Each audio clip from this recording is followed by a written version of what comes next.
Yes, guys, welcome back to the channel for another live stream. And today it is day 3 of PDC Q School, where everyone will be fighting for that final place in the final stage to try and book their PDC tour card for next year. Let's get into it. I am very, very late, which was not planned. Didn't want to be late. A lot of things happened. I literally slept in. So we're going to have to just get straight into it, to be truthfully honest. Look, I'm sorry about the delay. But like I say, I am really sorry about that. But let's get into it. I am going to put on screen at the moment European Q School. The boards have been drawn for UK Q School, but as of yet, we haven't got any matches starting, so we'll just get this order of we'll get this sort of play on screen at the moment. A load of results then, so pick out the main ones, of course. Jules van Dongen has beaten Michael Ladjeford by 5 legs to 2. A great game between Franz Roach and Patrick Kovacs on paper. Roach wins that 5-2. Davy Prouston's got a 5-2 win over Stefan Heindrich. Jimi Hendrix, 5-1 winner over Jeremy van der Winkel. Very good result, that is. Van der Winkel, I think, is top of the order of merit. Christian Kist losing 5-3 in the first game. Owen Rolfs, 5-3 win over Musil Michael. Rennie Idams, 5-4 winner as well. Chris Landman and Michael Verbeek all getting wins in the last 64 in that one. And Roy van der Greet has just won 5-0 against Mike Pogue. Get your questions in the chat. Get stuff like that in the chat room. Of course, I will do what I done yesterday. So yesterday, what I done was put a main game on. So I put a main game on, and then in the background, I talked about all the other results that were going on. So the main game we're going to put on first probably will be either Fallon Sherrock or Jack Langston, the darts referee. So get your predictions, get your comments, get all of that good stuff in the chat room. Like I said, sorry that I'm late, but you know, things happen basically, and I fell asleep. I just didn't wake up. I'm awake now. We're live, so that's all that matters. But yeah, if you are new to the channel, please do make sure to drop that or drop a subscribe. Please make sure to like the stream as well. Look, these watch-alongs are very tiring and all of that. So, you know, all of your support does become widely appreciated. I wasn't going to do this, to be fair. I said to myself, should I do it? You know, I've only just like sort of got up, or should I still do it? And I thought, no, I want to bring content for you guys. I want to be able to bring you guys stuff to, you know, watch. I want to be able to give you content to watch. So I thought, yeah, I am going to still do it. Ronnie Hybrex, 4-2 up over on Dustin Straver. 1 away is Ronnie. Let me put the stream on my phone so I can look at the comments. Like I said, get your comments in, guys. We will be live for the entirety of the day, and then we will be doing the next 3 days of Q School, where players will actually get their tour card. That's the main thing. That's the thing that everyone cares about. People getting their tour card, getting on the tour, and seeing what they can do on tour. Because, you know, getting your tour card is one thing, but to actually do something on the tour is another thing. So let's get the stream on. Where's it gone? There we are. Why is it not saying there's got a thumbnail? I swear I made the thumbnail. Yeah, the thumbnail is... Is anyone watching this got a weird thumbnail? Because for me, it's coming up with like a not real thumbnail.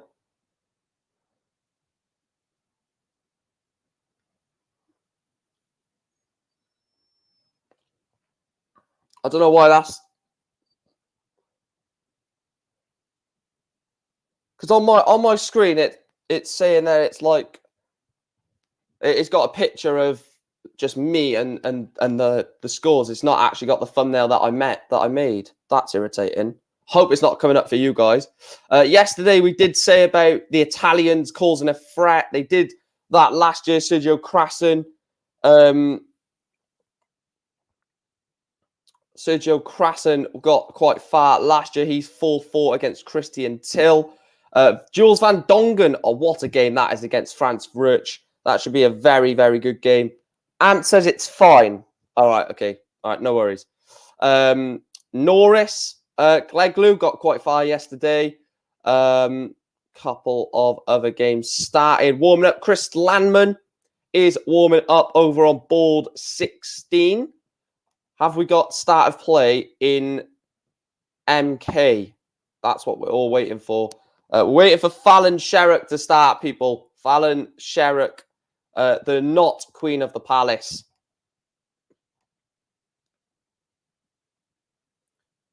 So the top 10 in UK Q School have got their place in final stage, which is Jason Hogg, Christopher Gillian, Danny Lauby, Andrew Hyland, Scott Campbell, Robert Owen, Stu Wilson, George Killington, Nathan Gervin, Stephen Burton. So if any one of those lose first game, it doesn't matter.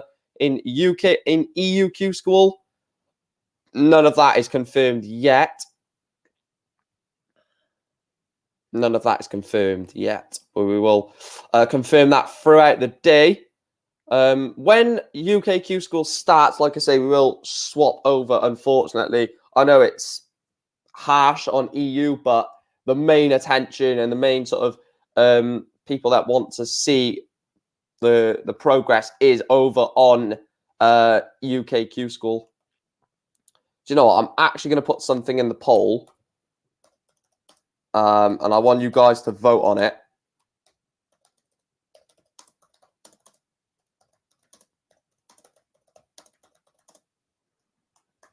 Right.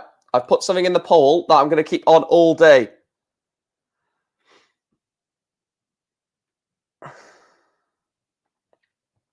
I'm going to keep that poll on there all day. Will Fallon Sherrock get a place in final stage? Yes or no? It's a simple question. Will she get a place in final stage? It'd be interesting to see what the voting says. Any ideas what time Fallon is on? I'm presuming she's on first game. I will have a look for you now, as you kindly asked. Let's have a look. Can we type in Sky Sherrock? Because that's basically what she is, isn't she? No disrespect, I shouldn't be saying that. Board 4.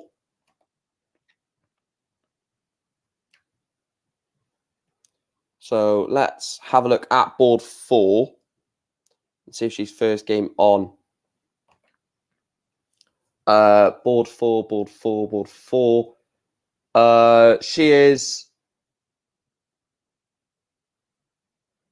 She is second game on. No, third game on board 4. What board did you say? You said he's on 22, did you, Jack Langston? Yeah, we'll watch the Jack Langston game. We'll put the Jack Langston game on the screen. That'll be the one that we put on there for sure. It's not on yet, though. It's not on yet. But when Jack, the darts referee, does play his game, that's when we'll put it on.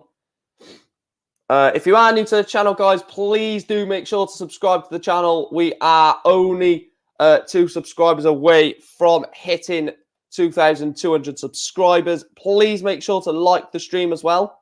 We are going to aim for 20 likes as always. Of course, we've gone massively above that in certain streams, which is a massive shout out to you guys. Let me just refresh my YouTube to see if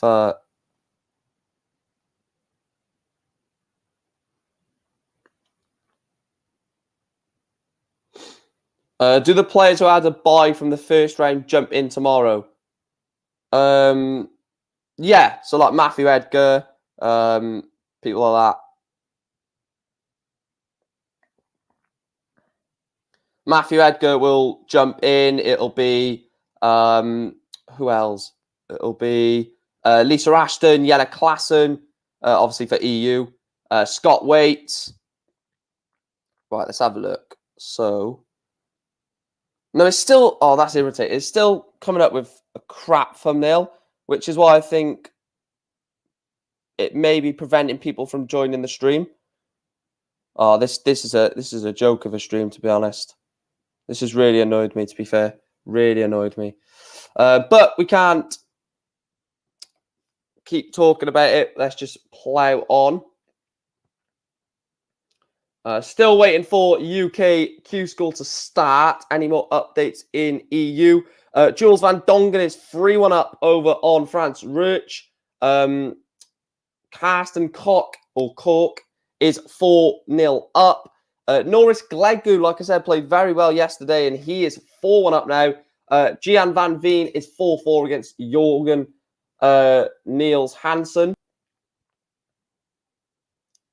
Still waiting for Chris Lamond to start. Davy Prouston against Ronnie Hybrex. Should be a very, very interesting game on board 8. That one in the EU side of things. Davy Prouston, very capable player. Ronnie Hybrex, of course, a very capable player. So that should be a decent game over on board 8.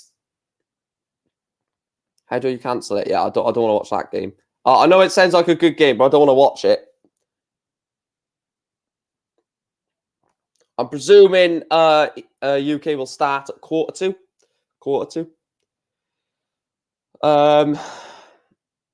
Arjan Konterman is into the last 16. So he is 3 games away from getting a place in final stage. I think if Ronnie Hybrex is nearly guaranteed a place. Surely he's got to be guaranteed a place with 8 points. Surely. 8 points surely gets you in final stage. I'll be very shocked if it doesn't. Very, very shocked. Why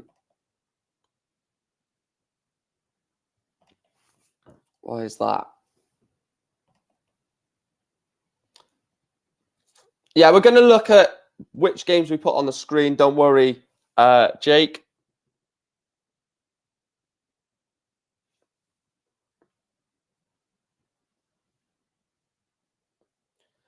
Tobias Schieffel is 3-2 up on Igor Perak.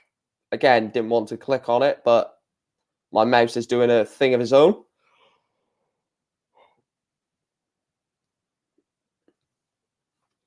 Uh, 67 average there from Perak. Not the best, is it?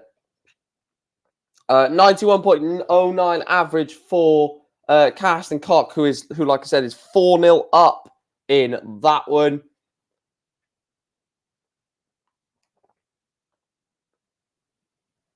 We are waiting for these UK games to get underway, really, aren't we? A result in UK Q School, in EU Q School, Danny Janssen beats Kevin Schall by 5 legs to 2. In EU, we've only got 4 last 64 games left, and then it is all 32 over in Niederhausen. Norris Gleggu is through a 5-1 winner over Michael Seaman. It's now 3-3 between Jules Van Dongen and Franz Roch. Or Roach. Decent little game unfolding there on board 5. I said it was going to be a decent game as well, to be fair, so I did predict that. Michael Verbeek, 1-0 over Matteo Deleuze. 107 average in leg 1 there for Verbeek.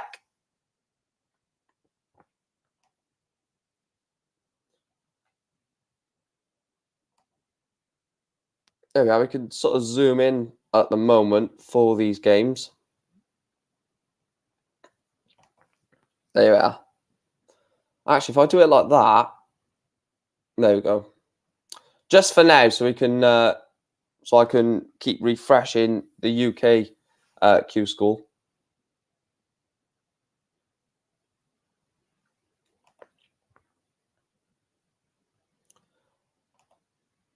I'll tell you what, this could go the distance, this game. Jules Van Dongen against Frans Roach. Michael Ostrode, 3-3 against Yanni Kessianakis. Still waiting for a result in this one. Last leg decided between Gian Van Veen and Niels Jorgen Hansen. 4-4 in that one. And it is gone to the Danish national. Niels Jorgen Hansen beats Gian Van Veen by 5 legs to 4 in that one. Excuse me. Tobias Schieffel goes within 1 of victory against Igor Perak, averaging 72. Nothing special, but it's enough to get the better of his opponent in this one. So, yeah, the last 64 games are coming to a conclusion over in Niederhausen. And it is a 5-0 win for Carsten Kork. Very comfortable win for him against Klaus Dieter Tauschke. So Klaus Dieter Tauschke's Q School is over. However, Carsten Kork will progress. Just want to see what the vote is saying, to be fair, on Fallon Sherrock. The vote, 56% saying yes, 44% saying no, she won't get a tour card, won't get a place in final stage. Well, this is Judgment Day for Fallon Sherrock. Has to win it today.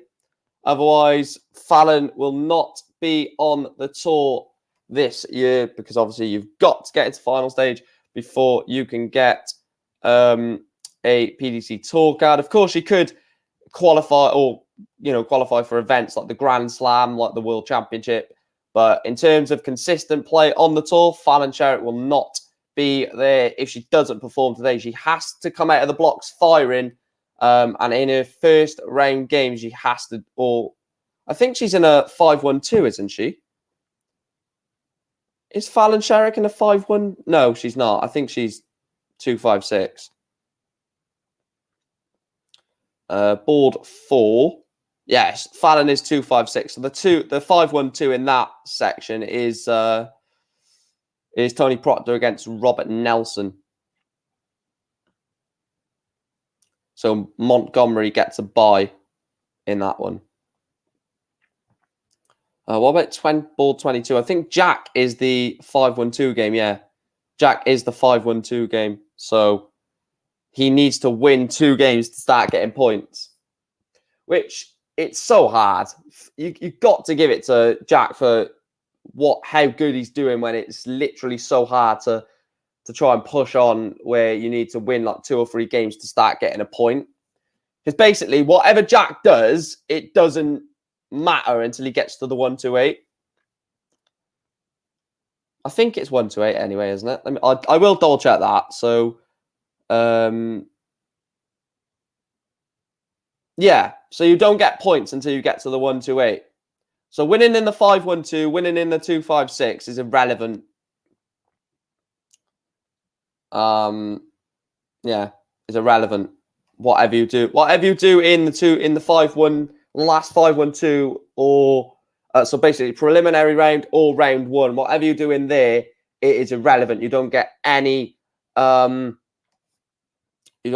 sort of prize for that. As Jake says in the chat room, it has started over in MK.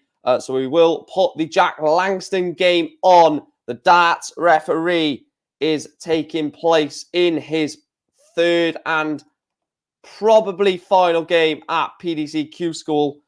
But look, it doesn't matter because he's going there for the experience, and so would I be, to be well. I would be going there to try and get a tour card, but deep down I would know that I'm not going to get a tour card.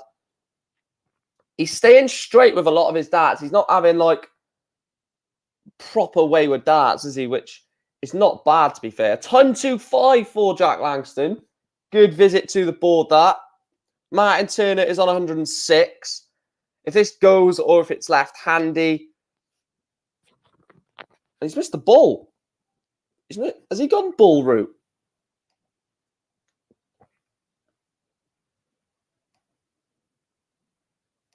So Jack has only hit a 12. So 25 for Martin Turner for a holder throw. It goes into darts. Jack Langston will have the throw, of course, in leg 2. Got to put him under pressure, you feel, in the first leg of the match, first hold of the match. Oh, that is brilliant darts. 1-3-5 for Jack Langston. Very, very good on his holder throw. On your holder throw, you need to be efficient with the darts. You need to have as less visits to the board as possible. 1-3-5 first visit. Follows up by a 41. So as long as Turner doesn't hit something massive, I'd still say advantage Jack in this leg. It's a 140. It's a very, very good shot. Jack has to follow this up with something decent. Has to be something decent, you feel. Otherwise, it's only an 80. Say only an 81.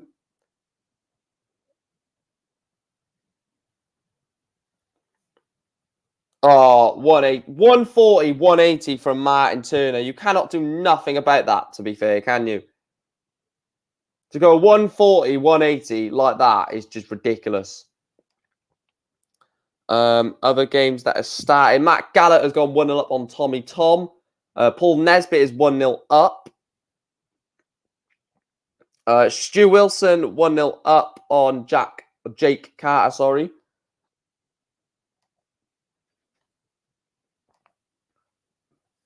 He wants tops then. Martin Turner for a breaker throw for 2-0. You feel like this is where Jack is going to falter when his opponent has potentially had missed darts, and he does. So 174, Jack Langston, the darts referee, to pin the big fish. And he doesn't. 1, 2, 6 left. Only 44 scored. And it goes in one dart. Martin Turner breaks the Langston throw. It's 2-0 to Martin Turner. He's now throwing for a 3-0 lead. Jack Langston averaging 63, to be fair. That's probably because Martin Turner, has got a 2-0 advantage over him. 1-2-1 to start leg 3 for Martin Turner. Only replied with a 57, which shows the nerves in Jack's game at the moment.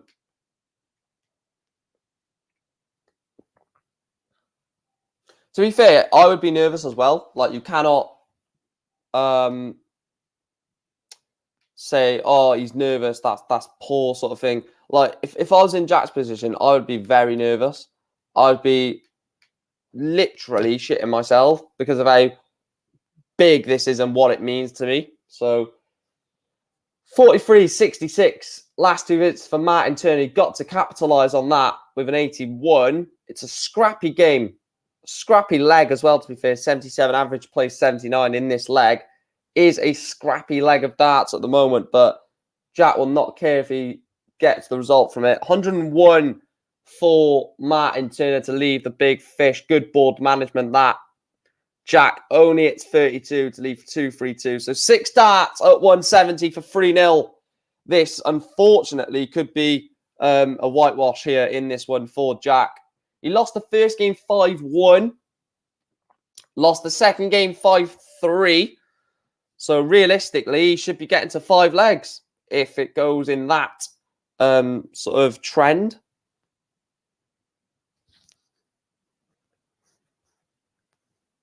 Oh, Martin Turner takes out the 110. Jack Langston, there is nothing you could do about it when your opponent has just taken out the 110. Jack Langston has played not that bad in this match. But when your opponent takes 110 out with, I can't remember what he was sat on, but whatever he sat on, it doesn't matter because he doesn't get a chance at it, which is gratitude and shows how good Martin Turner is actually playing in this match, to be fair. Clutch finishing.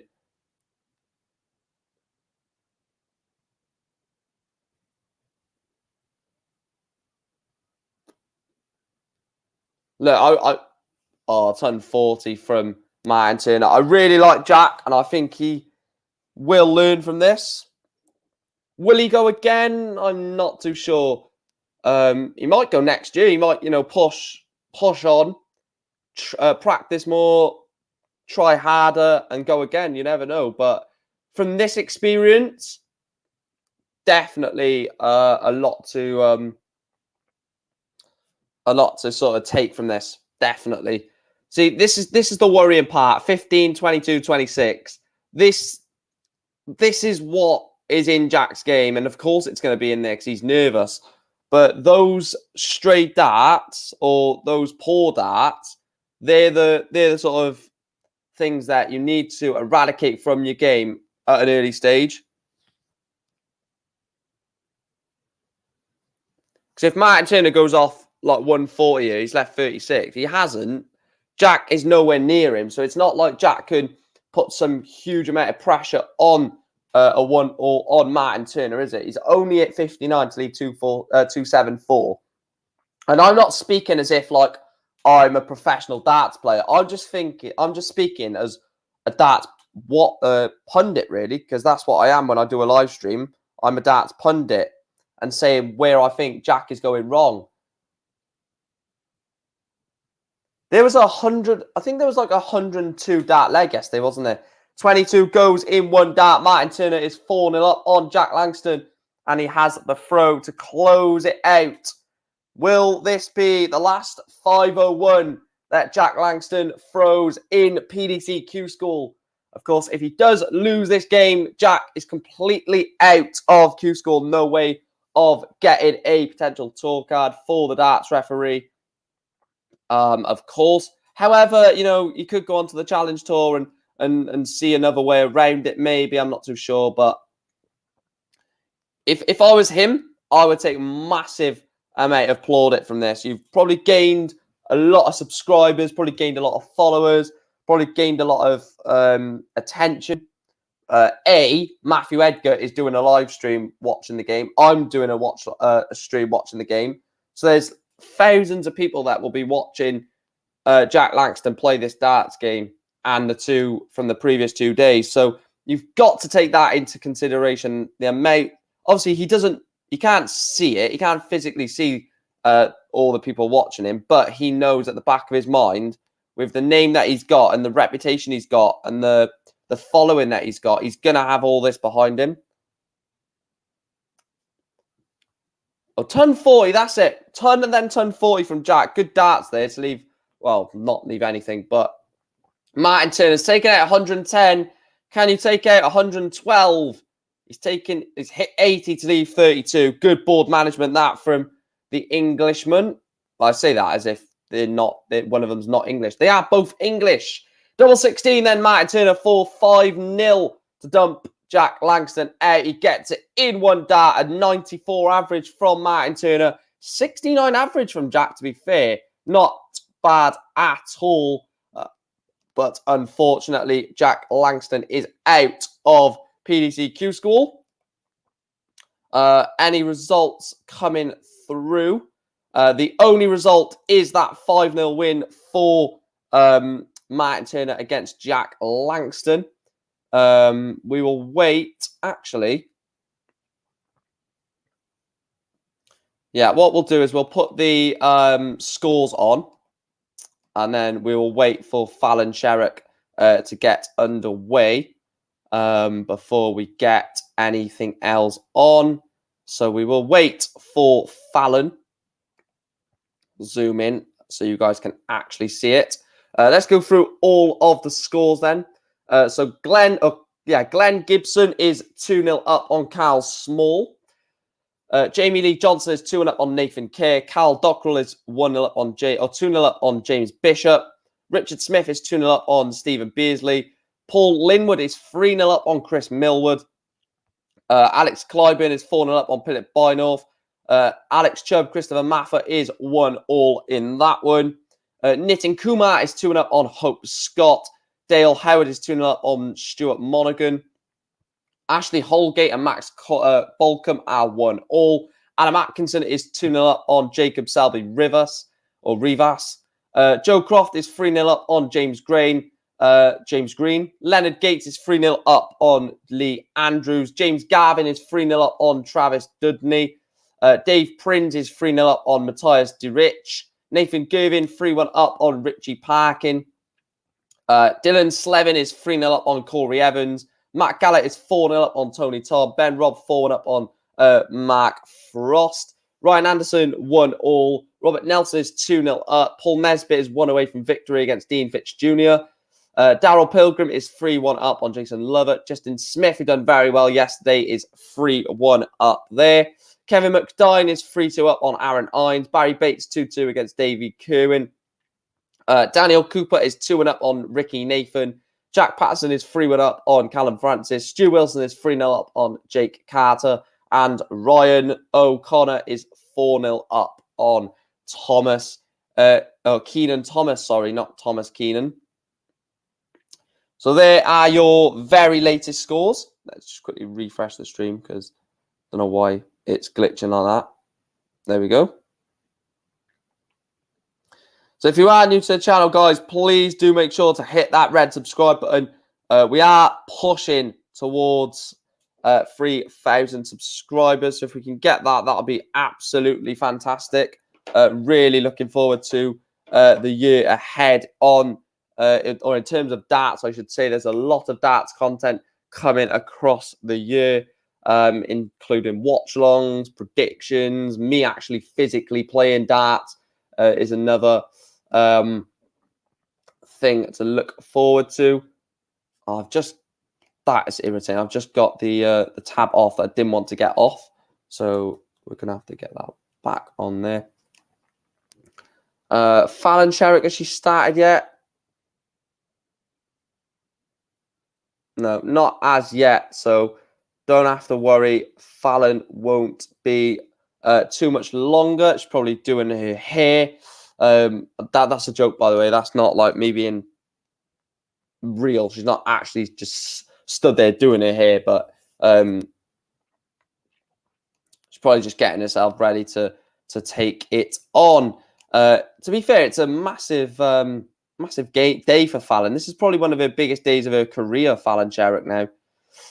Jules van Dongen did win 5-3 against Franz Roach over in Germany. 5-0 wins for Michael Verbeek and Chris Landman. Chris Landman plays Michael Verbeek in a huge game over on board 8 in Niedenhausen. Ronnie Hybrex is 3-2 down over Davy Prouston, but realistically should get his place in the final stage. Rennie Idams is 2-0 down against the Latvian Norris Glegu, who played very well yesterday. Owen Rolfs is 4-3 up on Baran Odzabmir.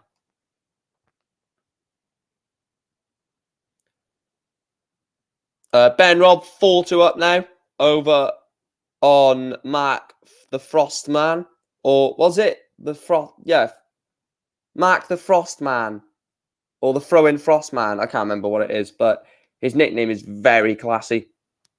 Justin Smith played very well the other day. I think it was yesterday, actually, beating Diogo Portela 4-1, winning there against Craig Still, no relation to Ryan. Kevin McDine 4-2 up, and there is the win. Ben Robb 5-2 victory over Mark Frost, giving him the place in the next round. We just have a look at UK Q School.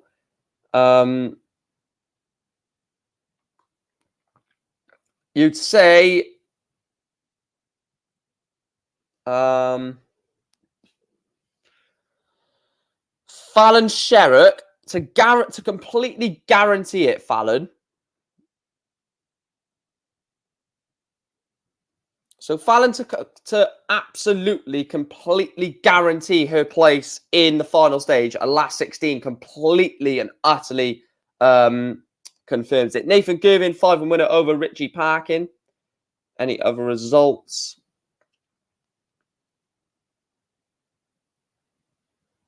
Paul Hogan. Want to see how he gets on. Barry Bates loses 5-2 to Davey Kerwin. So, yeah, for Fallon to completely and utterly confirm her place in final stage, it needs to be a last 16. That will utterly complete it. A last 32 may complete it. I don't think a last 64 will do it.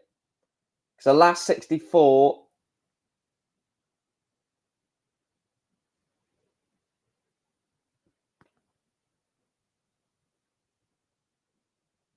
Last 64 will be 3 points. I'm not sure if 3 points gets you in. Not sure if 3 points gets you in. So it's probably for Fallon Sherritt going to have to be at least a last 32, last 16. Well, at least last 32, last 16 to confirm her place in. To confirm her place into the final stage. But look, if she gets through, she gets through. She's still going to have to go through another 4 days to try and get a PDC tour card. But look, it's going to be interesting to see where Fallon Sherritt goes. She's got a first game today. She then could be out after that. There's no guarantee you're through. Justin Smith, 5-1 victory over Craig Searle over on board 30. Not the best of averages from Justin, but it's all about just getting over the line in these games. Any decent games warming up? Niall Cullerton warming up. Very, very capable player is Niall. Mike Warburton against Michael Baker. That should be a very good game, to be fair. I also already highlighted Paul Hogan as a threat. Kevin McDine, 5-3 winner over Aaron Ayers. Kevin McDine is through to the next game. Kareen Hammond has just started against Dennis Coleman. Paul Hogan, there he has just started. Simon Stevenson, 1-0 up on Darren Latham. Nitin Kumar is 1 away against Scott Hope. The Indian international trying to get that last spot. Actually, I know what I'm going to do. Instead of clicking through between EU and UKQ school, I'm going to have a separate tab for both of the order of merit, just so it makes it easier to flick through both of them. Another result, Corey Evans is out, the Wales international, and then Nitin Kumar does get the win. He beats Scott Hope by 5 legs to 2, same scoreline as that other game. So Nitin Kumar, the Indian international, is into the next round. I'm not sure what he's looking at in terms of a place in final stage. Nitin Kumar, he's on 0 points. So again, it has to be last 16 or bust, you feel, for Nitin Kumar. It's going to be interesting to see who misses out, because there's going to be a lot of capable players that don't get a place in final stage. Dale Howard, a 5-0 win there. Didn't see who that was against or didn't catch the average. Any other shocks in here? Big talking points. Jimmy Bristow warming up against Dave Wozowski. Very, very tough game as a first round game. That is very, very tough. Both players have played pretty decent so far in Q School. Dave Prins is leading 4 legs to 1 in that one. Where is Pallett? Has David Pallett started yet? Because he dumped Jamie Lewis out yesterday. Talking of Jamie Lewis, I will have a look at him in a minute. Dave Prins, 5-1 win over Matthias Dierich, maybe. Jamie Lewis. So Jamie Lewis is on 3 points.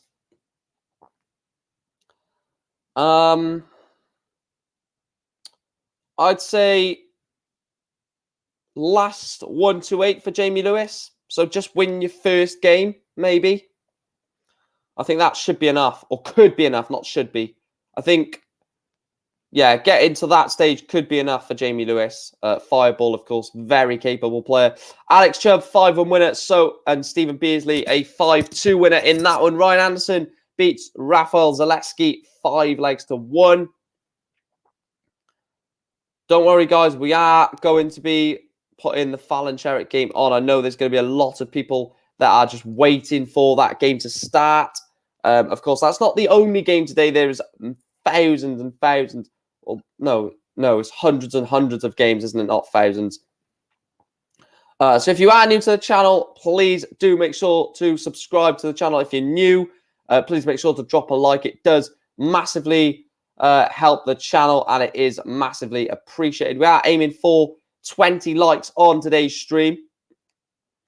I'm hoping we can get that.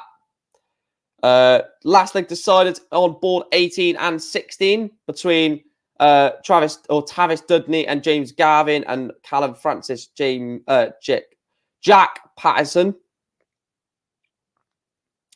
Steve Hyde warming up. So is Joshua Richardson.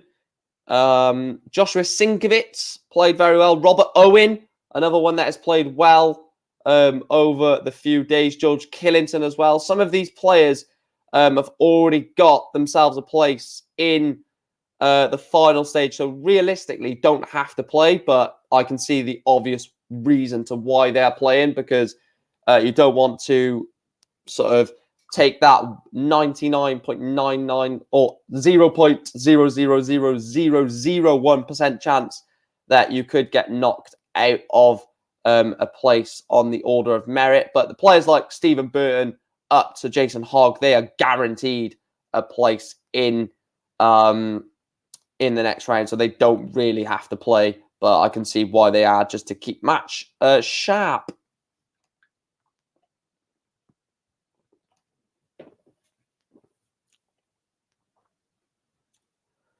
A lot of people are voting on that Fallon Sherrick debate. I'm going to leave that on all day, actually, until either she's got it or she's not got it. Daniel Cooper, 5-3 winner over Nathan or Ricky Nathan. Keep making that mistake. Does anyone know what board Fallon is on? What board is Fallon Sherrick on, guys? Because I can have a look who's currently on that board. Because I don't know the boards off by heart. It's easier in like Pro Tour events when there's just 128 players, but when there's like 250 odd players, it's so hard. Tavis Dudney wins that last leg decider against Gavin James 5-4. We're waiting for the last leg decider to be won in this leg between Callum Francis and Jack Pattinson. But yeah, if anyone knows what board Fallon Sherrick is on, I think it's board 4, isn't it? I think it is board 4. Yeah, it's this one. Tony Proctor against Robert Nelson. So she's not going to be on, at least when this game finishes. So we've got to wait for the conclusion of this game before she can even think about getting on to the board.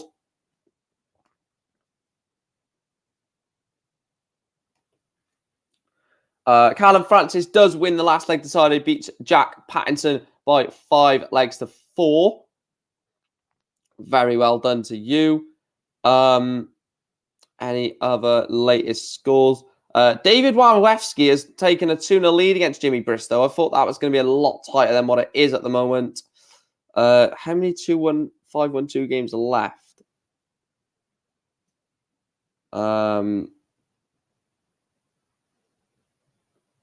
4.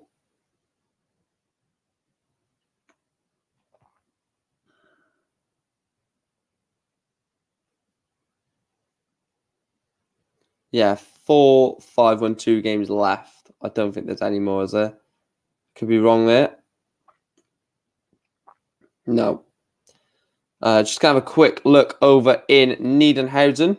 See how they're getting on over there. They're in the last 16 games and a few last 32 games over in Niedenhausen. Chris Landman is 3-0 up, or 3-1 up, sorry, over Michael Verbeek. Very good game there. Jerry Hendricks is 3-0 down against Tobias Schieffel. Now, Jerry Hendricks should be in a good position to...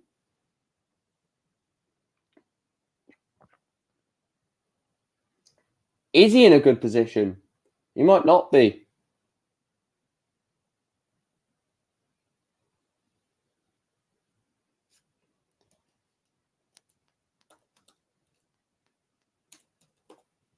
Oh, yeah, he is. He's on 4 points. That should be enough in EU Q School. Should be enough. Ashley Holgate is a 5-3 winner over Max Balcom. Ryan Furness getting underway on board 13. Decent little player there. Josh Sinkovich takes the first leg over Daniel Todd. Paul Hogan 2-1 down against Adrian Devine. Tony Proctor is now 4-3 up on Robert Nelson. Corrine Hammond is 2-1 up on Dennis Coleman. Simon Stevenson 3-2 up on Darren Latham. Putting in a good performance this week has Simon. Former Torcad holder, of course. Really like Simon Stevenson. Very, very capable player is Simon. Paul Hogan is in a bit of trouble in this game. I don't know what he's looking at in terms of... so he's 94th on the order of merit. He's only got 2 points. So he probably does need to get to, like, a last 64, last 32. And he's losing this game. So Paul Hogan could be getting knocked out. Mind you, he's just leveled up. They match at 2 apiece. So try not to say anything too soon. I don't know why I keep checking to see if she's on, because she's not going to be, is she? Robbie Green is warming up over on board 22. Very, very good player is King Kong. Right, we'll try and put that many games on at a time.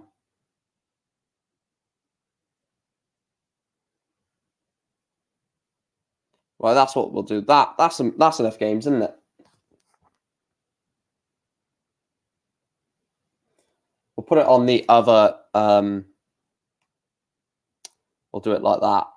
Is that better? Yeah, that's 10 times better. So we can scroll up on that side. That's fine. So Tony Proctor was 1 away, but Robert Nelson levels up that match and takes it to a last leg decider. It's 4-4 in that one between Tony Proctor and Robert Nelson.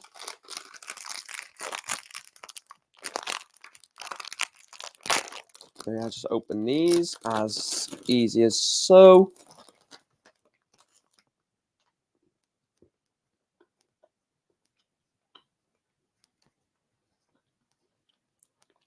Let's have a look at this Nelson game. They started off with 42-46. Not the best of standard there, to be fair. Niall Cullerton, 2-2 against Keith O'Neill. Chris Quantock is wasting no time. He is 4-0 up on Sam Kankit. Steve Hine, 2-0 down, 2-1 down is the Muffin Man. Joshua Richardson, 2-1 down to Brandon Weston. Robert Owen, 1-0 up on Lee Phillips. Michael Huntley is 1-0 up on Bruce Trout. Ryan Finesse is now 2-0 up on Michael Ahern. Corrine Hammond, 2-2 against Dennis Coleman. So a lot of players that need big days. And everyone cannot have a big day at once, can they?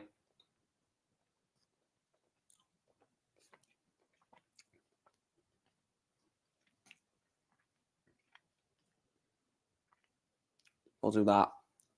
I need to have a look at this last leg decider. Let me call it in between Proctor and Nelson. So Tony Proctor is sat on 267. Nelson sat on 302 with 3 darts in hand. So it's 267 from Proctor, plays 202 of Nelson. Proctor does have the dart, so he has the chance of putting a bit of massive pressure. 104 is a last resort. He only hits 80, so Nelson has 6 darts at 202 if he can set this up nicely. Or it's going to be 6 darts for Tony Proctor at 187. So it could swing on like a pendulum in. And he's only at 58 to leave 144. I don't think Nelson takes 144 out, which means Proctor, if you can set something up decent from 187, or a 137 would be perfect. It's only a ton, leaves 87. It's a 2-dart combination at least. So Robert Nelson then 144 to keep his hopes alive. Otherwise, Tony Proctor will have 3 darts in hand to get rid of 87.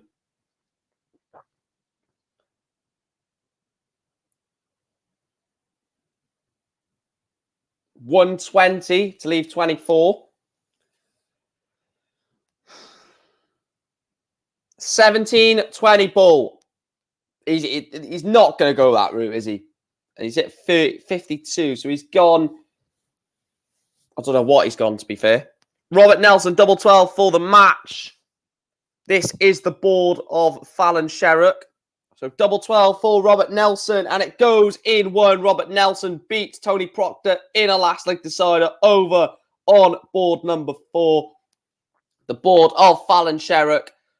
Good win there for Robert Nelson over a very decent player in Tony Proctor. Played some decent darts in that match, to be fair. Have we got any? Oh, Sean Fisher is back in action. Absolutely love that man. Sean Fisher played very, very well last year at Q School. Done decent on the tour when he had to fill in.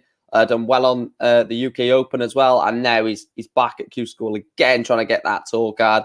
Robert Owen, 2-0 win or 2-0 lead over Lee Phelps. Only averaging 44 is his opponent. So not much to shout about if you win that game. Anyway, Steve Hine has turned it around now. He is 3-2 up on Wayne France. He was 2-1 down a few moments ago, Steve Hine.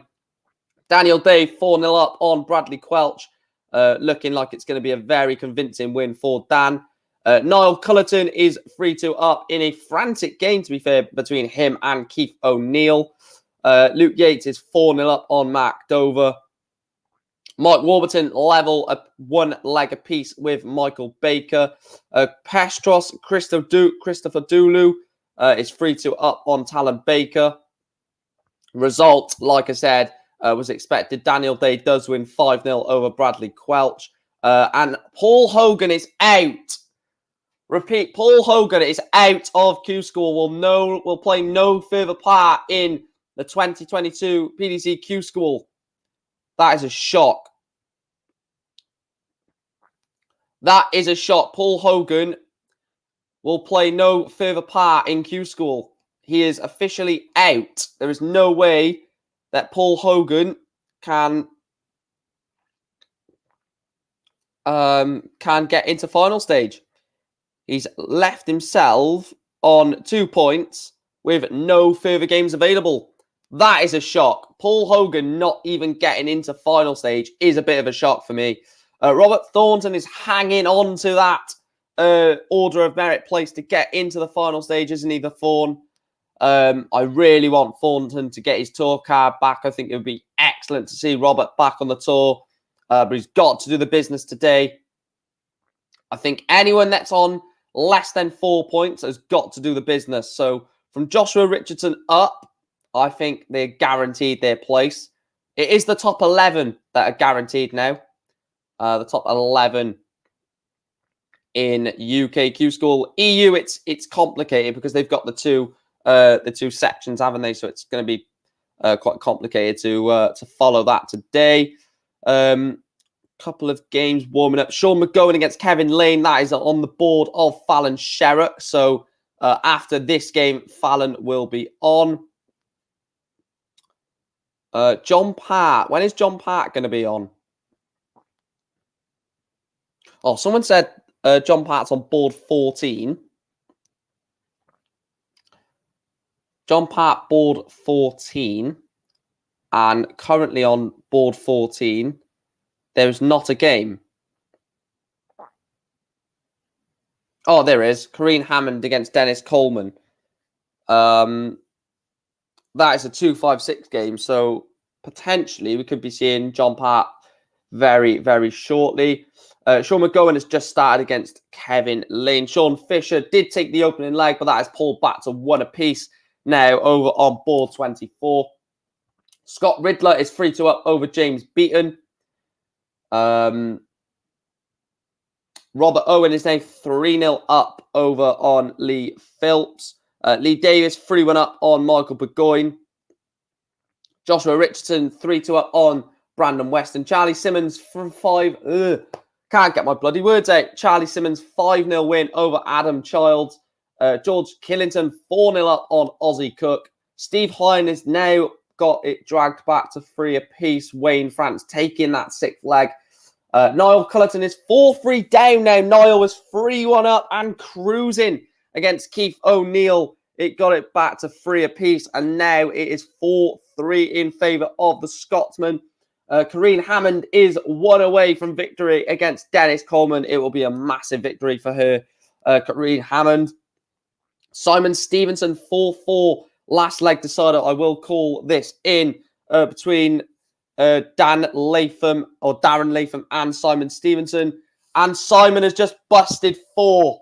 So Darren Latham wants 5 to not just break the throw and win the match, but dump Simon Stevenson out. Big dart to come for Darren Latham over on this board. And he misses. So Simon Stevenson wants double 2 for the match to snatch it.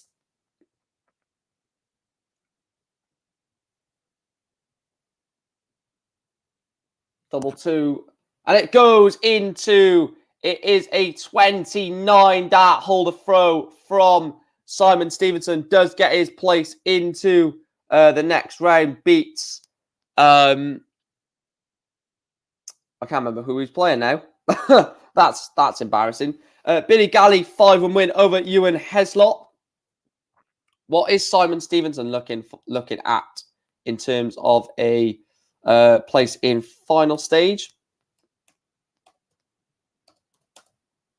So he's on 4 points. Simon Stevenson, pretty comfortable there for Simon. A lot of players that have got to a last 16 are pretty much safe without even throwing a dart today.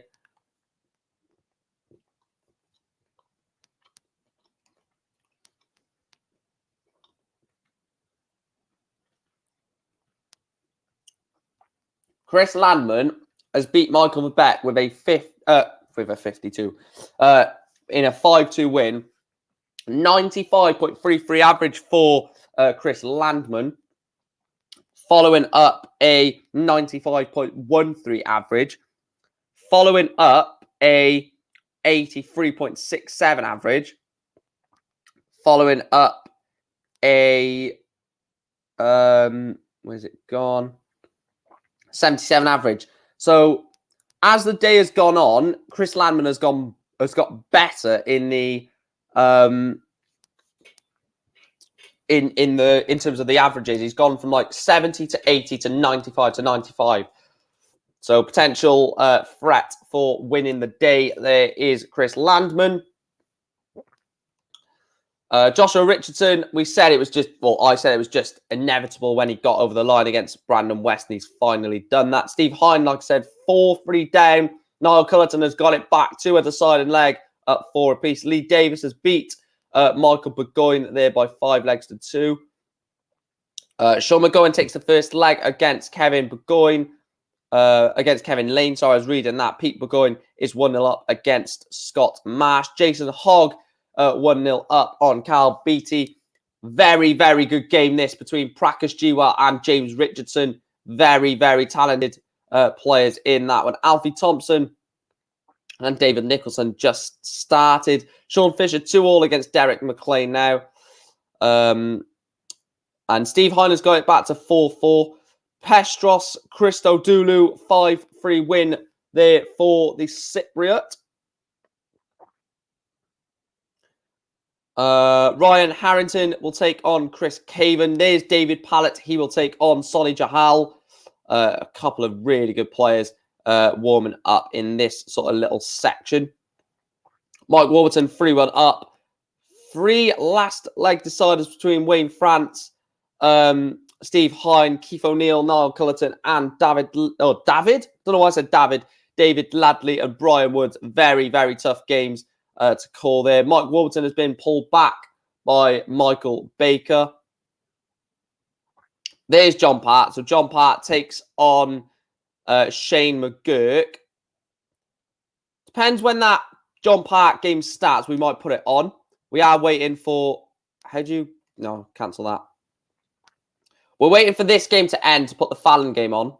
Sean McGowan against Kevin Lane. One apiece at the moment. So what we'll probably do is we'll probably put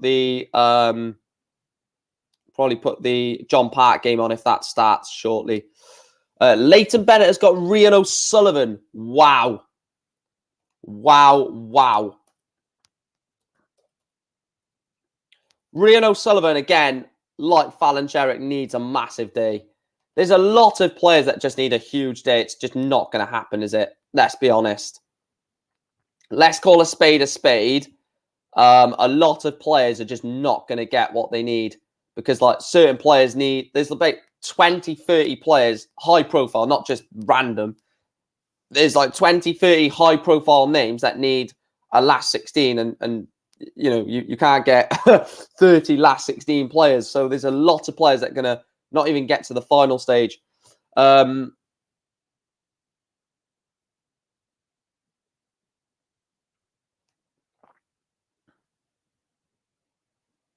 you didn't delete it, Ben. It's impossible for you to delete it. What you might have done is you might have just dismissed it. So if it's not on your stream, come off it and then go back onto the stream. Because I know you're a moderator and moderators can do a lot of stuff, but the only thing, there's a few things they just can't do. One is obviously delete the stream. Two is obviously delete the poll. So you haven't deleted my poll. If you did delete it, I'm coming for you. That's a joke, by the way. I haven't got bloody time to come for you because I've got bloody watch-alongs to do.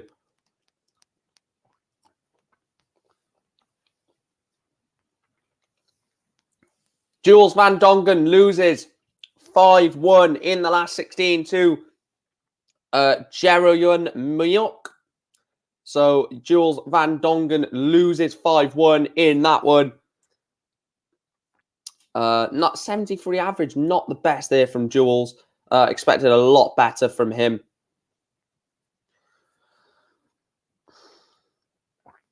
Right, go on then.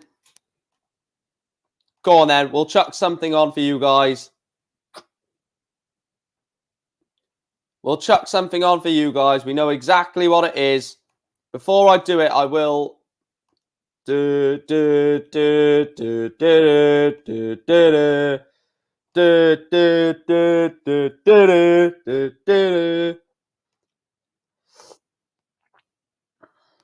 we go.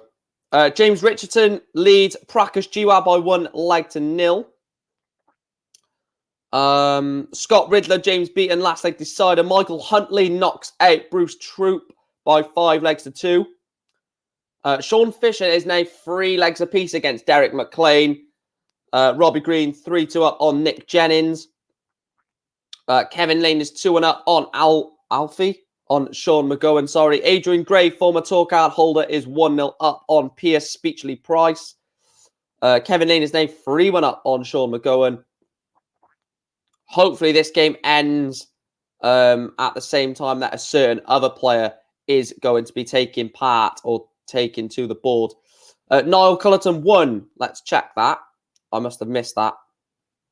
Niall Cullerton, and he did win. A 5-4 win in a last leg decider against Keith O'Neill. 71.64 average. Again, there's still these poor averages creeping in from certain players, but I don't think we'll have any of that tomorrow. I think tomorrow it'll be higher standard than what it has been, you could say, in the last couple of days.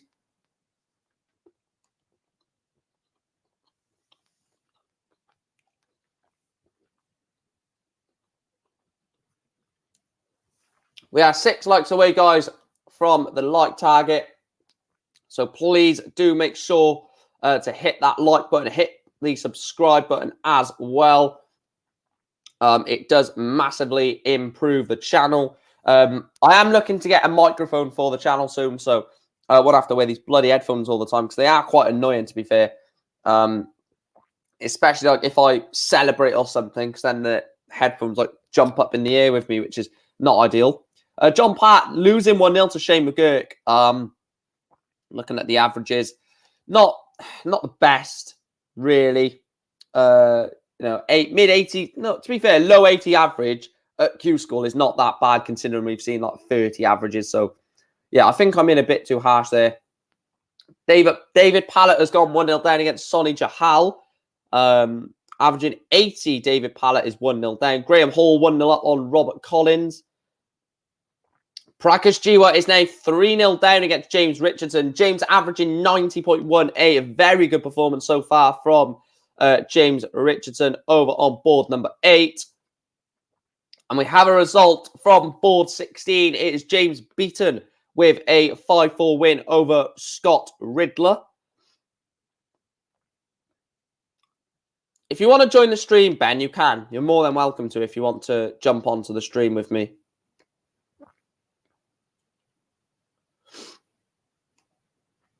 Any results from EU?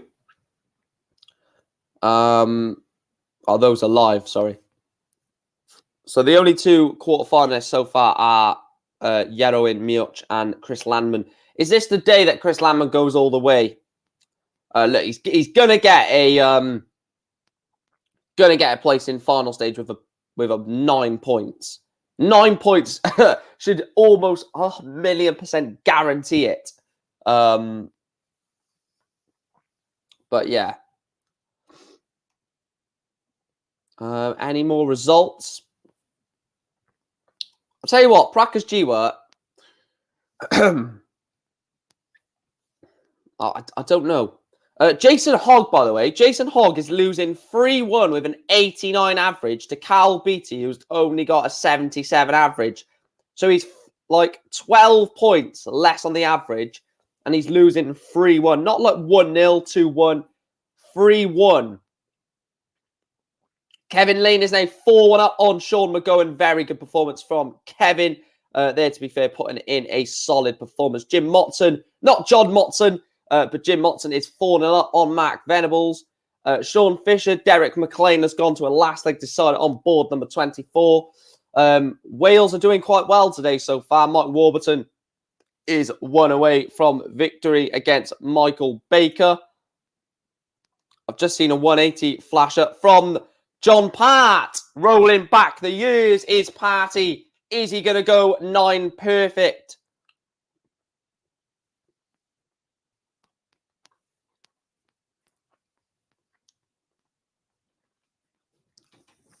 Oh my God. John Part has gone 180, 180. Are we about to see a 9 data from John Part, the 3-time world champion? Surely not. 1-4-1 for John Part to take the 9 data. 60, 57, double 12, John, to break the throw. Oh, boo. It's only going to be a minimum of an 11 dart leg. Boo. Everyone boo John Part. Should have taken the 9. What's this 76 going 2 darts?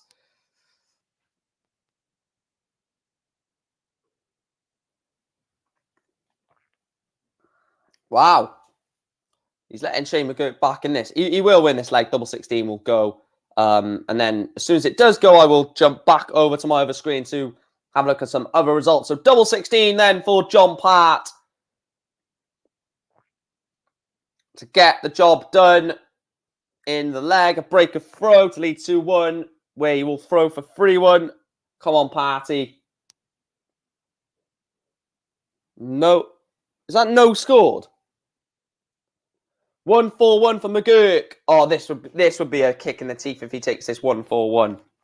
The shot that he just missed for the 9. Right, double 16 then again for John Part. To break the throw and to lead 2-1. And he goes, John Part.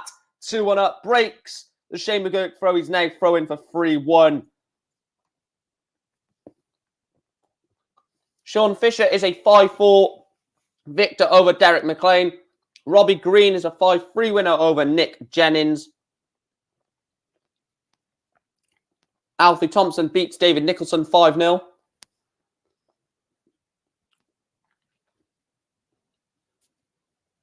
Carl Beattie is now 4-1 up on Jason Hogg. Prakash Jiwa has got a leg back over David Richardson.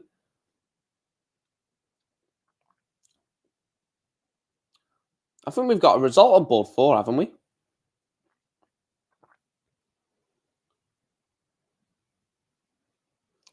Where's that board 4 result gone? Have we got a result there?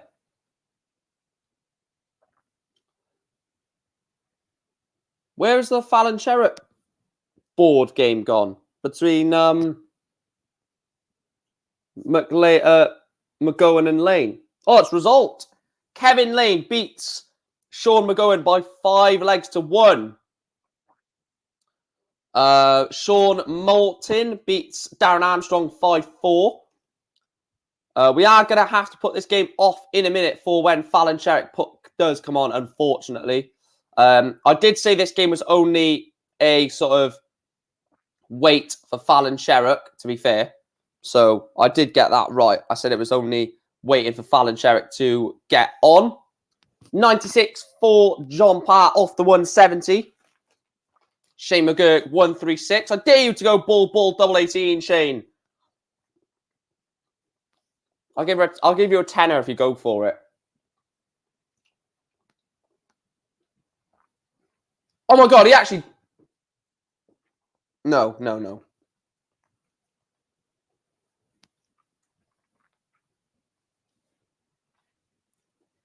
John Part takes it into it's 3-1 to John Part. Very, very good performance from John so far.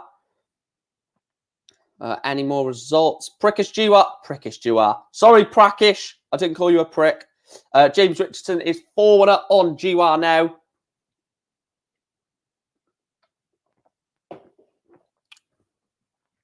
I was looking at some of the names that are joining tomorrow across both UK and EU Q School. The standard of players that will be at tomorrow's Q School is mental. Got Lisa Ashton, Darren Webster, Matthew Edgar, Scott Waits, Nathan Rafferty will be there. Who else? And then EU, you've got Jella Klassen. You've got Carol Sedlacek. There's so much standard that are going to be at the darts tomorrow. Right, we're going to put the Fallon game on now. I did promise everyone that we'd put the Fallon Sherritt game on, so bear with me for 2 seconds. Is that Fallon? Yeah, that's the Fallon game. Right, there we are. There you go. Fallon Sherritt. Gone off 140.81.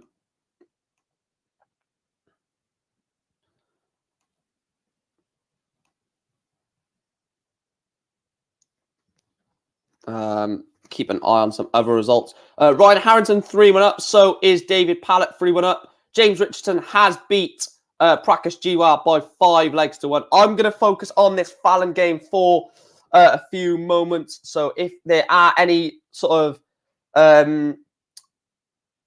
like big results elsewhere, let me know. Fallon Sherritt's gone 140, 81, 119, 119. That is fantastic darts from Fallon Sherritt. Setting up a 14 dart holder throw. This could have been an 11 dart holder throw should she have not had that 81. I reckon Nick Kenny is going to win his card back. He's been decent in his floor game this year. Yeah, Nick Kenny, good player. Good player is all I'll say. Not fantastic, not amazing, but a good player. And that's all you need to be is good.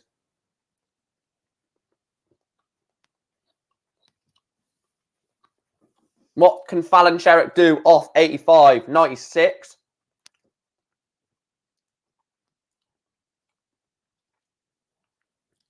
Look, Fallon needs a massive run. She needs a massive run. We are 1 away from 2.2k subscribers, guys. So keep hitting that subscribe button. Keep hitting the like button and share the stream as well. All of that is massively appreciated on the channel. My aim, I want to hit 5k. 5k, bloody hell. Well, I do want to hit 5k, but I want to hit 3k by the match play. I might do that as a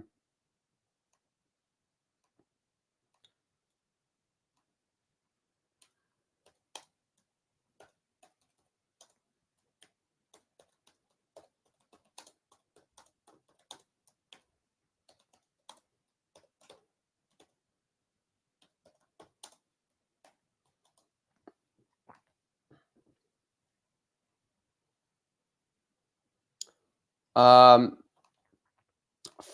by the match play. Is that too big of a goal? I think that's pretty... Because that is basically that is 800 subscribers in half a year. It's not bad at all. That's actually probably a low target. But so we're going to try and aim to hit 3K subscribers by the 2022 World Match Play at the Winter Gardens.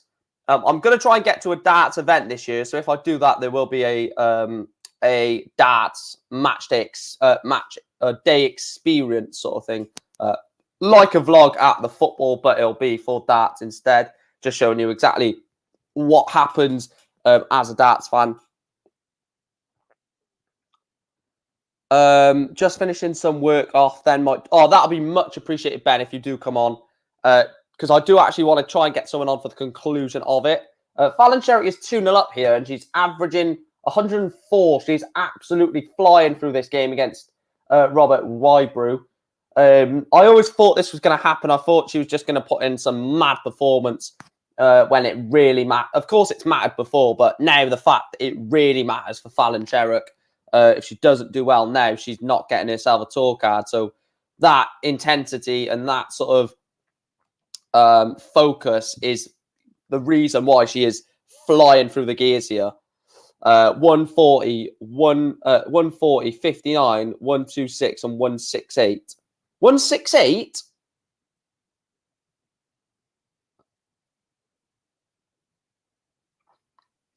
She's gone treble 18. Treble 18, treble 16. All right. She left herself double 1, sorry. Blimey. She's in a right little mess here if she can't get over the line. It's a good job that this Robert Wybrew, sorry, is so bad. No disrespect to him, but look, she's by far the better player. Takes it out in 3 darts, 96 average, and a 3-0 lead for Fallon Sherrick. Pretty comfortable. Iron Force says, interesting following this stage's Q School format. Appreciate your coverage and clarification. You are very welcome, Iron Force. They done it for COVID reasons, didn't they, last year, this format, and they just stuck with it because let's face it, it makes it easier and it gets rid of, I'm not going to say it, but you know what I mean. It gets rid of certain things from happening. Poor standard in this leg.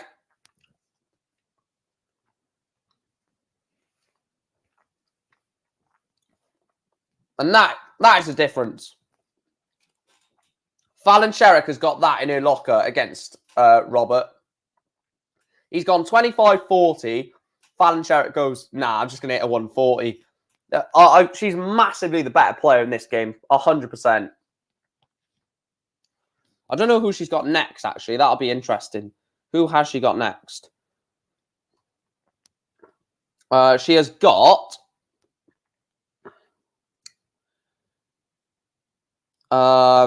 she's got Kevin Lane, who averaged 79.51. Fallon could... John Part is 1 leg away, by the way. John Part leads Shane McGurk by 4 legs to 3.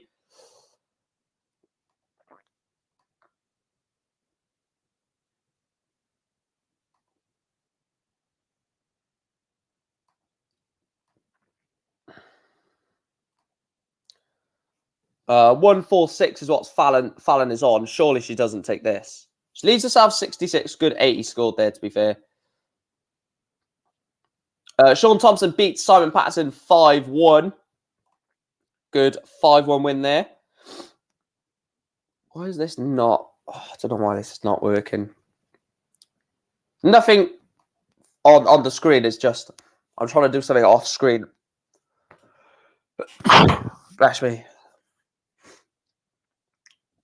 I'm just trying to do something off screen, which is going to save me time to do something else, but it's just not working. Come on, why is it not working? I'm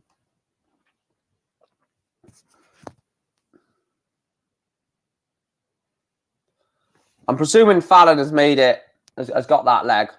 I will go over to it in a minute.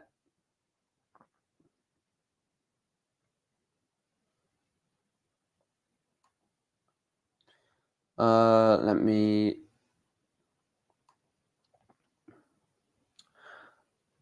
see what the vote says quickly. 60% no, 40% yes. So she did win that leg. Oh, I didn't see what she finished on. The average has dropped down to 87. Did she struggle in that leg then? Because I didn't see it. Was that like a 21 holder throw or something? 21 breaker throw or something?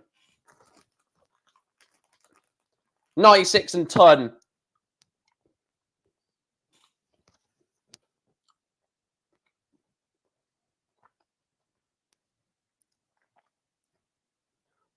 Good standard this leg, to be fair now. Fallon Sherrock, 305. 98 to leave 207. It would take a shot that we've not seen all game from Robert to put Fallon under any sort of pressure. And there we are, 29 visit. Unfortunately, Robert is just not on Fallon's level. That is just the unfortunate aspect of this game. Adam White is warming up against Darren Johnson. Alan Norris, would love to see him get a card. John Part is one away. He's 4-3 up on Shane McGurk. Jacob Taylor, someone that everyone really is looking at as a potential tour card when it's 3-0 up on Richard Ploman. Wow, what a blast from the past. Robert Thornton is taking on Colin Osborne. That is a huge blast from the past. Thornton against Osborne. 84 then for the match for a 5-0 win for Fallon. She leaves herself double 10. Michael says, thanks for the stream. Thanks for joining me, Michael. And also, you have a unbelievable name, son. Best name around there. I said that yesterday that she would be hoping for a decent draw, and at the moment, it's going her way. To be fair to her, she is, and a 5-0 win, 79 average, but when your opponent's throwing a 45 I don't know. What was the average there? Let me see what the average was. So 85 average for Fallon, 56 for Robert. That's the difference, isn't it? That is the difference. When someone's throwing that at you. Right, I tell you what, we are going to put a blast from the past game on, and it is going to be actually, we're going to put the John... Wait, what is the score in this last leg between John Part? Yeah, we're going to put the deciding leg between John Part, Shane McGurk on. And then we'll reevaluate what game we put on from there. So, John Part against Shane McGurk. Last leg decider. John Part, 100 behind against the Dart. So,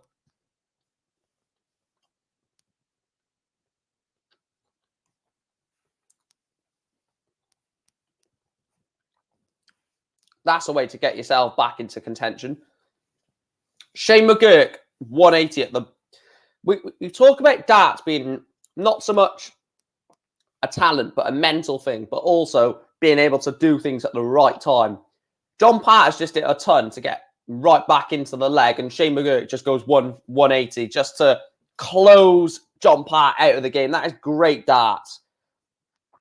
180s are good, but if it's at a pivotal moment in the match where it's forcing John Part to play and potentially forcing a mistake, which he followed that 180 only up with a 58. So that 180 from Shane McGurk at the right time. And now he wants double 16 for the match to win 5-4 in the last leg decider. 117 average in this leg, to be fair, Shane McGurk. So that is the right...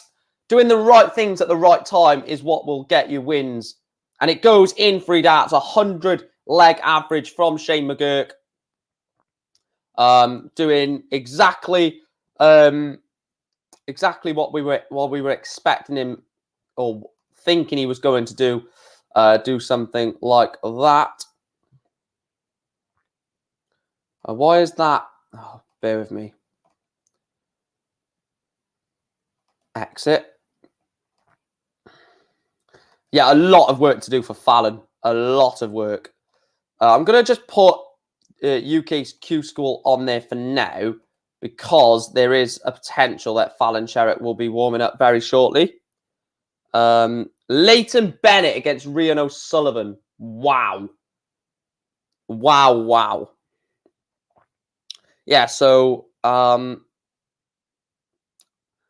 Divine will play Mash, if that's right. Divine against Mash.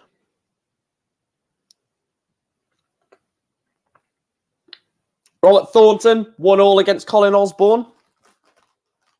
Jacob Taylor is 4-0 up. I think it was Iron Force. I said this in the chat. What's Jacob's nickname? Did you say it's the Truth? Jacob the Truth Taylor or something like that?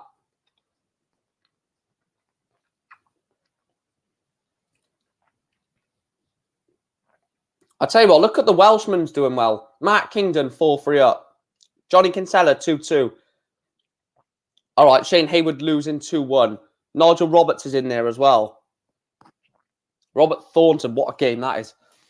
Tough draw for part that would have beaten a lot of players, averaging around 84.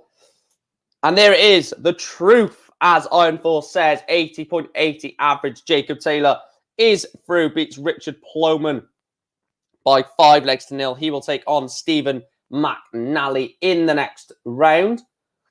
What a game. Oh, my God. That is a first-round game. Mac Dudbridge against Kevin Burness. These are all first-round games, by the way. It's ridiculous. The amount of talent in Q School is ridiculous. Mac Dudbridge against Kevin Burness is a first-round game. Dear God. Yeah, I'm not going to Q School.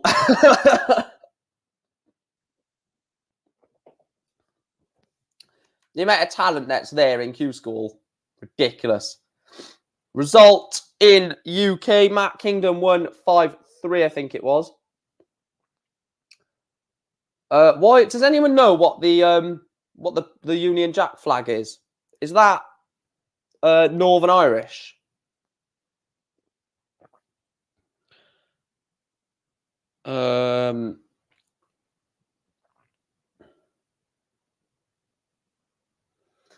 I'll tell you what, these first two games are going to be crackers.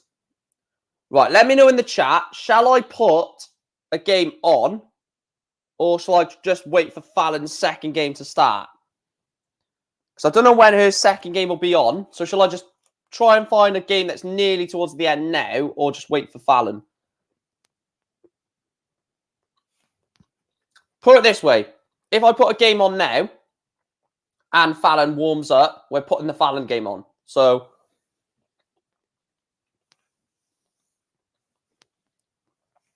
didn't declare their nationality. Right, okay. So Mark Lawrence, probably English. Both of these probably English. Any others? No. O'Sullivan against Bennett. Right, we'll do that. But as soon as Fallon comes on, we will put the Fallon game on. Because realistically, that's all people care about is Fallon Sherrick. Or most people, that's all they care about is Fallon Sherrick. So I'll put this game on for now. But as soon as the Fallon game starts, we'll put that on. So this is just a stopgap, really, for the Fallon game. Is she even warming up yet? She's not. We might, hopefully, be able to watch this entire game between Rian O'Sullivan and Leighton Bennett. O'Sullivan needs a run.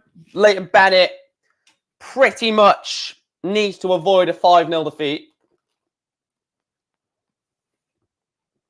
96 for Bennett for a holder throw.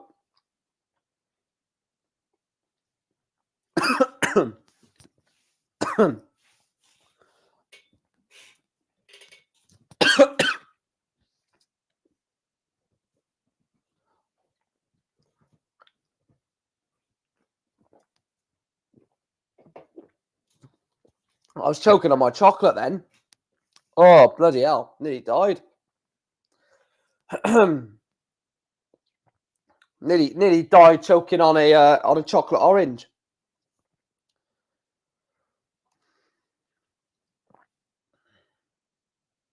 Uh, 2-0.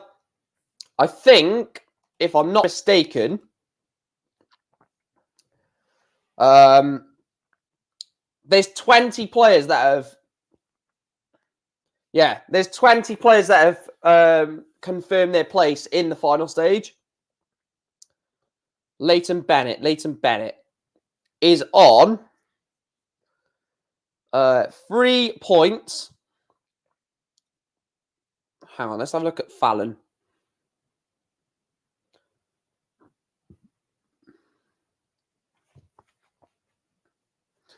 Fallon needs at least 2 more wins. At least 2 more wins. One win could get her in. If she wins this next game, if Fallon wins her next game by 3 legs, I reckon she's in. Is she warming up yet? She is not warming up yet. Any scores elsewhere? Matt Dudbridge is losing 1-0 to Kevin Burness. Alan Norris is 2-1 down against Luke Getty. Adam White is 3-0 down against Darren Johnson. Robert Thornton against Chris Osborne. Colin Osborne is 3 legs apiece. Ricky King has just knocked out Ryan Craddock by 5-4. And Chris Hartree is 5-4 winner over a Scotsman that I didn't manage to get his name. Ben Queenby is 5-4 up on Andrew Highland.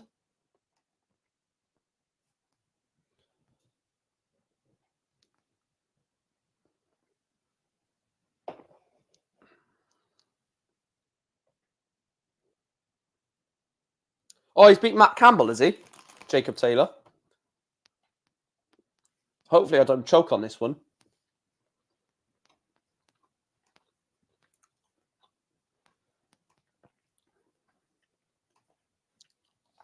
If you are new to the channel, guys, I urge you to hit that red subscribe button. We are 1 subscriber away from 2,200 subscribers. And in terms of the likes, just having a quick look on the likes, we are 5 likes away from hitting the like target of 20 likes. So please make sure to hit that as well. And like I said, if you do want to donate to the channel, or if you do want to become a member, that is also available to you via the join button or the $sign. Good game there between Ben Robb and Sean Ross warming up.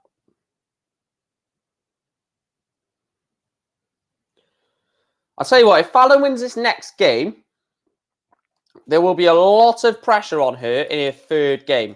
Leighton Bennett, double 16 then for 3-1. Doesn't take it. Rian O'Sullivan, 1-5-5.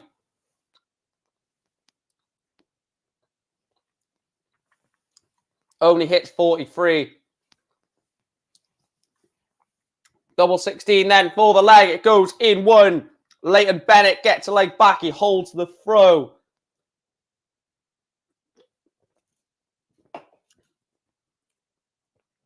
That alone, I think, takes Leighton Bennett to the final stage. That leg of darts takes Leighton Bennett to the final stage, in my opinion. Corrine Hammond, in terms of today, I think she lost, didn't she? Did she lose?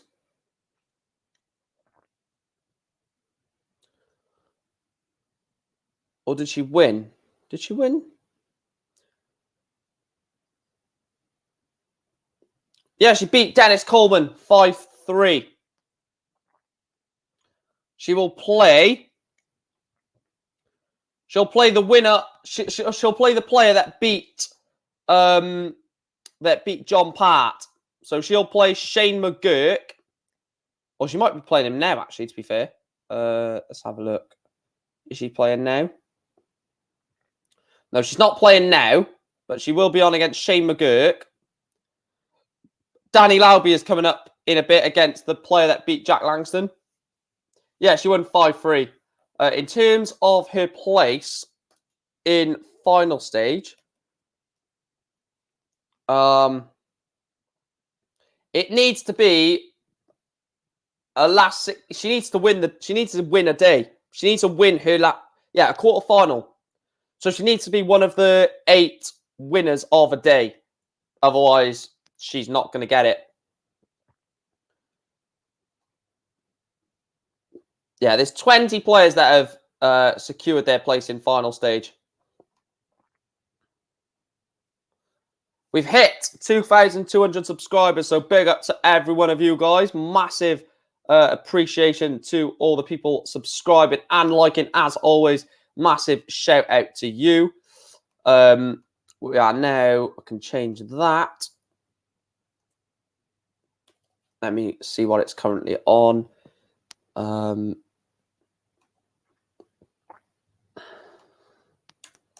There we are. Sort that out. And tomorrow, the live stream tomorrow will be the final stage. So on tomorrow's stream, we will be saying they are now a tour card holder.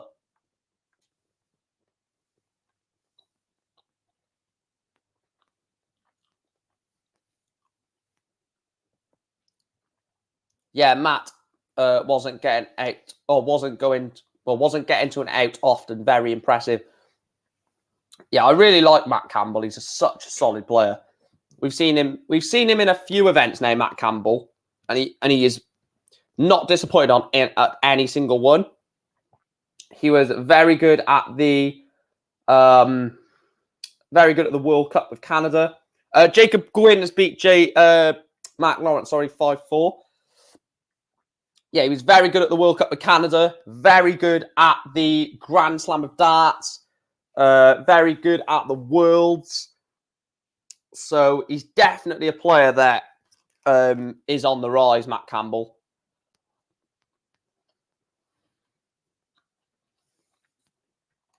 Leighton Bennett gets the leg back. It's a level game between Rian O'Sullivan and Leighton Bennett. 3 legs apiece now in that one.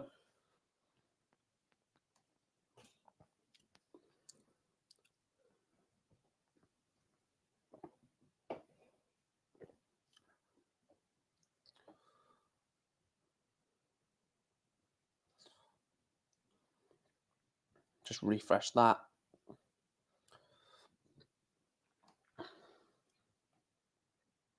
Is there any other results elsewhere? Let's have a look. Going to have a look at EU Q School a second. Haven't delved into that at all yet. So Danny Jansen and Chris Landman have both got their place sorted. So Chris Landman and Danny Jansen have both secured their place into final stage. Congratulations to them. They have both won their quarter-final game. So big up to Chris Landman and Danny Jansen.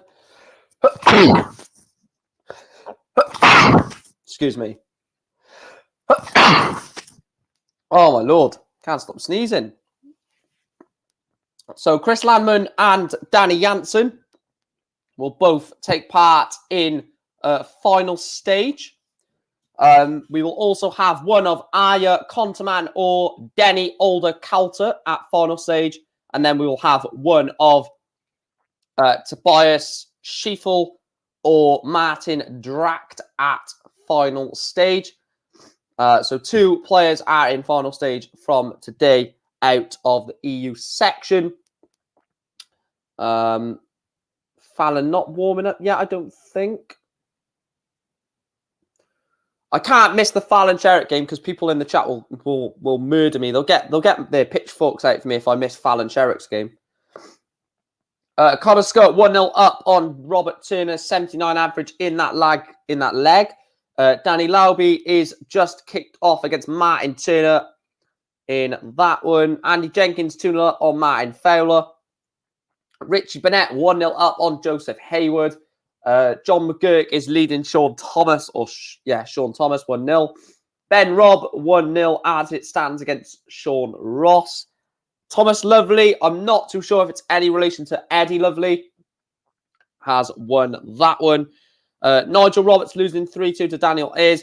Alan Norris has turned it around. He was 3-1 down, was Chuck Norris. He is now 4-3 up in that one. 69 average from Alan Norris. Very, very poor average, but who cares when he is now in front and one leg away. I don't think he will care about the averages, to be truthfully honest. Michael says, bless you. Cheers, pal.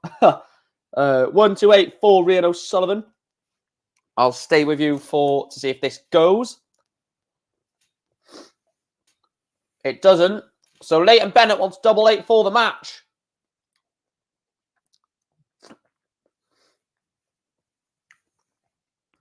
Double 8 for the match for Mr. Bennett. It doesn't go. So Rian O'Sullivan wants 104 to break Leighton Bennett.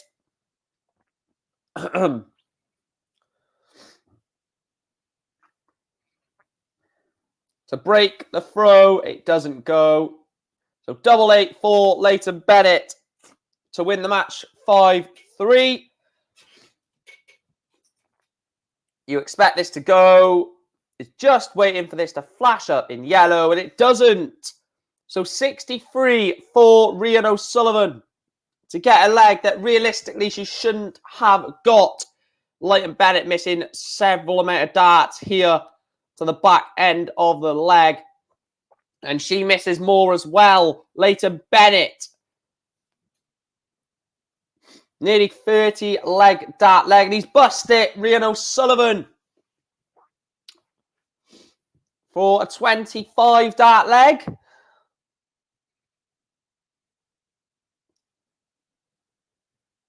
And it's a 27 dart breaker throw from Rian O'Sullivan. It's taken 27 darts for Rian O'Sullivan to break Leighton Bennett.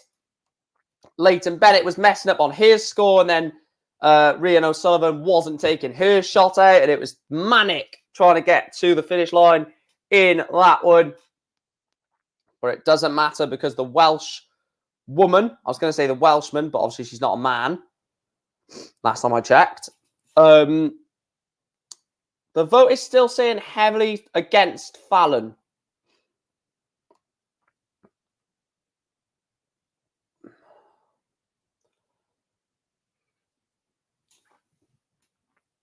When is Diogo going to be starting? Andrew Cox, 5-1 win over David Cahill. Who has she got against Fallon? So she's got Kevin Lane. So in Kevin Lane's first game, he averaged 79.51. And in Fallon's first game, 85.40.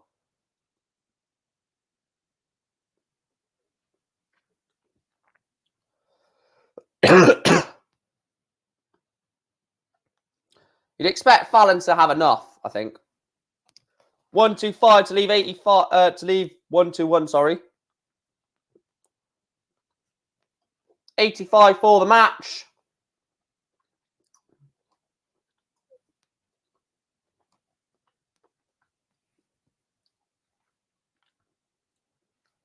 It's not going to go. 1-2-1 for Leighton Bennett.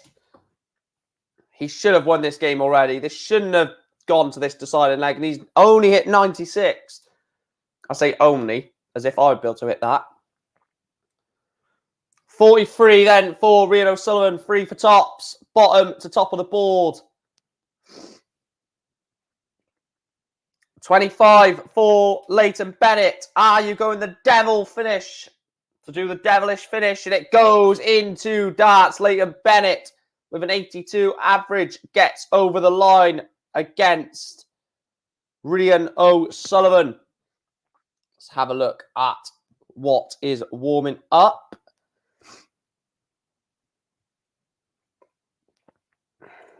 Right, we're not going to put the we're not going to put a game on because Fallon should be on very shortly. So we'll just put the UK results on at the moment. James Waits, 5-4 winner, and Johnny Kinsella, a 5-3 winner in that one. Just looking up the board. John Bowles, Wes Newton, last leg decider. Kevin Burness is 4-3 up on Mac Dudbridge. Ben Robb is looking very, very good today. A 3-0 lead over Sean Ross. Richie Burnett, 4-0 lead over Joseph Hayward. Danny Lauby is 3-0 down against Martin Turner. What a shock. This is Danny Lauby. Was 4-0 down yesterday against Sean Wilkinson. He's 3-0 down again today. Connor Scott, 4-0 up against Robert Turner. Richie Burnett has won 5-0. But what a shot that is. Danny Lauby has got a leg back.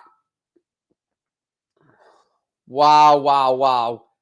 Danny Lauby didn't see this coming. What a shot this is. I thought Danny Lauby was going to breeze through Q School, to be fair.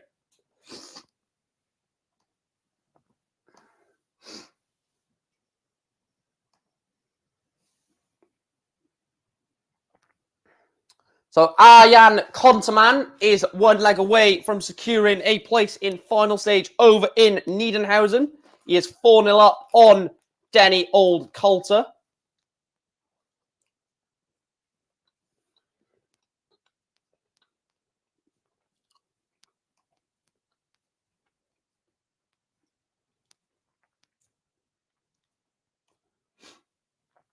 Lou Bevan wins 5-2 against Urmston Troft.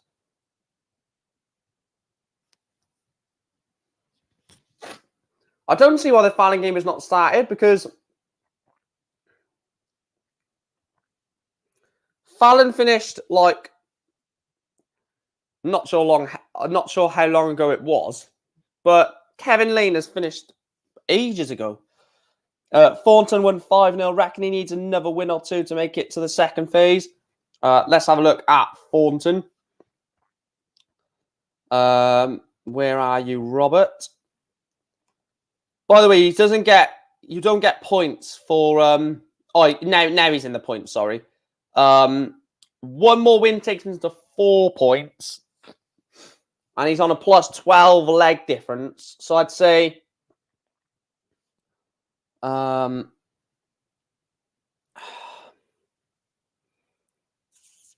would say a 5. So he's on 12.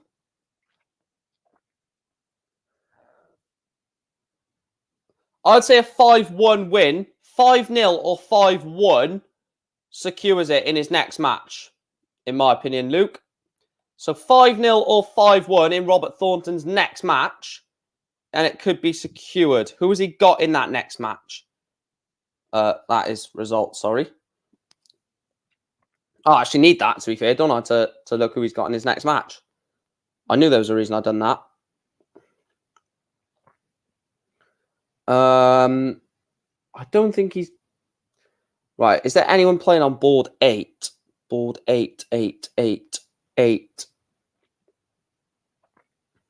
So he's either got James Richardson or Mark Layton. Oh, why is this website glitching for? So he's either got Mark Layton or James Richardson. I don't know who... Neil McDougall has won 5-0 against Josh Harrison. 81 average for him. Ben Robb, I reckon he could get all the way today. I think he's looked absolutely fantastic so far. Jamie Lewis. Oh, please, Jamie, you need a win, to be fair to you, pal. Has any 1-8 game started? We have got our first 1-8 game. Daniel Day against Craig Beattie. I think that's the first 1-8 game. Yeah, it is. Carl Gabriel, obviously knocked out Fallon Sherrock. Didn't knock out. Who did he knock out on? It was Jack, wasn't it? That's referee. I knew he knocked out a big name.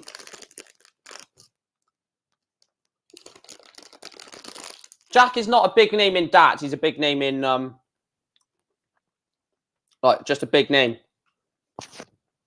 What a game that is, by the way. Chaz Barstow, Kevin McDine.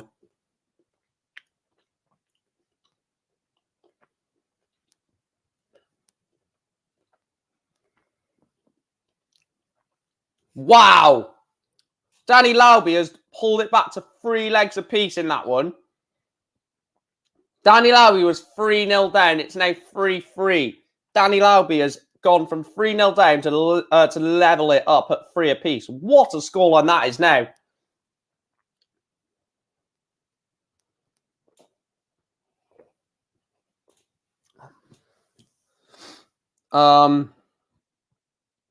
Who has he got next? Jacob Taylor. So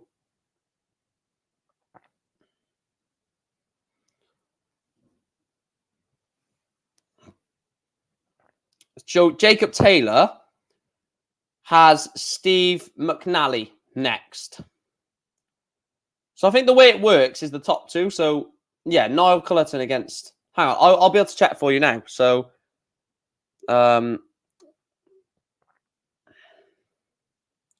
so Daniel Day is taking on Craig Beattie. What board is that? Board 32. So let's have a look at this. Yeah, so it's the top 2. The first 2, yeah. Bloody hell, Richie Burnett, 112 average. Didn't see that. Bloody hell. So it's the top 2. So that means Corrine Hammond. Not Corrine Hammond, sorry. Robert Thornton will play.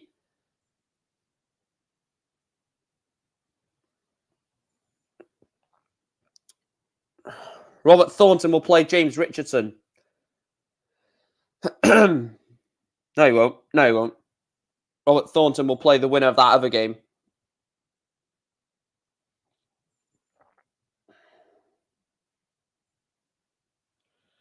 It's so annoying, right? I kind of wit. Look at this again. Jamie Lewis, 97 average, and he's 1-0 down. This has happened too often now, Jamie Lewis. He's thrown 90+ averages and still lost. Which is mental, isn't it? Losing with a 90+ average.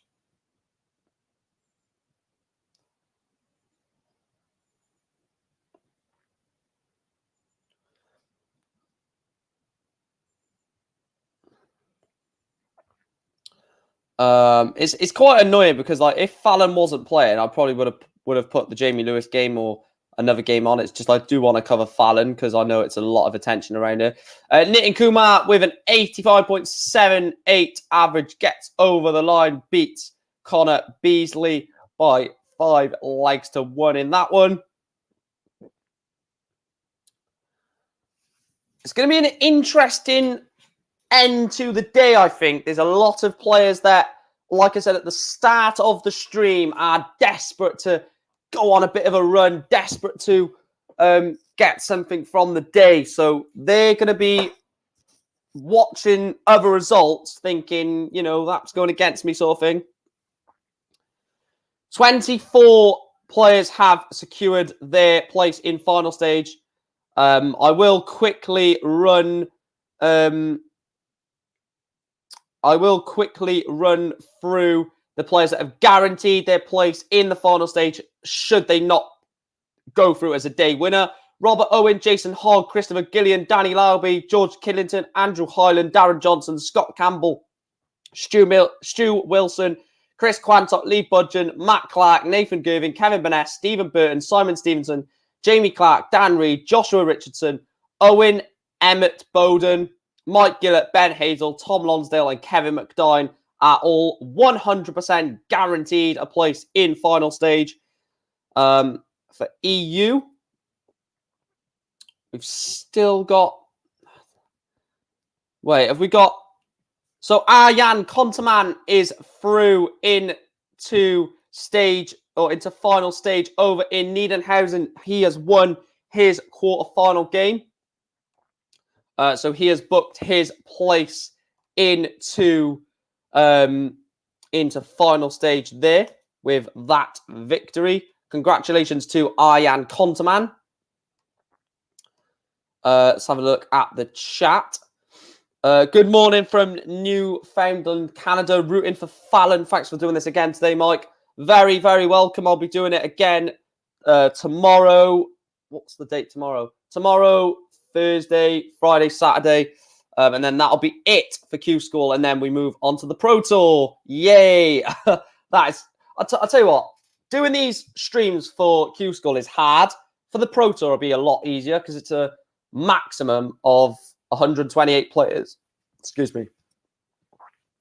CDC should have not allowed PDC card holders, or a simple rule that still gives card away like was represented. Excuse me. Lauby moves on. Did Danny Lauby win? What was the score in that Lauby game? Excuse me. Oh, Danny Lauby. Where are you, Danny? Oh, there. 5-3 win over Martin Turner. How he turned that around, I have absolutely no idea. He's 3-0 down, Danny Lauby. He won the game 5-3. That is what world-class players... Not world-class. He's not world-class. That's what class players do. Leonard Gates is warming up against Jamie Clark. Chaz Barstow, Kevin McDine. Fantastic game there on board number 9. I'm a bit worried about why Fallon Sherrick is not playing. Because surely she should be on. Very, very strange situation that is. Because her game, that sort of, those two players finished their game very, very, a long time ago. And they're still not playing yet. Which is quite confusing to be honest. Jeff Smith and Taylor could have been playing for the money while Taylor still won the card. Heck, Jeff wasn't there to stop a card winner, only for the money. Yeah, because Jeff Smith's already got a tour card, haven't he?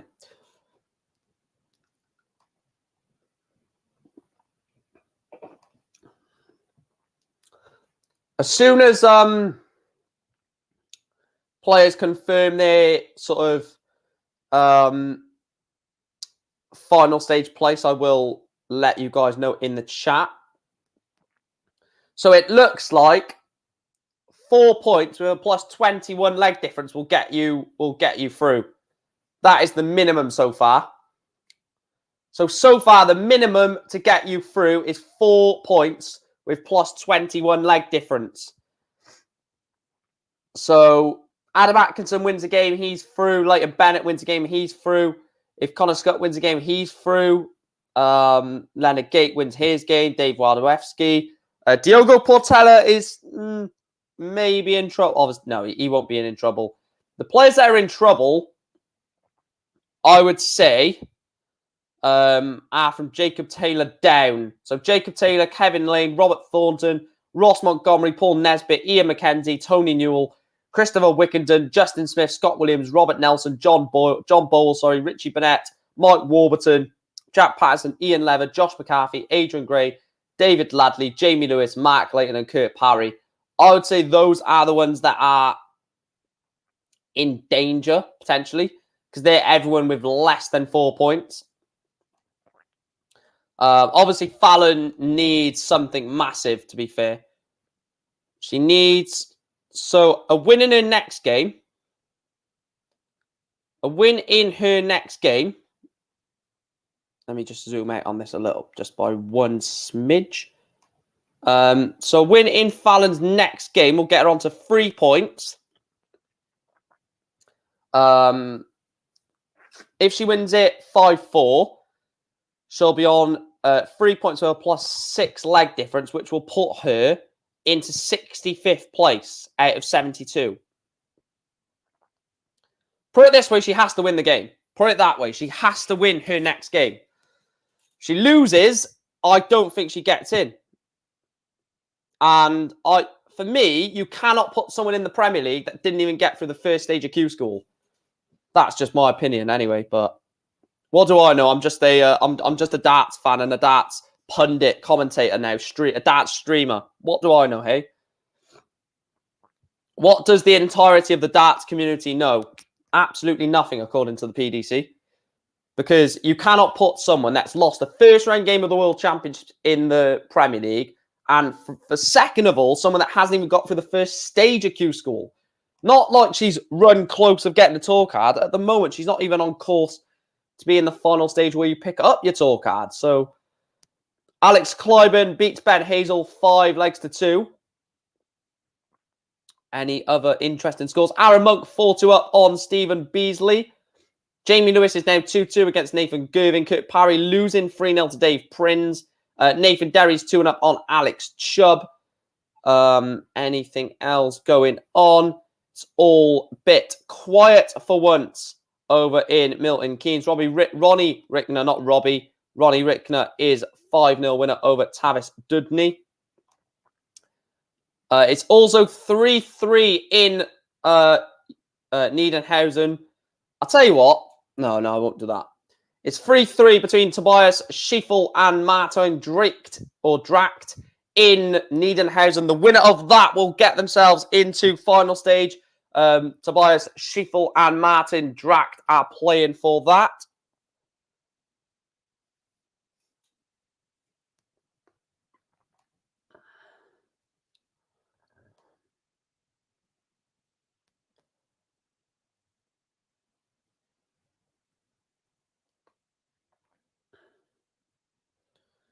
Let me just zoom that in there. Try and get as many games as we can.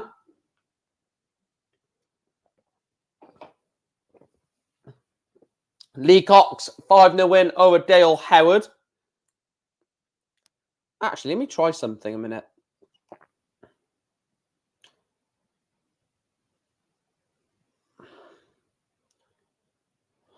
Oh, I didn't mean to do that. Right. Let me see how visible this is.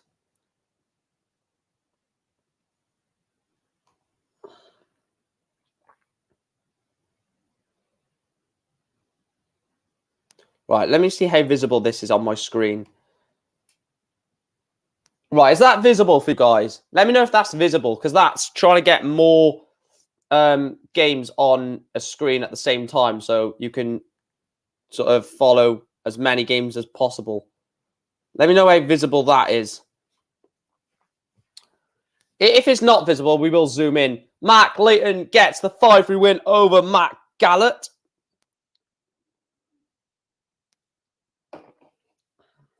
Uh, 5-1 win for Stuart White over Jordan Boyce. Nathan Derry is 2 away against Alex Chubb. A 5-2 win as well for Paul Nesbitt. Beats David Bayton. That's good. Okay, that's good. That is good. Chaz Barstow 2-0 down against Kevin McDowell. Richard North 3-2 down against Callum Francis. Carl Gabriel is 4-1 down against James Richards. That is a shock in my opinion. What is the time? Because I need to put Sky Sports News on for the Africa Cup of Nations. I will be watching that, of course, again today. That's good. I just read that comment. Evening from Australia. Big up from Australia to you, Dave. Hope you are well, my friend. Well, all of you guys are my friends. All of you guys are friends of the channel. I need to do a giveaway soon. I keep saying I'm going to do a giveaway, but I don't know. I'm going to promise myself when we get to Freak Out, I will do a giveaway. I need to actually like write that down somewhere so I don't forget. Right, is Fallon's still not on yet? Right, this is not worrying, but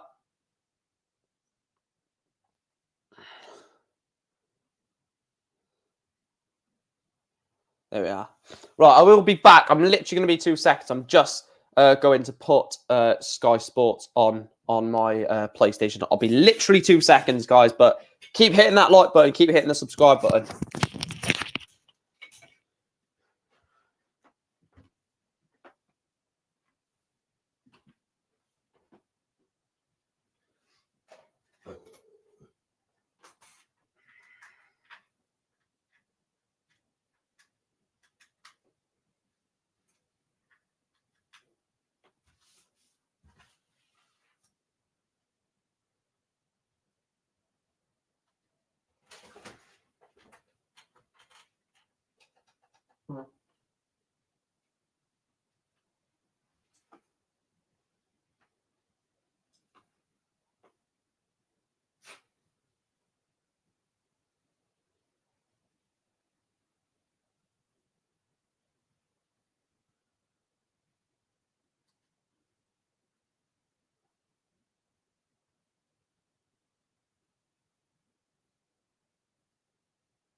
As the draw gets smaller, you may be able to fit 2 Darts Connect matches with you on the...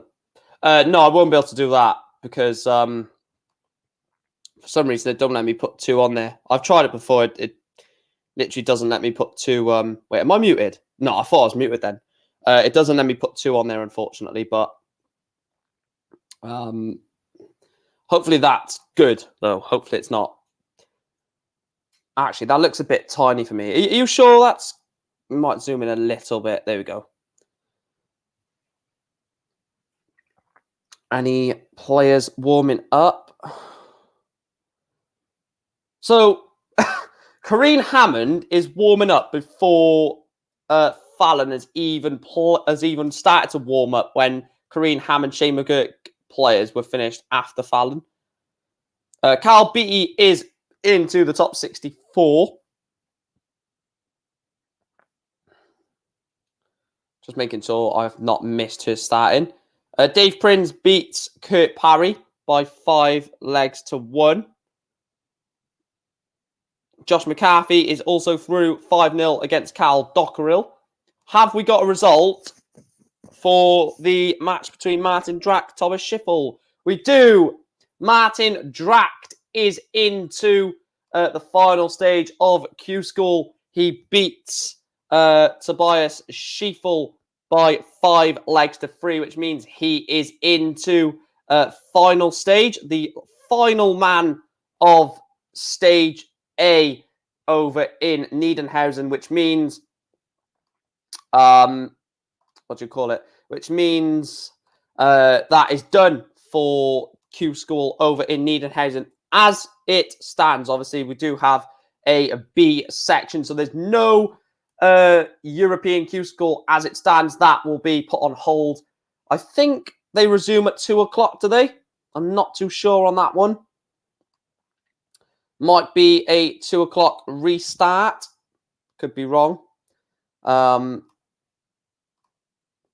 don't know when we're going to get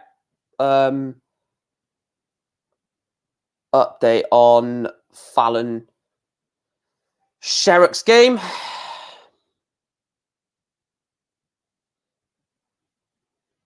It'll happen when it happens, I'm guessing. Well, of course, that's obviously what will happen.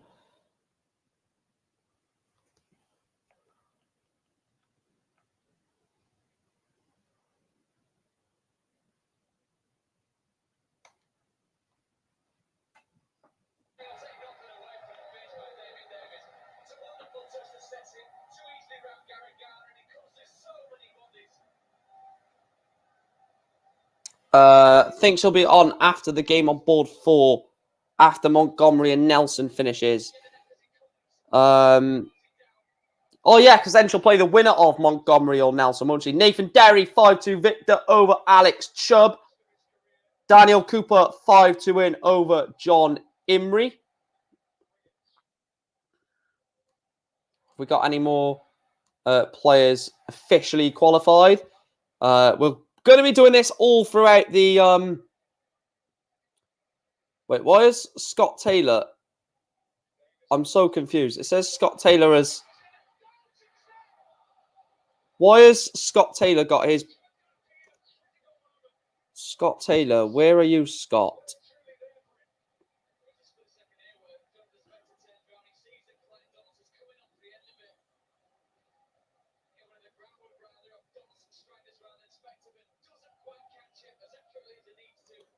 For some reason, on...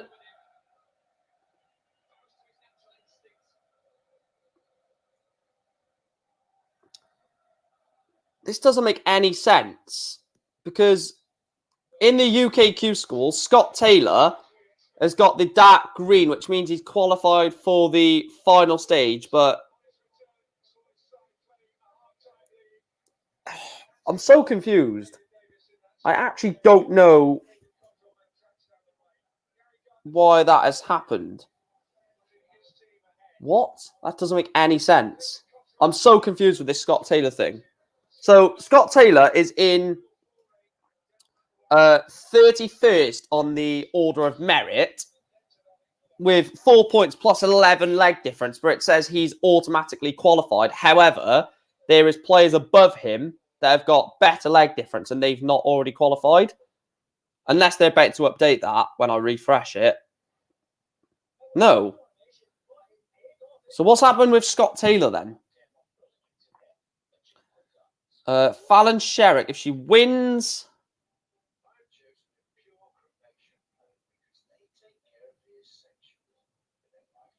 I don't know what's going on there. If anyone knows in the chat why Fallon, not Fallon, why Scott Taylor is in there, and they can let me know, that'd be much appreciated. I have no idea what's gone on there with Scott Taylor.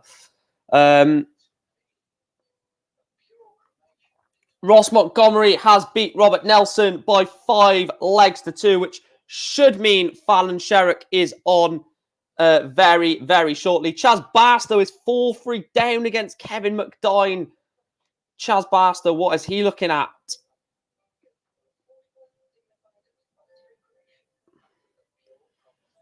Chaz Barstow, he's probably fine, but you know he's going to be looking over his shoulders a little bit because no, it would take a lot for him to not get one, I think.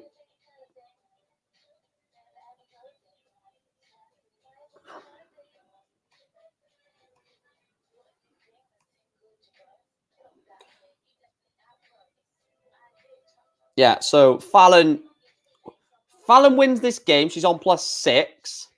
She goes into the top 72. Excuse me.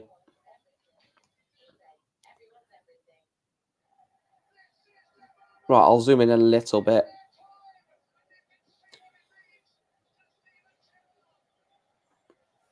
Luke Yates, 3-2 lead over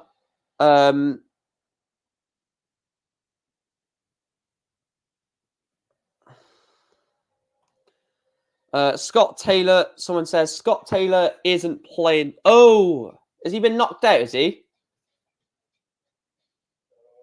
Ah, right. Now I see where you're coming from. Cheers for the clarification, Leo. Cheers for that, pal. Let me just... Oh, yeah. I can see it now. I was just so confused. I was looking at it. I was like, hang on a minute. I was like, how the bloody hell does that happen? Right. I know everyone is waiting for a certain person. So as soon as the Queen of the Palace has got underway, we will put that game on. It's not actually started yet. So we will wait for her to start. Actually, in fact, we can do that. So then when that removes off there, we know when she's on. Also, EUQ school, I should say, has been concluded for the first stage. Event B will be on later on today. For stage 2 of Q school, we won't have any what do you call it, double day. It'll just be a 1-day event, a 1 section event, I should say, in both UK and Germany. They're only doing it now because the field is so big and COVID restrictions and stuff like that. Right, it is on then. Fallon Sherrick takes on Kevin Lane. So I am going to put this game on for you. I know you guys are absolutely buzzing to watch Fallon Sherrick. So there we are. The Queen of the Palace is on your screen. I am going to put this on full screen for a few moments, I think, and then I will come back out and just have a look at some of the scores elsewhere. Fallon Sherrick wins the first leg, holds the throw. Now it's down to Kevin Lane.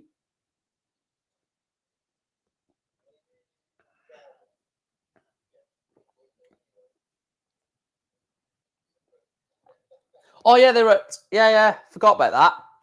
Matthew Edgar might be doing a stream tonight, to be fair, on Edgar TV, because he's at the Marshall Arena, isn't he? So he might be doing a stream saying that he's arrived at MK4Q School. I really hope Matthew Edgar gets a tour card. I really want to see some more Edgar TV live streams. We probably will, to be fair, but...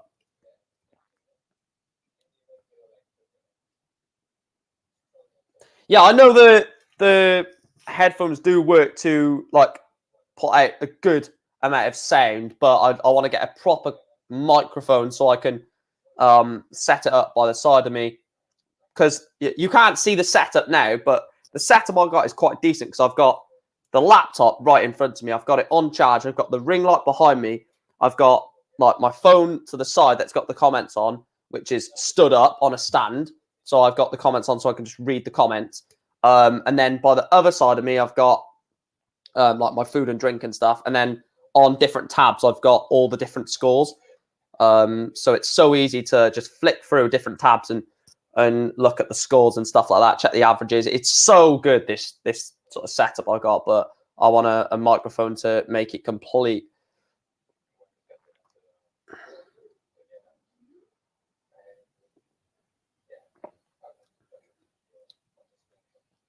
We passed 20 likes as well, guys. So thank you for hitting the like button. If you are new to the stream and this is your first time watching, please make sure to hit the like button. Please make sure to subscribe. It does massively improve the channel. Good darts there from Kevin Link to take that 88.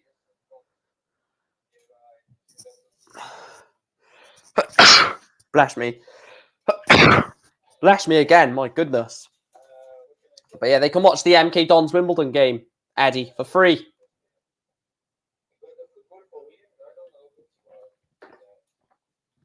Any shock so far? Karine Hammond 2-2 against Shane McGurk. Alex Long beats Paul Linwood 5-4. Jim McEwen, like I said, 3-0, 102 average for Jim. Very, very resilient performance from Jim McEwen throughout the entirety of Q School. Go back to the Fallon game. I know you guys can actually see the game happening, but I still like to commentate over it.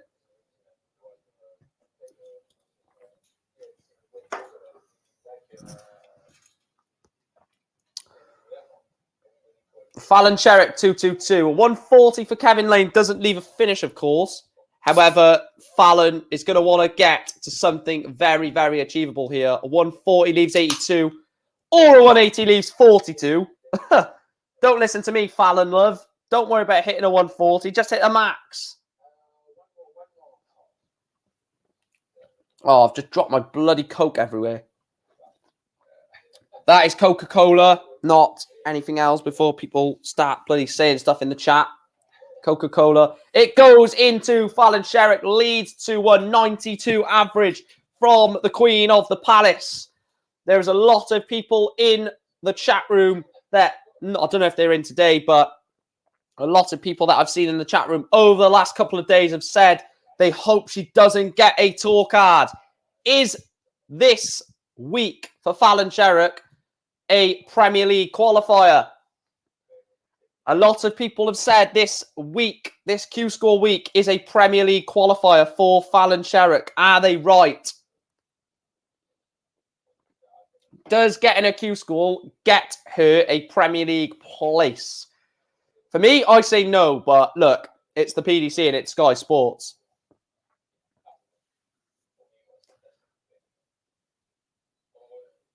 Giving commentary helps. Yeah, I always notice that. So on the games, I will still commentate on it.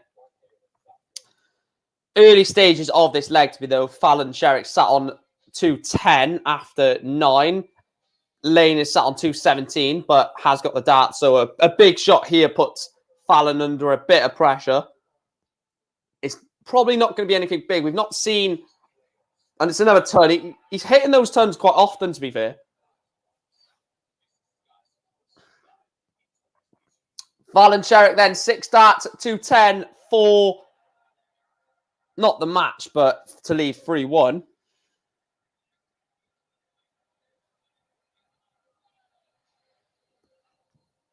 Double 18 then for Fallon Sherrick for a 3-1 lead, a break of throw. She will be throwing for 4-1 and it goes into darts. The Queen of the Palace is 3-1 up on Kevin Lane. You've got to feel sorry for Kevin. The pressure on him to beat her. Daniel Albie just started his 1-8 game against Ricky Palmer. Kareen Hammond, 3-2 loss, or 3-2 losing, sorry, to Shane McGurk. Jim McEwen, 4-0 up now, averaging 92, with Ryan Anderson sat on 68 average.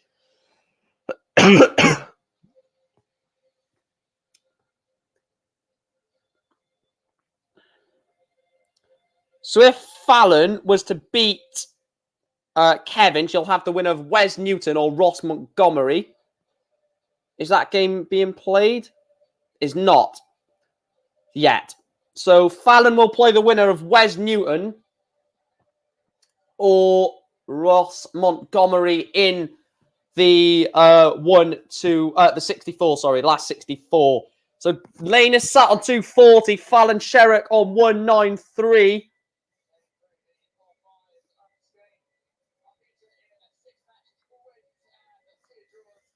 $193 is what Fallon is on. She's only left 133. So a pop shot potentially of the 140 for the Welshman Kevin Lane. 140 doesn't have to go. I don't know if Fallon takes the 133 out.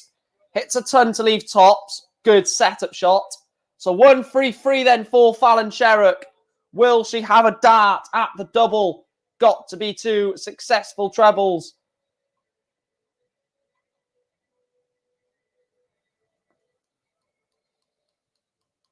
Mahrez Slimani start for Algeria.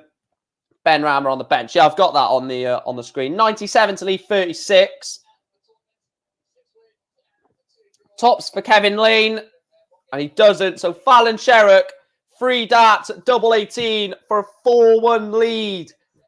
And it goes in 1. Fallon Sherrock leads Kevin Lane by 4 legs to 1. What a performance this from Fallon Sherrock in the day. She said, well, she didn't say, everyone said that she needed a huge day today, and she is well on course to achieving that.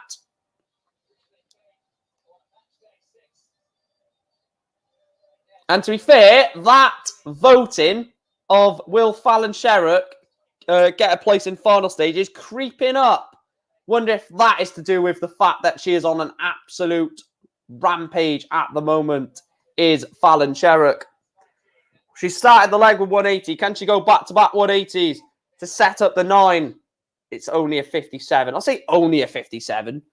I mean, she's 4-1 up. She's in cruise control of this game, averaging 95. To be fair, Kevin is averaging 90. Not a bad leg at all for Kevin Lane.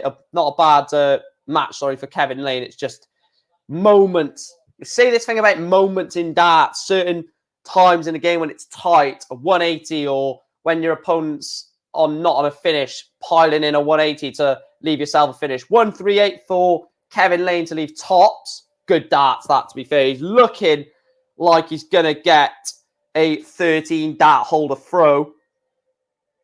Fallon leaves 104. So Kevin Lane wants tops for a 13 dart holder throw.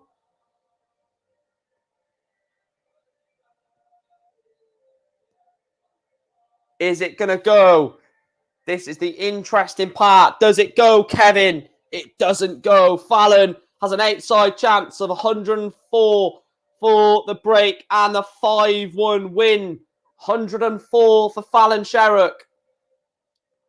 And it goes. Fallon Sherrock takes out the 104. She beats Kevin Lane by 5 legs to 1. The Queen of the Palace is on an absolute rampage in Milton Keynes. It's her hometown. It's where she lives. And she is producing something absolutely sensational. What was the first game? Can't remember what the first game was. Oh, sorry, wrong thing. 5-0, 5-1 for Fallon Sherrock. She's only dropped 1 leg in today's action so far, which is, well, fair play to you. Fair play to you, Fallon. only dropped one leg of darts so far. 5-0 win followed up by a 5-1 win, which does move Fallon Sherrock into 64th place, sorry. One more win guarantees it, I think. I think one more win will guarantee it. Diogo Portela and Leonard Gates are both out of the tournament. However, they will... wait, did Diogo lose or did he just not...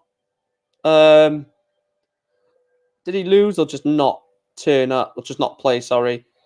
Diogo Portela.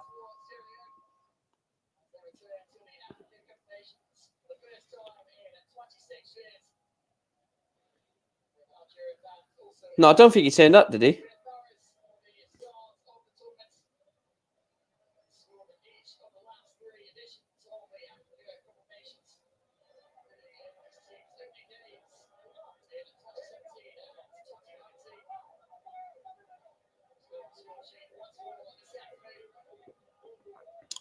So I don't think Diogo turned up.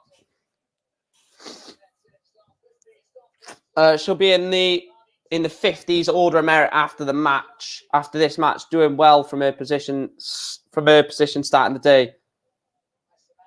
Well, thinking higher, but exactly 64th. So if she wins in next game, Fallon. She wins in next game. I'm just saying a 1-0, a 5-4 win, basically, for the worst possible scenario. So a 5-4 win will put her on to 4 points and 10 leg difference. And that will put her into 42nd.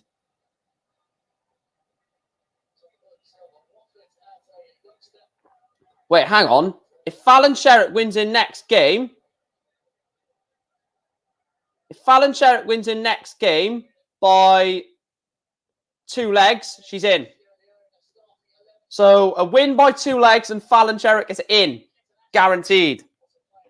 Fair play.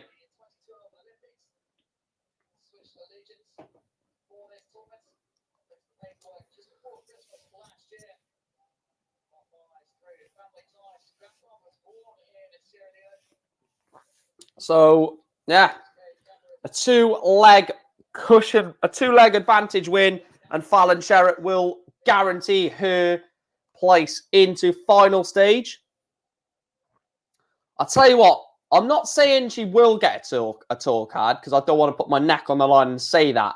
But one thing I will say is people that draw Fallon, or should she, like I said, should she get into the final stage, people that do draw Fallon in the final stage, they will be a bit wary. They will not want to draw Fallon Sherrock after how consistently she has played today to push herself into the reckoning.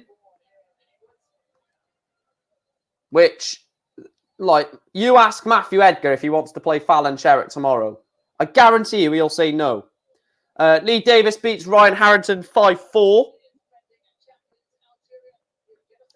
Robert Thornton is warming up against Mark Layton. A 5-0 win for Scott Williams, beating Nitin Kumar. Lee Davis, 5-4 win over Ryan Harrington, like I said. We've got a game we can chuck on.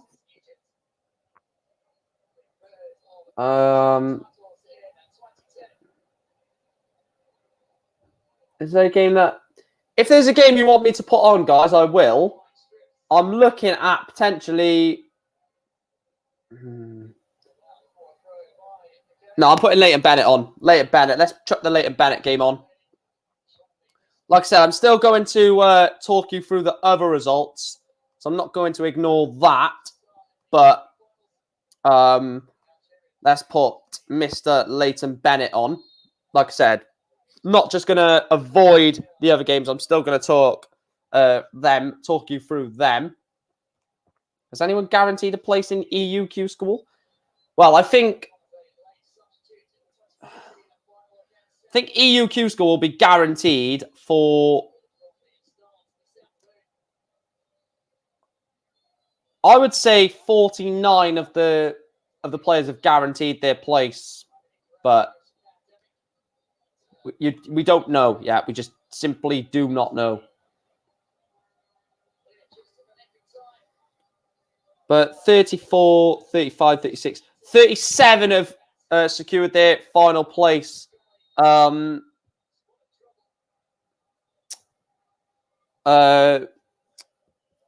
was I trying to say? 37 have secured their place into final stage.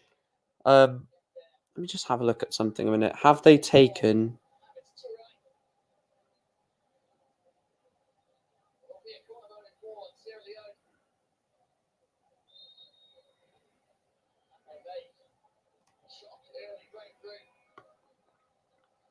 let's have a look at a few comments. Bennett just started. Yeah, we've got that on. Quite a delay. Exactly, Mike. Next match is huge. Or next match will be huge for and whomever she plays. Is Bennett overrated? I don't think he's overrated. I think that's a bit harsh to say he's overrated, but I definitely think that he's got to prove himself on... He's proved himself in several places, but getting a tour card will do him the world of good. But I just don't like the way he's sort of set targets, because he said by 2020, but no, he said by the age of 20, I want to be on the tour. And I think at such a young age in your darts career, the worst thing you can do is start to set time goals. If you just say, I want to get on the tour, at some point in my career, I want to get on the tour, then that's fine. Because you're not saying 1 year, 5 years, 10 years, 15 years. You're just saying, I want to get there at some point. Saying, I want to get there by the age of 20 is basically saying in 4 years, I need to be on the Pro Tour. And it's just going to pile so much unneeded pressure on top of him.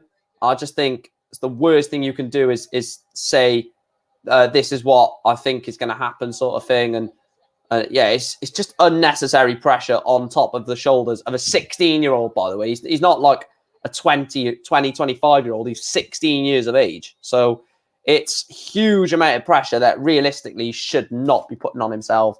That's just my opinion anyway. Look, the whole point of coming on here and doing these streams is to give my opinion on stuff. And I just don't think at that age, first ever time at Q School, you should be saying stuff like that.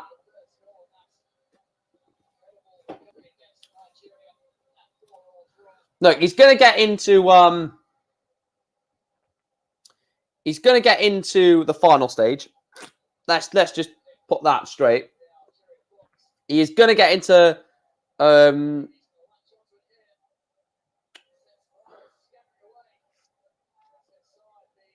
he's going to get into... Let me just double check. So I've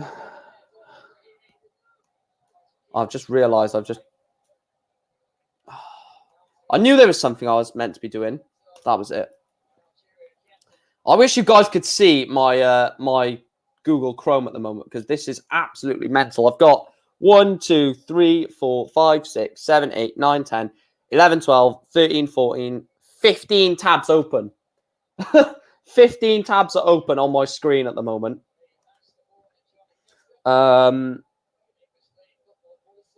Leighton Bennett, well, wins this game, he's in.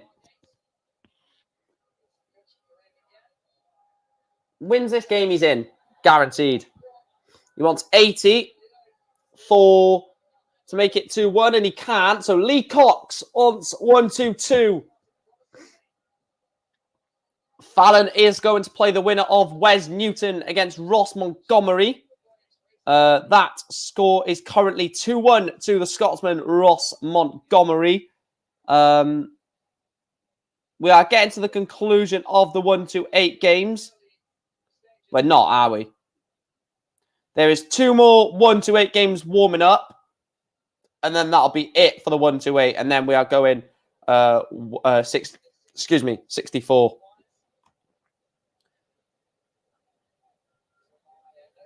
So the boards have not been done for EU Q School Stage B yet.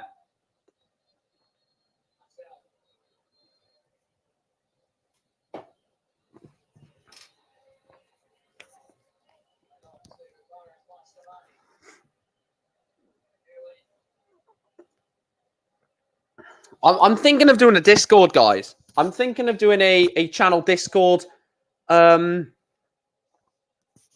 Sort of. What are they called? Channel. A darts Discord channel. I am thinking about doing that. I'm not sure whether I'm going to do something like that. But if you guys would be interested in joining the Discord, where it'll just be all talking all things darts, then I might consider that. It's a great 140 from Leighton Bennett to leave 80. And if you are new to the channel, most importantly, hit that subscribe button, hit the like button. And also, if you do want to become a member of the channel, you can do that by hitting the join button.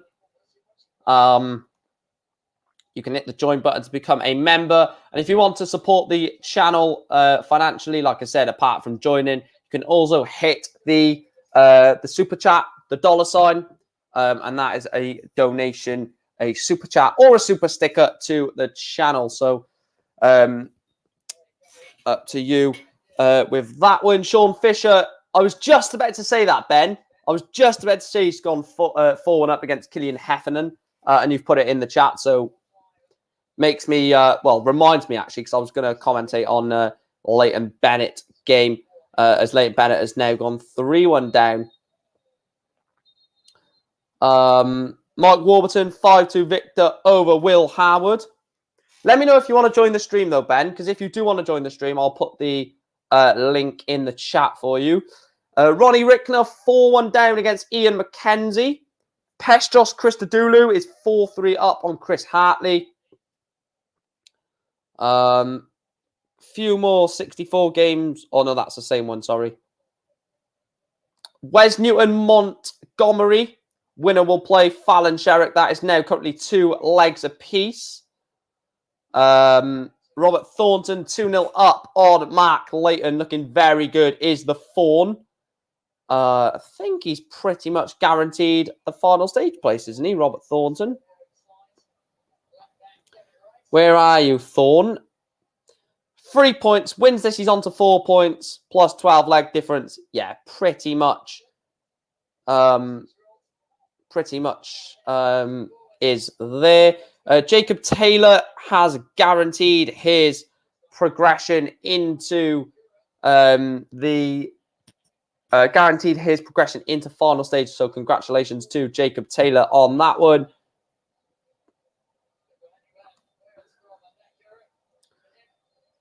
And Leighton Bennett is in a bit of trouble here. He's 4-1 down against Lee Cox. There's people that could overtake Leighton Bennett, but realistically, he should be fine for a place in final stage. I am so looking forward to tomorrow, guys. You do not understand how much I'm looking forward to tomorrow.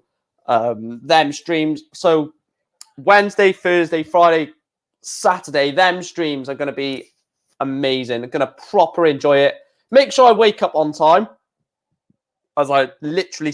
I woke up at 10:20 when I was about to go live, and I had someone, not going to say who, but I had someone message me saying, mate, you're meant to go live sort of thing. And I was like, shite. I was like, oh, God, I run to the shop, get back, and quickly jump live. Couldn't believe it. I'm going to have to make sure I wake up at like bloody 5:30 in the morning next time.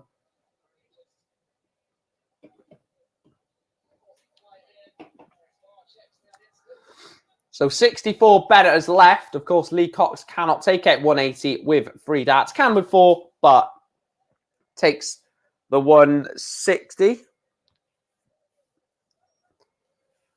So he's gone tops to leave double 10. And Leighton Bennett takes it in 1 dart, was it? I need to watch it back on my stream to see if it was 1 dart. Ow, that hurt. Where is... Right, bear with me 2 seconds. Need to get my my charger again. It's going dead.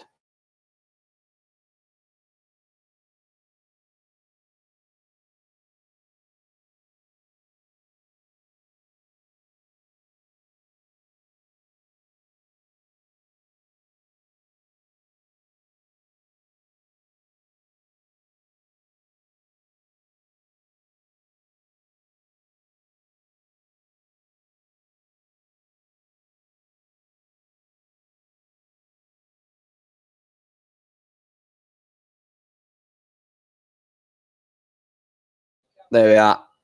That's all sorted. I'll tell you what, your laptop, obviously you guys probably don't do watch-alongs or streams. You might use your laptop for work and stuff, but when you use your laptop, it goes dead so quickly. So I'm just going to have to keep my laptop on charge during the entire streams, I think. That's probably going to be the best way to do it.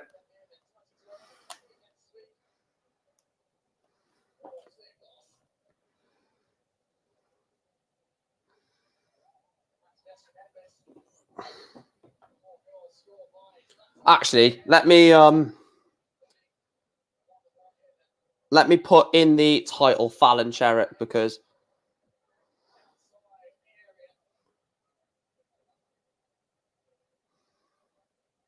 I think a lot of people will want to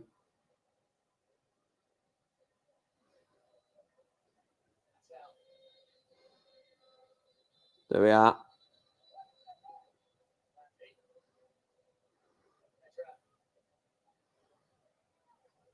There we go.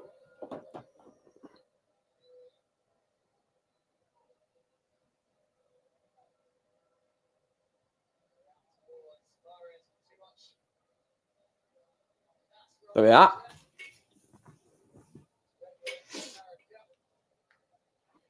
And it's 5-2 win for Lee Cox over Richie Burnett, Leighton Bennett. What game should we put on? I don't know if we should put a game on. Is Fallon... Right, I'll tell you what. We're going to put the Wes Newton... We're going to put the Wes Newton-Ross Montgomery game on due to the fact that the winner of this will play Fallon Sherrick. So like I said, the winner of this game that I'm going to put on screen will play Fallon Sherrick. Wes Newton, very capable player against another very capable player in Ross Montgomery. 4-3 to Sean Fisher, says Ben. Going to quickly run through some results or some latest scores.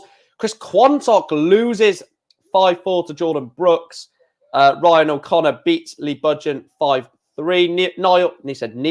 Niall Cullerton is a 5-2 winner. Robert Thornton 4-1 up now, averaging 92.5 is Robert Thornton. Alan Norris 3-1 up on Glenn Gibson. Kevin Burness 4-1 up on Stuart White. Aaron Monk 3-1 up on Lewis Pride. Andy Jenkins 3-1 up on Callum Francis. Danny Lauby 1-0 up on Lee Evans. Scott Williams averaging 107 is 2-0 up on Charlie Simmons. Ben Robb is now 4-2 up on Lewis Day. He's playing absolutely beautiful stuff. Is the man from New Zealand. Ben said, Sean Fisher is now 4-3 up, and he's now just taken the leg. It is 5-3 victory for Sean Fisher. Davy Kerwin wins 5-2 against Andrew Cox.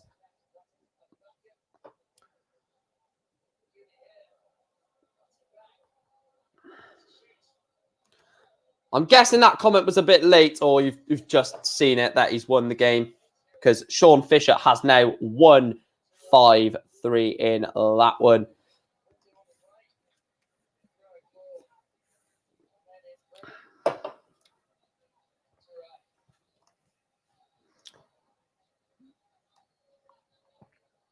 Uh, 13 data to win 5-3. Good performance there from Sean Fisher. Like I said, someone that played very, very well last year's Q School and played some decent stuff on the tour this year as well. Ross Montgomery then double 5 for a breaker throw, and he will be throwing for the match. So Ross Montgomery double 5, and it goes. Last leg decider. The winner will take on Fallon Sherrick in the last 64. Fallon is waiting for the result of this one on board number 4. Wes Newton taking on Ross Montgomery, and he's only started with a 60. Has Ross. Needs a big reply here, Wes Newton. Needs to come back on. He's gone full 60. Back-to-back 60s from both players. Right, Ben, do you want to come into the stream, pal? Because I will literally put the link in the chat right now if you want to. Because I think I might need someone to jump on and watch the rest of this day. Not going to lie, I am feeling a little bit tired. 3 days of 7+ hours. Oh, I said to my mum the other day, I think it was yesterday or the day before, I said to my mum, I could do this as full time. Like, do every Pro Tour event, every event in general. I'm considering doing it as a full-time job. YouTube darts.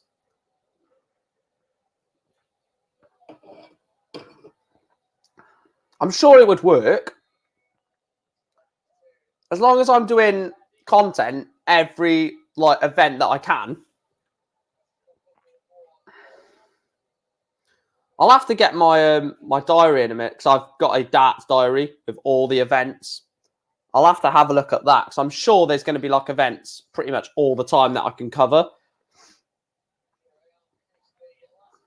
Lee can get hot. His zone is world class and would add much needed sportsmanship to the tour. Lee, who's Lee?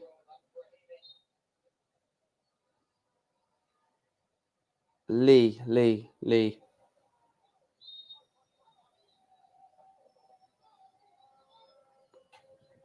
210 for Montgomery. Hits 40 to lead the big fish. So double 9 for Wes Newton to close Montgomery out. And he does it in one dart.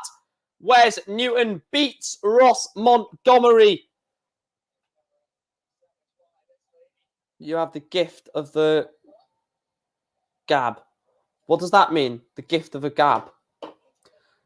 Wes Newton beats Ross Montgomery and will play Fallon Sherrock in the next round. The Queen of the Palace has got a tough game against Wes Newton. Right, so a game we can chuck on for now. I want to chuck a game that's like halfway in. Let's see what the score is in this leg between Robert Thornton and... Yeah, we'll chuck the Thornton game on. We'll check the conclusion of the Thornton game.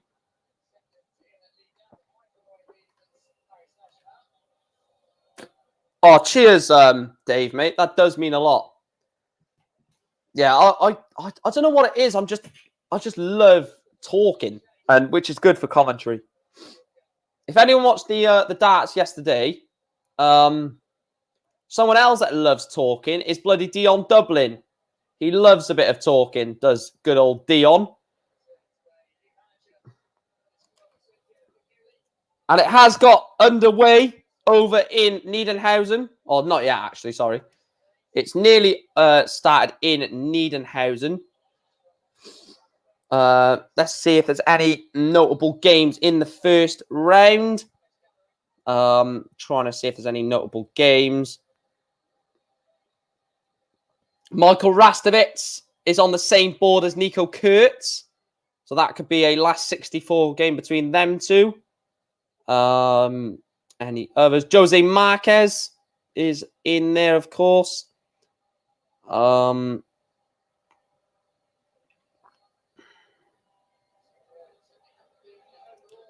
Any others? Marco Cantelli. Thomas Hudek against Barauskas. That's a big game. Both players have played quite well, to be fair. Robert Thornton wants double 10.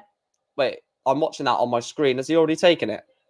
No, let's see this before I go back to Niedenhausen. Double 8 for Mark Layton, and he goes in one. Mark Layton pulls a leg back against the Fawn. Go back to what I was saying. Vincent Vandermeer takes on Simeonidis.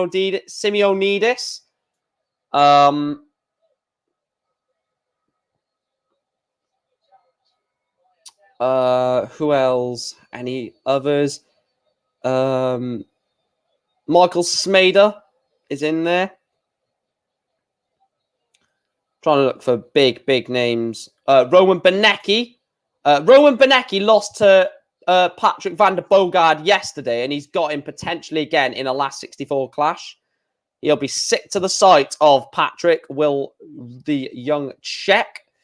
And Roxy James Rodriguez, if he wins his game, he will play the winner of Thomas Hadjek, Daniel Papiki, or Felix Nappi. So some decent games in there. Of course, UK Q School is 10 times more stacked than the European version. In January, there's Masters, Players Championship Tour, and Euro Qualifiers and Challenge Tour. Yeah, I'm going to do a lot. Oh, Sierra Leone nearly scored against Algeria. Oh my God, that would be hilarious if Sierra Leone score against Algeria.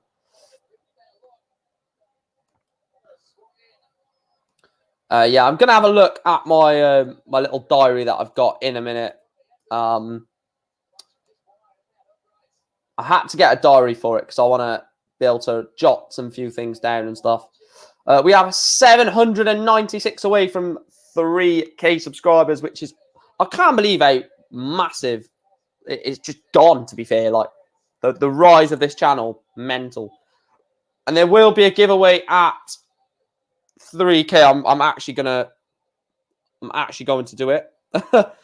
I've said I was going to do a giveaway at 2K. Excuse me, I never done it. I totally forgot. Because we've gone massively over 2K now, which is a good thing. But I'm definitely going to do a giveaway at 3K subscribers.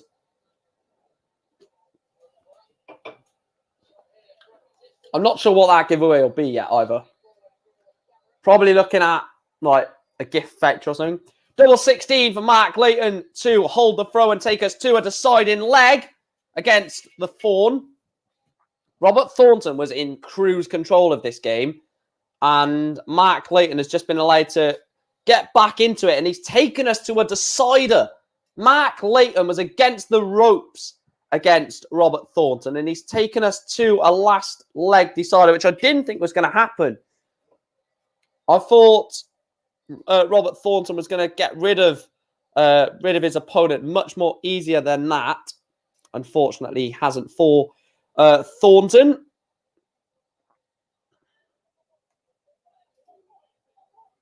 Oh, let me zoom in a bit on that screen.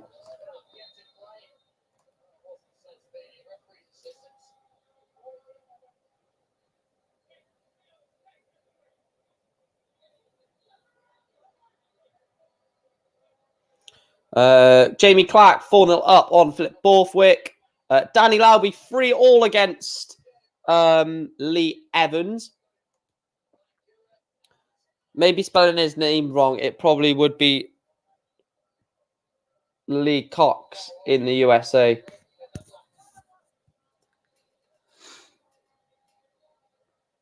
Let me have a look at UK Q scores. Anyone else guaranteed their progression? Right, so we've got 39, 40, 41, 42, 43, 44, 45, 46. So 46 out of the 72 have guaranteed their place in final stage. Fallon Sherrock has dropped to 69th.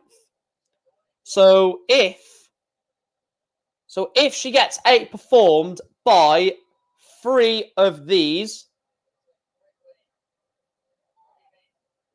if she gets outperformed by 3 of these names, Fallon Sherrock will not be in the final stage. So she needs to get outperformed by either Kelvin Hart, Callum Francis, Daryl Pilgrim, Gary Stone, Richie Burnett, Wes Newton, David Pallett, Jordan Brooks, Lee Davis, Jacob Gwynn, Billy Galley, Gary Eastwood, or Kurt Parry. If she gets outperformed by 3 of them, Fallon will not be in the final stage. Bear in mind, she has Wes Newton in this next game. So this next game for Fallon, weirdly enough, is win or bust. Because if she loses, she's on a +9 leg difference. If she loses by 3 legs, she is out of the top 72, which means she has to rely on other results. However, a win puts it onto 4 points, which should all but guarantee. No, it will. I think it'll guarantee it. A win will guarantee Fallon Sherrick a place in final stage. So, breaking news, a win for, well, not breaking, but bit of news, a win for Fallon Sherrick will, whatever the scoreline, will guarantee a place in final stage for the Queen of the Palace. Robert Thornton is slowly tripping over the line here. He needs to get this leg done, to be fair, Thornton, because otherwise he might not get. And it does go in one. Robert Thornton wins 5-4. I will put the...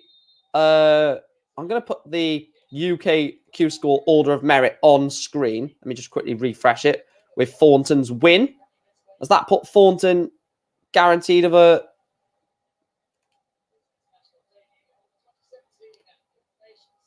Oh, it's not updated yet. So it has happened. Fallon Sherrick has dropped out of the 72.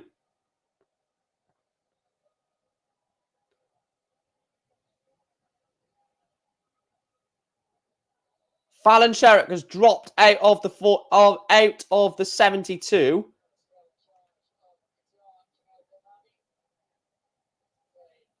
Was that a 1-8 game for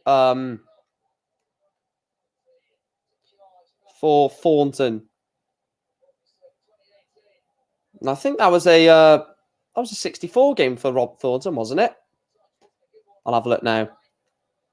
Robert Thornton. Well, that was a 1-8 game, yeah. So he's into the 64 now. So let's refresh that.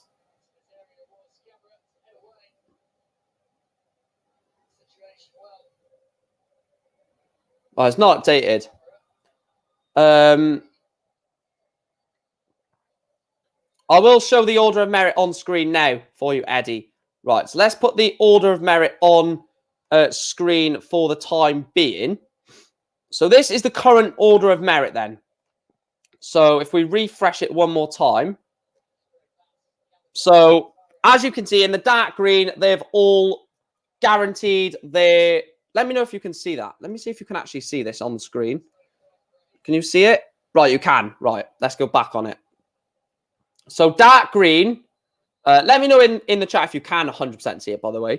So first of all of these players have got their place in the final stage.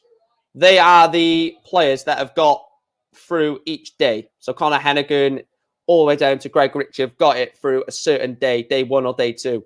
In the dark green, guaranteed their place. So Danny Lowby all the way down to Cal Beattie, so 40 there.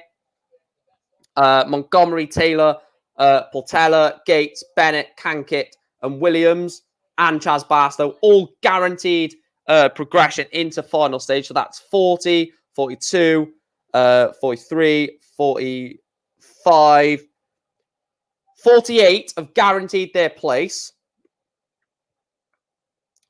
Fallon Sherrick is now currently sitting outside the top 72. She's currently in 73rd place.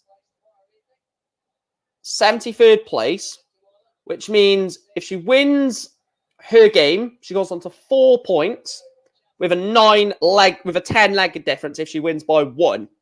So that would put her on to 4 and plus 10, which would then put her as a guaranteed progressor. So a 5-4 win, any sort of win for Fallon Sherrick, she will guarantee her place in final stage. Robert Thornton, it's still not refreshed Thornton. They're a bit late on this. Have they done it now? They've done it. So Robert Thornton there with that win has now guaranteed his place. So Robert Thornton is through. So Fallon Sherrick, just a win. That's all it takes is 1 win. And then that will boost her past all of these and push her up into 53rd. So yeah, a win for Fallon Sherrick, and she will have her tour card. Not yet. She will have her place in the final stage. So as soon as that is confirmed, I will delete the poll on the stream because then it'll be impossible for you to guess or to predict her not to get it. And she is in her next game. So we are going to put the Fallon Sherrick game on now. So Fallon is now throwing or playing, I should say, for a final stage place. Your commentary team is Michael Green and Michael Green.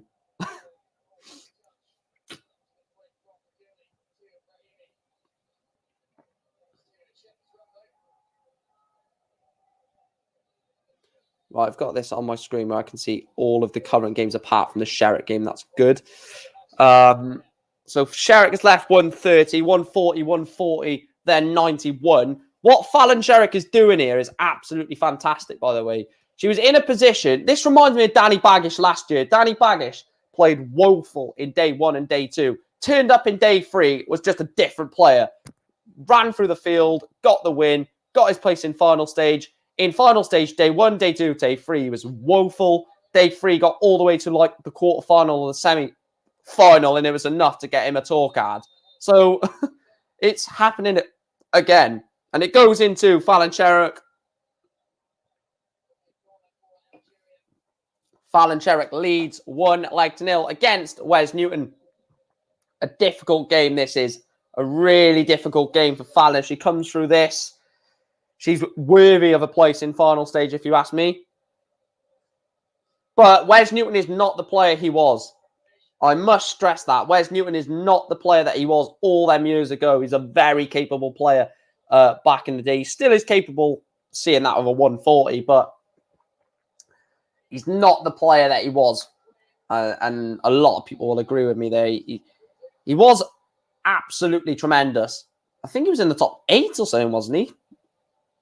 He was definitely up there. His peak performance is definitely miles clear of Fallon Sherrick's. Miles. So 140 here, 180, 137, 171, only 44. So not a poor visit. It's on the Newton throw. She's already held throw in like 1. Of course, holding throw is more important. Breaking throw is more important, I should say. Holding throw is nice because you don't want to get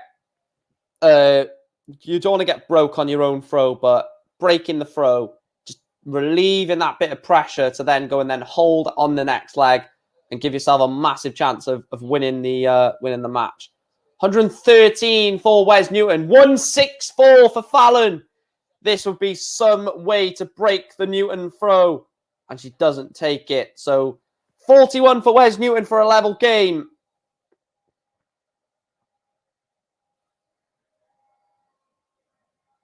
And he doesn't take it. This 72 has to go. 72 has to go. I would go 20-20 double 16 here, personally.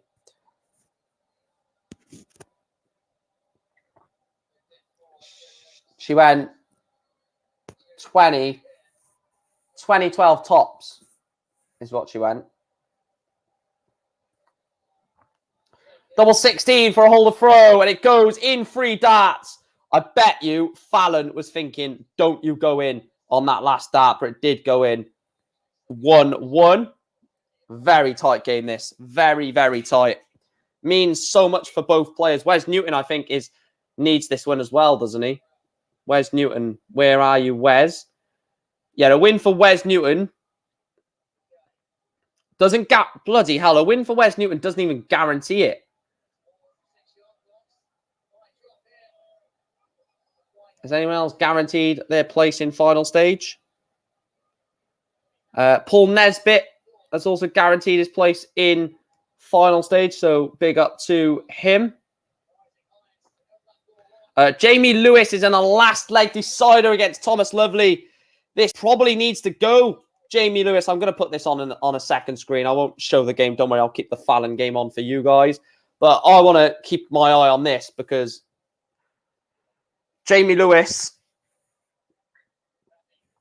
and he's left 108, Thomas Lovely. What a moment this would be for Jamie Lewis to hit a 171 off 201.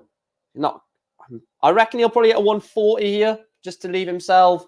Oh, he's only at 58. So Thomas Lovely, I think, will have 6 darts at 108 to knock out Jamie Lewis.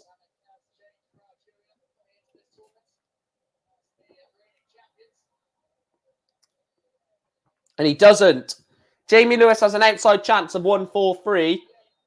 I'm not saying it has to go. Of course, it doesn't have to go. But... oh, and he's missed it. So Thomas Lovely, 88 to knock out Jamie Lewis out of day 3 of Q School. And it goes in 2 darts. Sorry, 88 knocks out Jamie Lewis. What does that do for Jamie Lewis's place in final stage? He's still hanging on to it. He's still hanging on to it. Just about as well. Just about. Fallon Sherrock in this game leads 2-1. Another holder throw. 3 holds a throw in this match so far. And it is Fallon Sherrock who leads 2-1. Jacob Taylor 2-1 up on Josh McCarthy. Any other results? David Pallett 2-0 up on David Sleevin, is it? Connor Scott 1-0 up on Ricky King, both averaging 100 plus in that first leg. Ben Robb 1-0 up over on Adrian Gray. Kevin Burness 4-1 up on Shane McGurk. Very good performance from Kevin Burness today. Played some decent darts. Adam Mould averaging 100, They said 188. Averaging 100, leading by 3 legs to 2. Robert Thornton will play Reese Hayden in his next game in the 64. Kevin Burness, he said 6-4.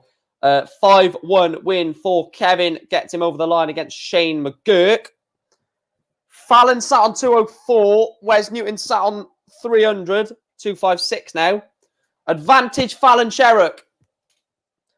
Advantage Fallon Sherrock. 204. 6 starts. Oh, that is ridiculous. That is absolutely ridiculous. The timing of that 180 from Fallon Sherrock to leave double 12 when your opponent is sat on 256. Ridiculous darts from Fallon Sherrock. Double 12 for a 3-1 lead and a break of throw, most importantly. And it goes into Fallon Sherrock. Breaks the Wes Newton throw. She is now throwing for a 4-1 lead. She is 2 legs away from placing herself in. Oh, she started off with a 180. This is ridiculous darts from Fallon Sherrock. A 180 to leave 24 in leg 4. And then 180 to start leg 5.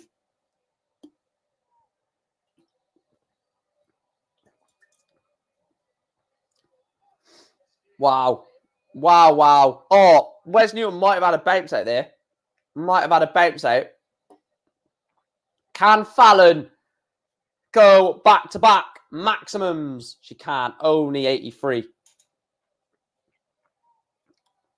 She's going to win this match, and she's going to win this match. Pretty straightforward, to be fair. Any other results? Aaron Monk is now 3-1 up over Lee Davis.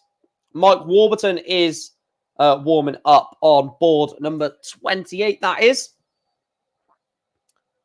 Simon Stevenson against Gary Stone has just started. So has Reese Hayden against Robert Thornton. Ben Queenby is level against Callum Francis, averaging 101 is Callum. Pestros Christodoulou is going quite good in this day. I don't know how far he is off getting a place in the final day. Excuse me. He needs 2 wins, but if he wins this, he's only 1 win away from getting himself a place in the top 72. So there's 46, 47, 48, 49, 50, 51, 52. So there's only 20 places left. Fallon Sherrick has now dropped to 75th. There's only 20 places left for players on offer to get into the final stage. Only 20 places left. Fallon Sherrick, with this win, will make that 19.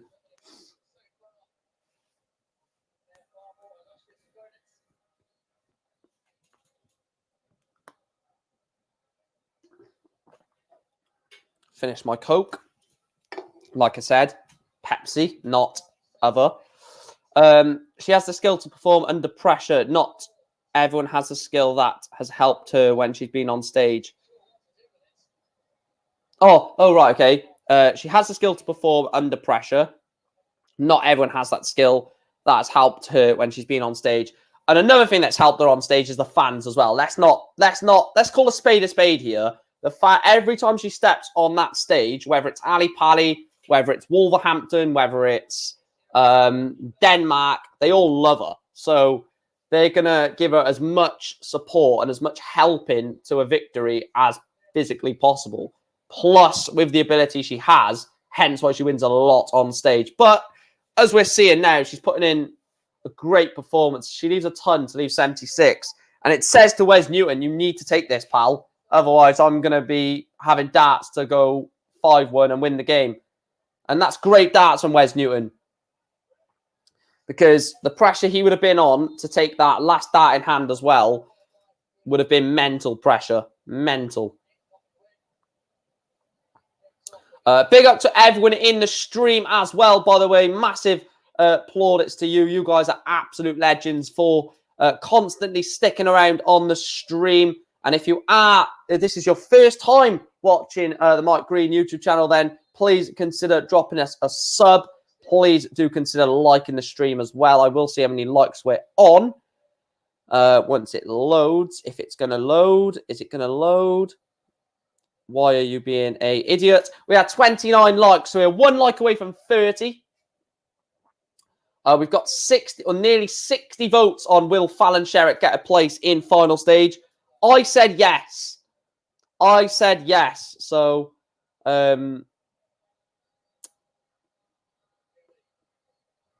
agreed. But like you said yesterday, the floor in brackets of speech marks is a different environment. She has to learn to excel in both environments. Look, her stage game is one of the best up there. It's one of the best. Her floor game is nowhere near the best, but she's developing that. It's 36 then for the match for a 5-2 win to book her place in final stage. Fallon Sherrick misses. Leaves 8, double 4.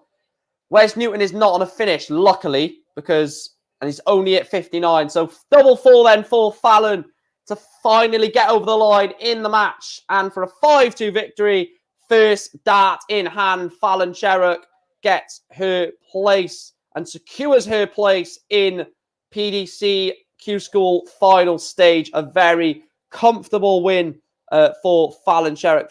5-2 victory there for the Queen of the Palace. Is she going to be the Queen of Milton Keynes as she looks to get that PDC tour card? I'm trying to refresh it. I'll tell you what, the Pro Tour is gonna look totally different, isn't it, if she gets in there? So 48, so 53, 53, 55. 55, 56, I think.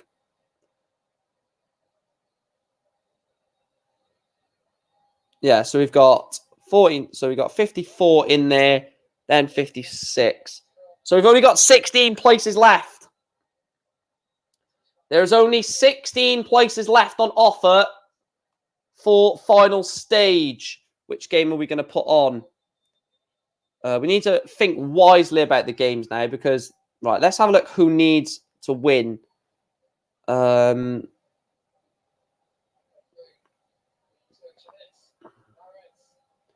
have a look at the games.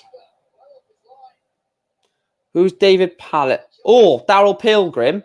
No. We won't put that. David Pallett against Dilvan Slevin, is it?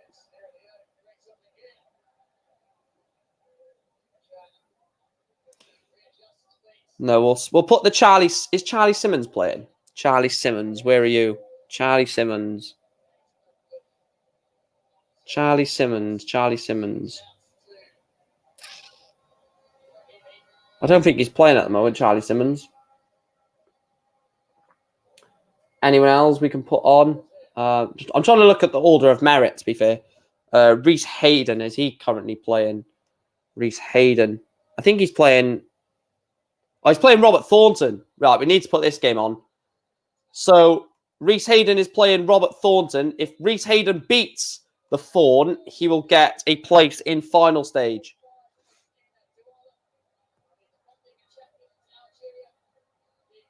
A 92 average there from Fallon.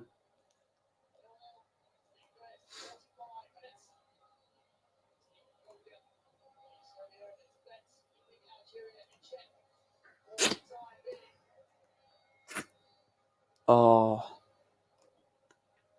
Right, there we go. Who has Fallon got next? It doesn't matter, but we probably will just focus on her game.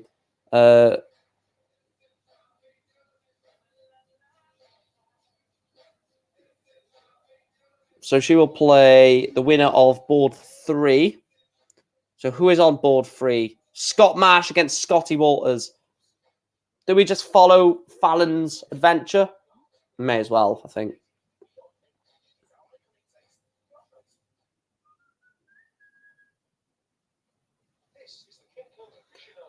Right. He needs to win this, Reese Hayden, to get himself into final stage. Robert Thornton has already booked his place into final stage, but Reese Hayden hasn't yet. So a big win needed for Reese Hayden in this one.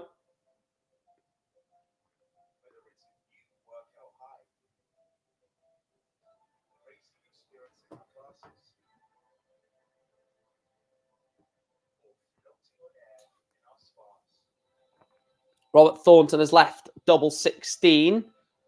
Actually, no, I'll tell you what we'll do. We'll just put the live scores on. Actually, it makes more sense, to be fair.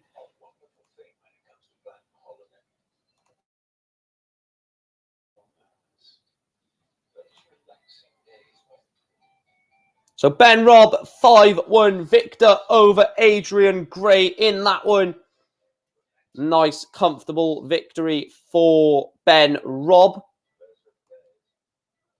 Right, there's no point in...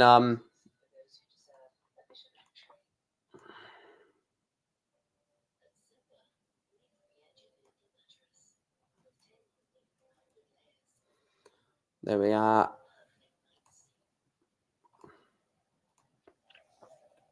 Yeah, I'm not too bad, Sean, mate. How about yourself? Hopefully you are well as well. Just refreshing this to see if anyone else is...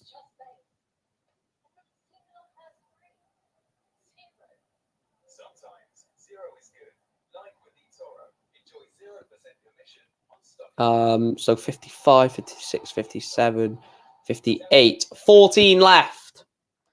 Oh, it's starting to get nervy. There's only 14 places left for players on the order of merit.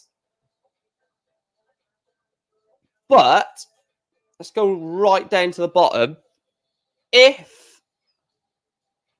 So right down to the very bottom, if James Richards wins the day, who is currently 149th on the order of merit, he will then get a place in the final stage, which is crazy, isn't it? Because if he does get to the last 16...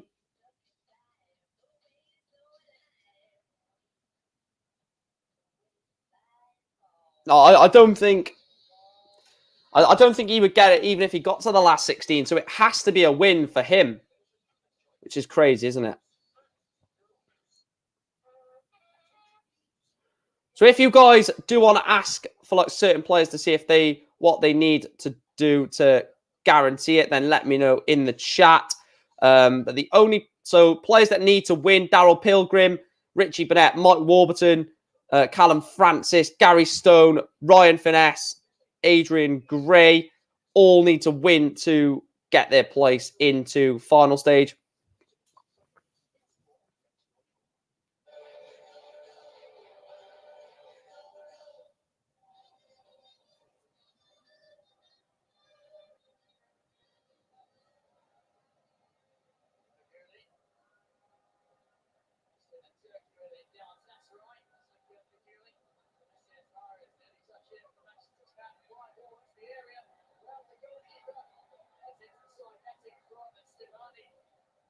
Come on, Algeria.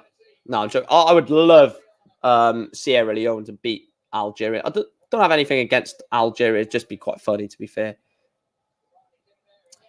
Callum Francis beats Ben Queenby by 5 legs to 3 in that one. Has it started over in Niederhausen? Hasn't started yet over in Germany. Just watching the results come through. Aaron Monk is a 5-4 victor over Lee Davis. Simon Stevenson beats Gary Stone by 5 legs to 2. Sorry. Just waiting for all of the results to come through on that Connect. I'm going to quickly go and grab a pack of crisps as I'm absolutely starving, waiting for all of these results to come through. So I'll leave this on. I'll leave this screen on for you so you can see the screen. I'll quickly answer Luke's question before I go. So he says Dylan Sleevin and Niall Cullerton. Niall Cullerton is guaranteed. And I can't see Dylan Sleevin, so I'm just going to use this feature and type his name in. No, mate, he needs. I think he needs to win the day. Needs to win his last 6. He needs to get to the last 8, I think. Yeah, I think he needs to win the day to actually get through. Who's he playing right now? Dylan Sleevin. Or who has he got? He has got. Oh, he's lost to David Pallett. He's lost to David Pallett. He's out. He cannot get a final stage place. Cannot get a final stage place. He is out. Unfortunately, lost. Daryl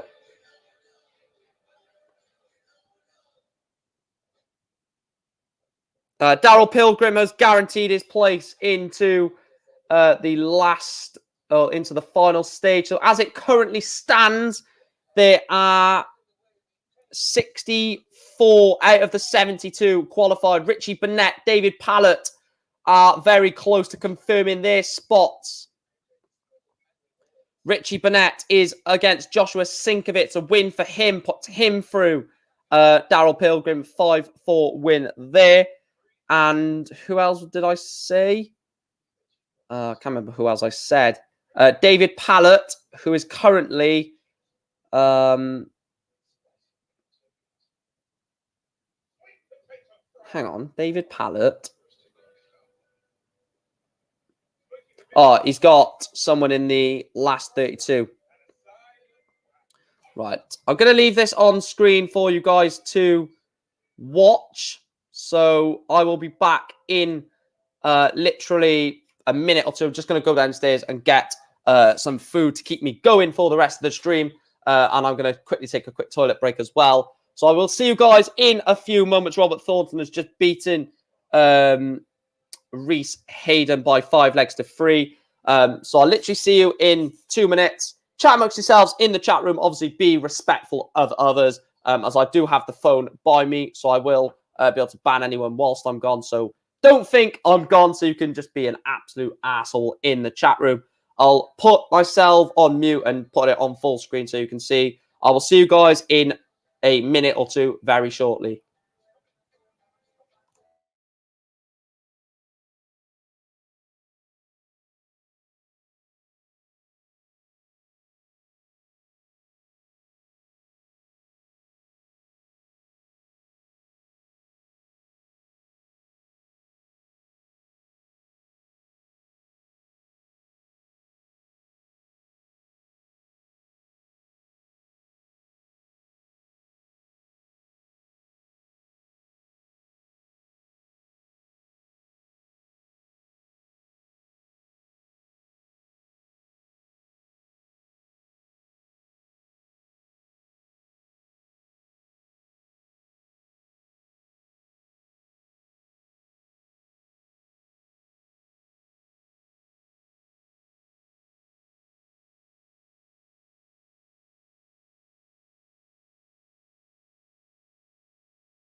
That is back. Has anything happened since I've been gone? Just oh shit. There we go. There's no real games to put on, I don't think. Has anyone else guaranteed their place? So 65. So there's 7 left. So Richie, the current players that occupy the last places available for final stage are Richie Burnett, David Pallett, Mark Layton, Nathan Treadgold, Richard North, Gary Stone, and Ryan Finesse. No. 1, 2, 3, 4, 5, 6, 7. Yeah. 7 places available for the remainder of the players. What I probably will do, I don't know whether I'm going to do it, but I might turn my attention away from UK Q School once everything is decided. Let me know in the chat if I should do that, because UK Q School is pretty much irrelevant in 5 to 10 minutes, or could be irrelevant in 5 to 10 minutes.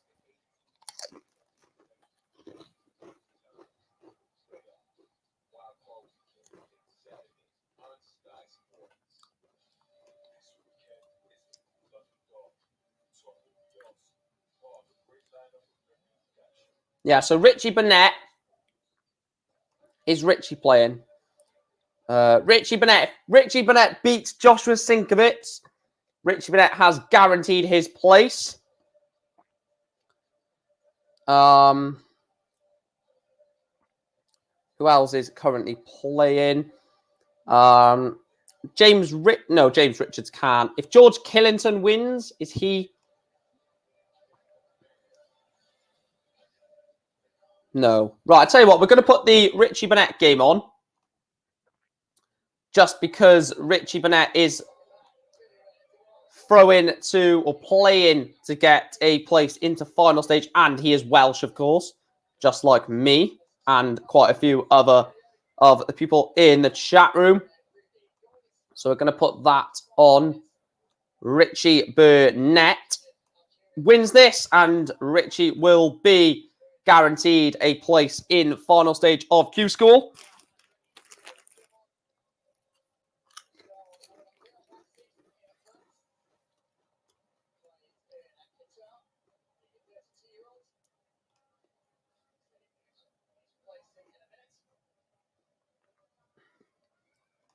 Is Jim McEwen in? Jim McEwen. Oh, yeah, Jim McEwen is safely in.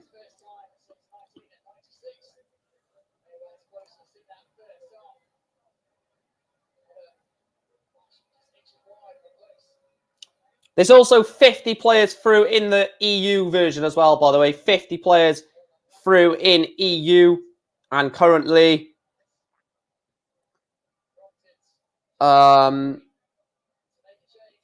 Richie through regardless.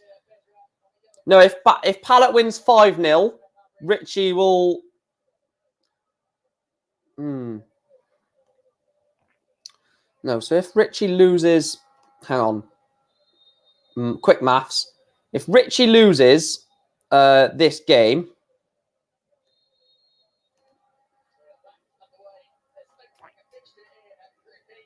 No, yeah, you're right. I was going to say if he loses 5-0, but it's impossible. He can't lose 5-0. Yeah, Richie Burnett is through to final stage of PDC Q School.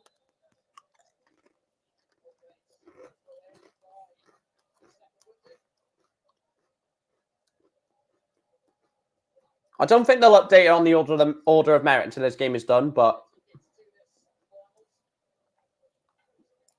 even if he loses 5-3, he drops down to -8 leg difference.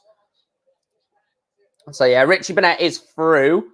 David Pallett, if he was to lose 5-0, he would be on +1. So David Pallett has to win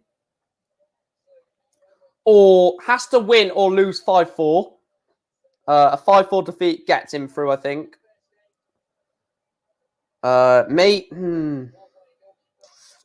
I don't know. No, I don't know, actually. I don't think it will.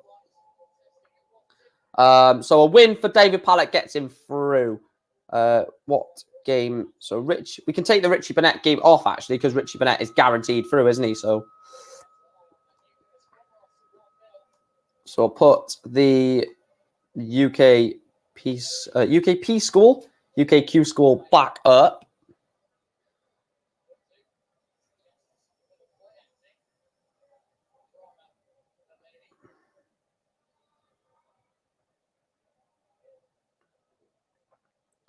I can actually zoom proper in now, can't I? Because I just realised that we can actually, that it doesn't cover any of the scoreboards. So we'll do that. Jim McEwen, 5-4 victory over James Richards. Michael says, is Thornton and Fallon through to the final stage? Yes, they both are quite comfortably in the end, even though it did maybe look a bit nervy at times.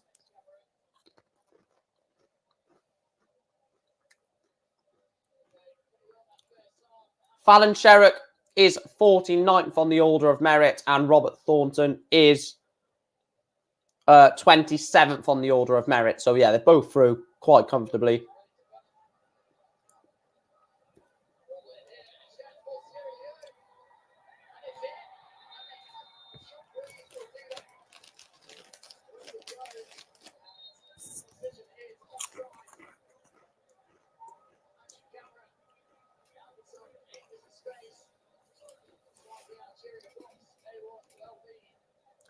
Sorry for my spelling. No, don't worry, mate. It's absolutely fine.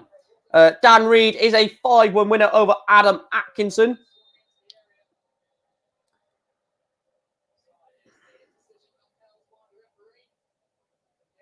Let me know, guys, if you want to see these type of streams for like the Pro Tour events.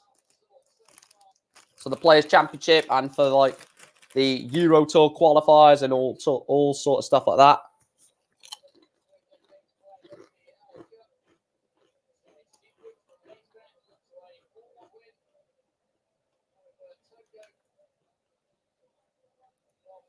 Richie Burnett, 4-3 winner or 4-3 lead over Joshua Sinkovitz.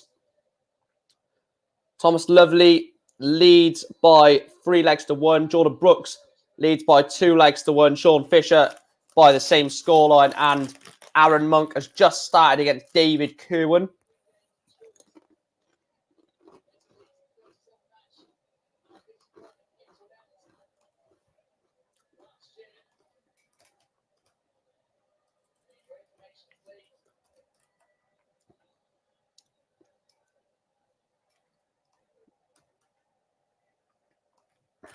Ant says, absolutely. No worries, Ant. I will try and cover as much of the PDC calendar as I can.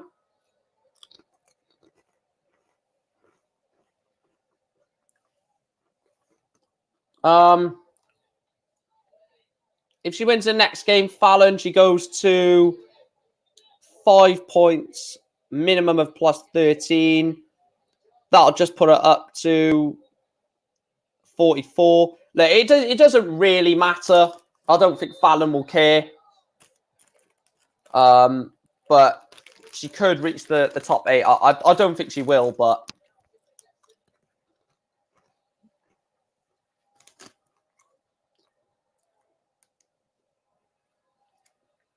who else is warming up? Fallon, right, let me know in the chat. Shall I put Fallon Sherrock's game on? She's already through, so I think I'd rather focus. I'm going to do something that Sky don't do and rather focus on something that has got fighting for, because Fallon is not fighting for anything. I've got cheese and onion crisps. Oh, that was a soggy chip. Crisp, not chip.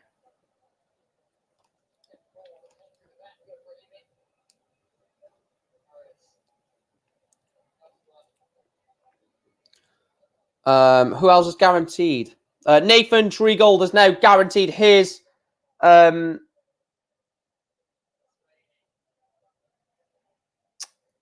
Treegold does get his place in final stage, which means there's only 6 places left, and you'd expect 2 of them places to go to Richie Burnett and David Pallett.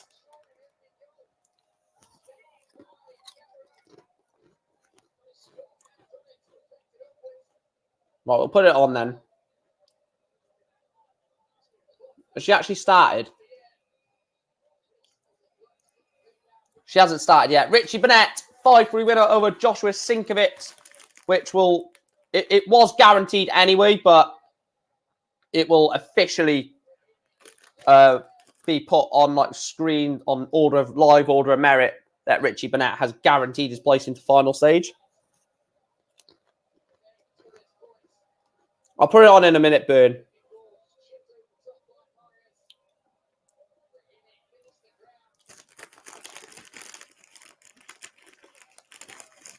Aaron Monk needs a run.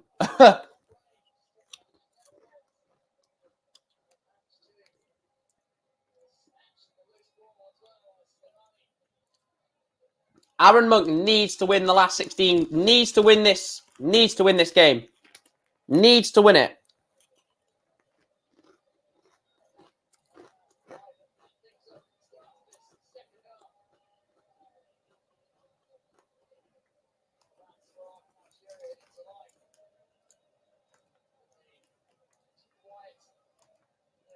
Don't worry, I will call the scores in for the other games. You guys are going to have to, if you want to know the Fallon score, I'm going to put it on screen. But due to the fact that other games are more important, I'm not going to be watching this game. So there won't be any commentary on this Fallon game. I might check it every now and then and see what the score is, but I'm focusing on the other games. But I'm just putting that on for people that do want to watch Fallon Sherrock. Because not saying I don't like Fallon. I'm going to get people saying, "Oh, you don't like Fallon, you don't like Fallon," but I just don't see the point in watching a game when she's already through. But other people have the right to do whatever they want, don't they? So I'm going to let you watch that game.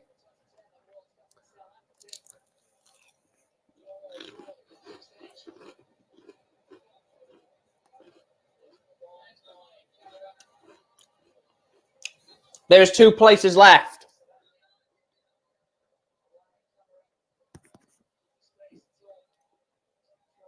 There is 2 places left for the final stage. David Pallett is against... Who's David Pallett got? David Pallett has got...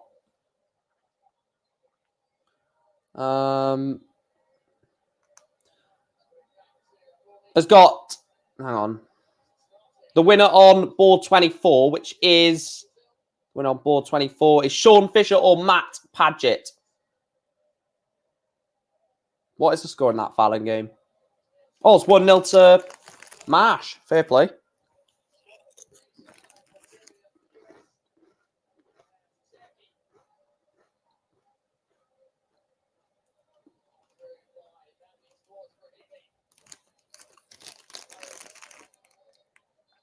What a battle this is for the last final place stage.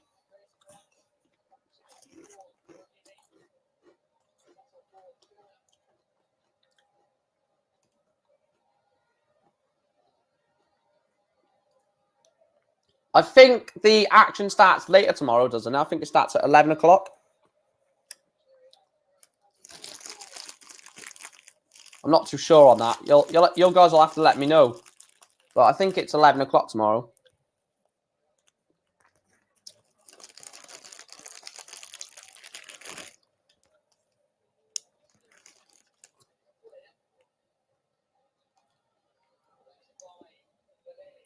Any shocks over in Niedenhausen? No shocks yet. Marco Cantelli is winning 2-1 over in Niedenhausen. Marcus Kessler, 5-0 win there. Any other big talking points? Nico Kurtz winning 2-1 against Jan Havlek. Roman Benecki is 2-1 up on Hendrik Tiadan. There's still a few low 70, early 60 results, isn't it? What's my favourite darts game to watch? How the hell am I meant to answer that? Where is warming up? Yeah. So David Pallett is the only one that's in. No. So David Pallett, if he loses 5-0, he's out from being in a position of comfort. He will be out. There'll be no way he can turn it around. If he loses by 3, he's gone. So David Pallett has to win at least 5-2. No, has to at least win. No, he has to win, or if he loses, he has to lose 5-3, 5-4. Otherwise, David Pallett is out. Aaron Monk has got to win his game, which is against Davy Kerwin. He's 3-1 up on Davy Kerwin, Aaron Monk, so he's looking like he's going to get that spot. But then players below him could easily overtake him. Realistically, Aaron Monk needs to win this 5-1, and he's just taken the 5th leg. He leads 4-1 now, Aaron Monk. So if he can make it 5-1, that's going to make it a lot comfortable for him. But the fact that UKQ score is nearly irrelevant, because I'll definitely put the EU scores on, because there's no point following an irrelevant tournament, essentially. It's not completely irrelevant. The seedings don't even matter. So whether you finish first on the Order of Merit or 72nd, it has no impact on later on the final stage, does it? So it's not like, oh, let's fight for first place on the Order of Merit because that'll give me a favourable tie in final stage. It doesn't happen. It doesn't work, sorry. So you could be the first name on final stage, the first place on the Order of Merit for the first stage going into final stage, and that has no bearing. So you could play like Matthew Edgar first game, Lisa Ashton first game, Scott Waits third game.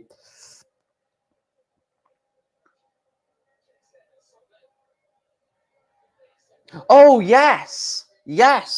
Leo has got a great point, actually. I've just forgot that. Don't forget the 8 winners of the day will be removed from the Order of Merit. So players in positions 73 to 80 will move up 8 places. Yes, I've actually forgotten that. You are 100% correct there, Leo.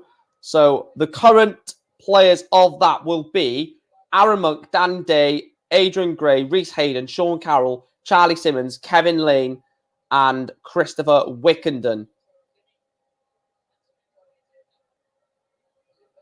No, Q School does not get shown broadcasted anywhere apart from Darts Connect. So the only place you can see the actual games, you can't see the dart being left, or you can't see the dart leaving the hand, but you can see the scores being typed into. Scott Marsh made a bloody mess of that leg, to be fair. Fallon Sherritt did clean up in the end, but Scott Marsh should have probably won that leg a lot more sooner than what it was. Aaron Monk, it's now 4-2 with Aaron Monk and Davy Kerwin. Jordan Brooks, 5-3 winner over Kevin McDine.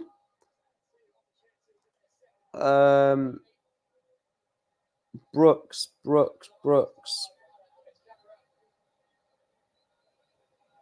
No.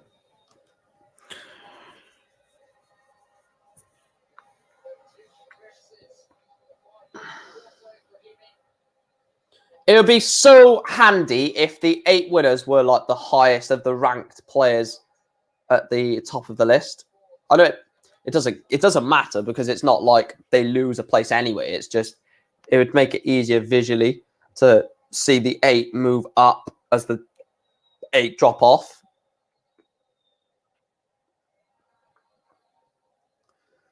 Let's see how many likes we're on. Have we passed 30 likes? Once it loads. Right, we're 1 like away from 30. So if we can reach that, would be fantastic. So if you are watching and you're enjoying the content, please make sure to drop a like.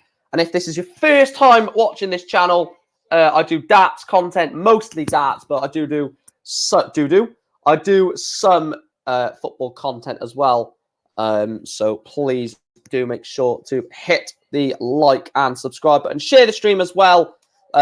Let's see if we can hit to 3,000 before the World Match Play. Look, I'm looking forward to doing some of the stuff on the tour. Actually, let me go and get my diary. I know it's a diary. I know that's mainly what old women or old people have is diaries, but some youngsters have it as well, just to see the sort of schedule. Bear with me. Oh, nearly stopped the screen.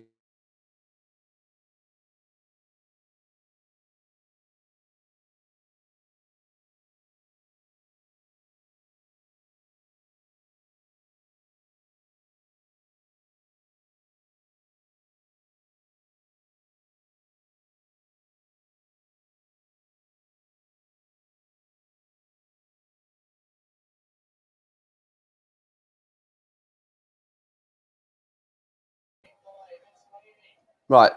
So, Q School ends on Saturday, as we all know. Then I've got nothing for a week until I've got something on next Tuesday for the first episode of the Double Top podcast with Double Top podcast with me and Chris. Let me just see Aaron Monk. So Aaron Monk does get over the line. He beats Davey Kerwin by 5 legs to 2. Just quickly have a look at the order of merit now. So Aaron Monk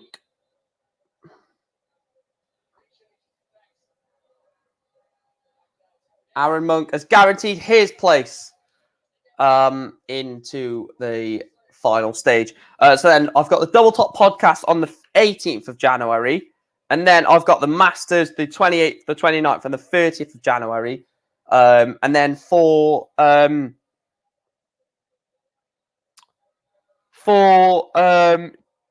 February, got the Premier League on the 3rd of February, the same day as the World Seniors. World Seniors Day 2 on the Friday, World Seniors Day 5 on the Saturday as well, with Players Championship 1. So I don't know what I'm going to do yet. I don't know how to do... I'll think of something, but I will be covering a lot of darts this year, a lot of dart streams.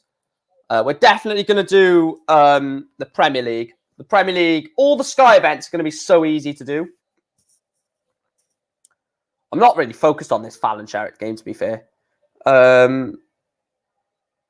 Richie Burnett leads Craig Beattie by... not Craig. That's a footballer, I think, Craig Beattie.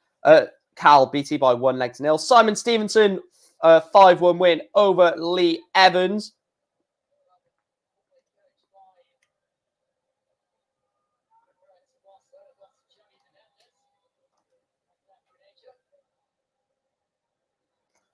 So as it currently stands,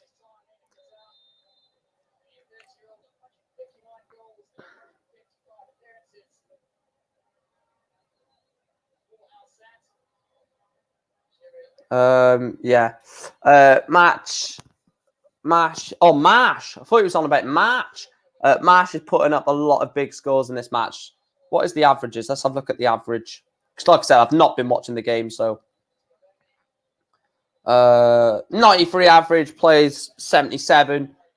180, 140, turn 55, to leave 26, double 13, or split. If it goes in 1, we know he didn't split. If it goes in 2, maybe split it. We don't know. 6 for double 10. This is a weird one for me. I would go 10 double 8 here. Not just because if you go 6-double-10 off 26, if you come inside the 10, you're up to the 5, and then if you come inside there, you've got yourself in the right mess. But if you hit off 26, if you go 10-double-8, if you come inside on the double-8, you've got double-4. If you come inside on the double-4, you've got double-2, and then if you come inside, you've got double-1. So I prefer 10-double-8 off 26, to be fair, but it's all down to personal preference, isn't it? But I would definitely go 10-double-8 to give myself as many chances at even double without having to split. Because if you go, like I said, 5, you're going to have to split that, aren't you? If you've got 5, you can't have a straight dart at it. So, yeah, that's my route behind it anyway. Darts tips with Mike Green.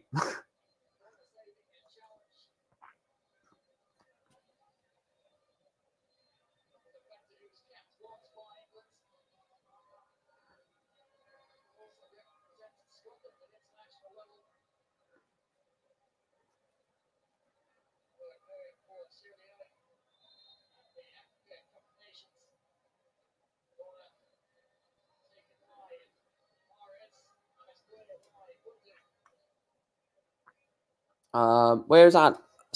There's a lot of change that can happen because as it stands, 71, 72, 73. Yeah. There's a lot of movement that could still happen at this this late stage. What the hell of the Sierra Leone keeper? Fair play to him. 110 for Mash.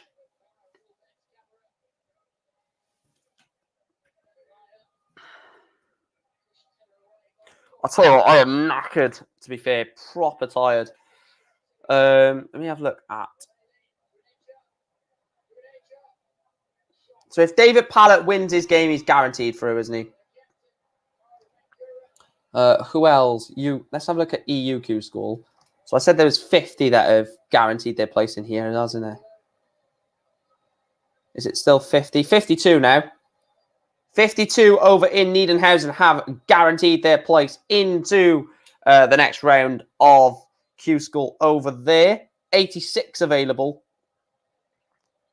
86 available in Niedenhausen.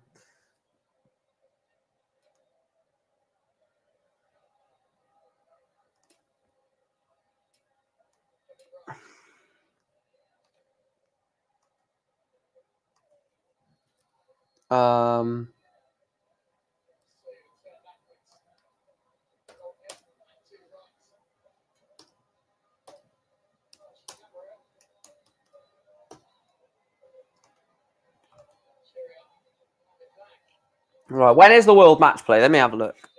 Because I think we could possibly hit it. I think we could possibly hit 3K by the start, before the start of the match play. So the match play is in my great diary.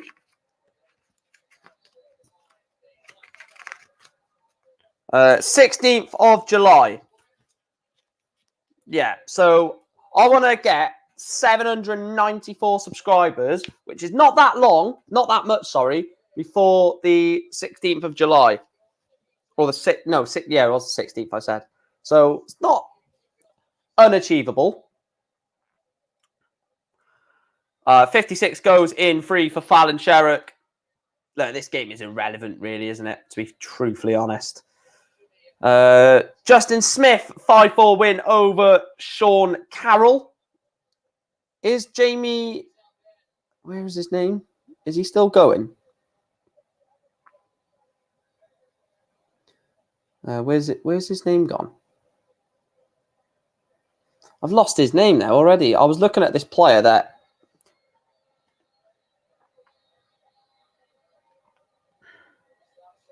Oh, James Richards. No, he lost to Jim McEwen.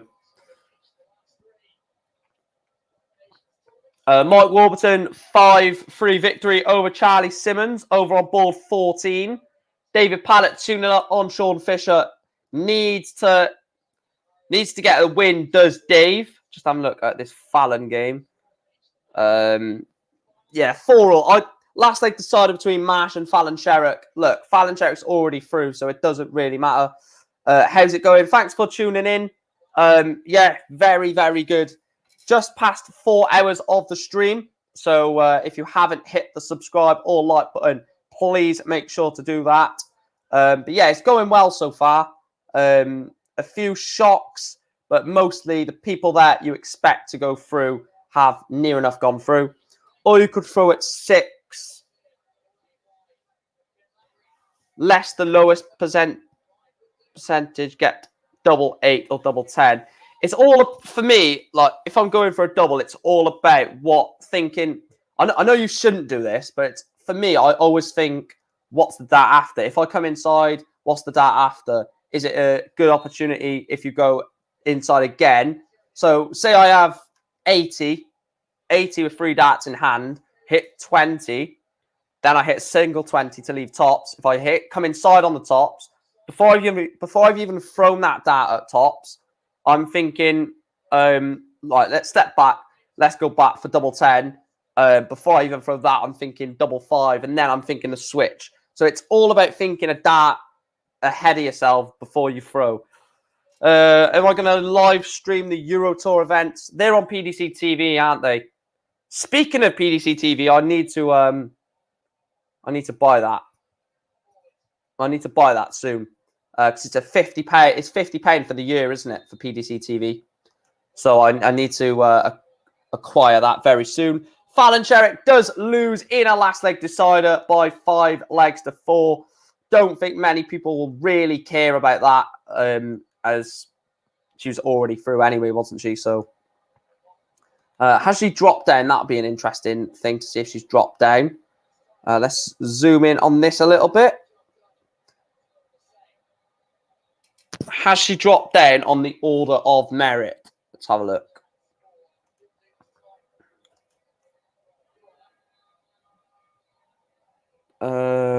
Fallon Sherrick. Down to 51st.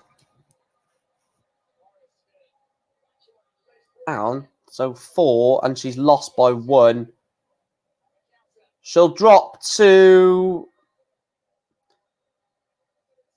52nd. 56th, sorry, I think, if I've done the maths right. Oh, no, she's dropped to 52nd, sorry. 52nd for Fallon Sherrick. Oh, no, yeah, she won 4 legs. I was thinking that she lost 5-0. But it was taken, yeah. So 52nd. Could get overtaken. David Pallett. If David Pallett wins, goes on to 5. No, David Pallett can't overtake her. And neither can these. So Fallon Sherrick will finish 52nd on the order of merit.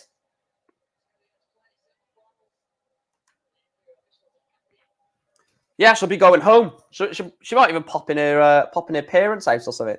That's crazy, isn't it? Literally can just pop in her parents' house and it's all fine because she lives there.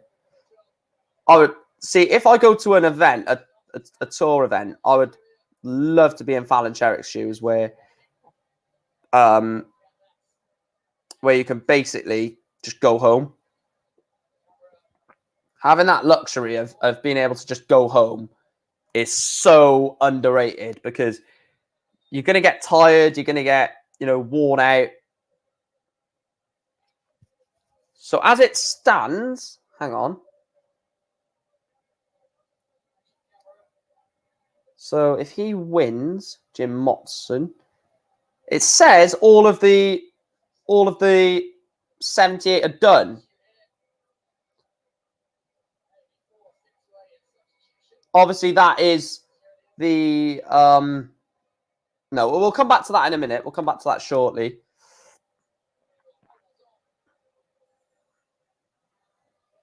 Come back to that very shortly. How many games left? A lot. Well, I'll tell you now, actually. So there is... Let me delete that. So we've got all of these. So we've got 164. We've got 1, 2, 3, 4, 5, 6. 7, 8, 9, 10, 11, 12, 13, 14.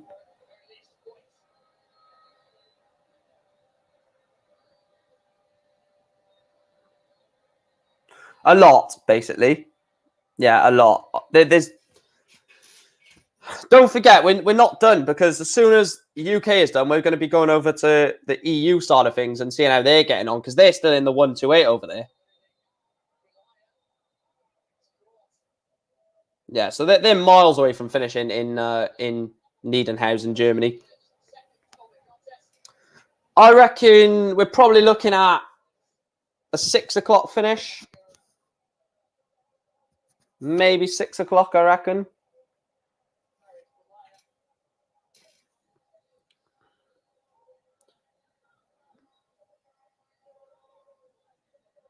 Well, she lives not far from the venue, Burn, so she can just go home. I don't know if there's any other players that have that luxury. Jacob Taylor, 5-4 win over Alex Long.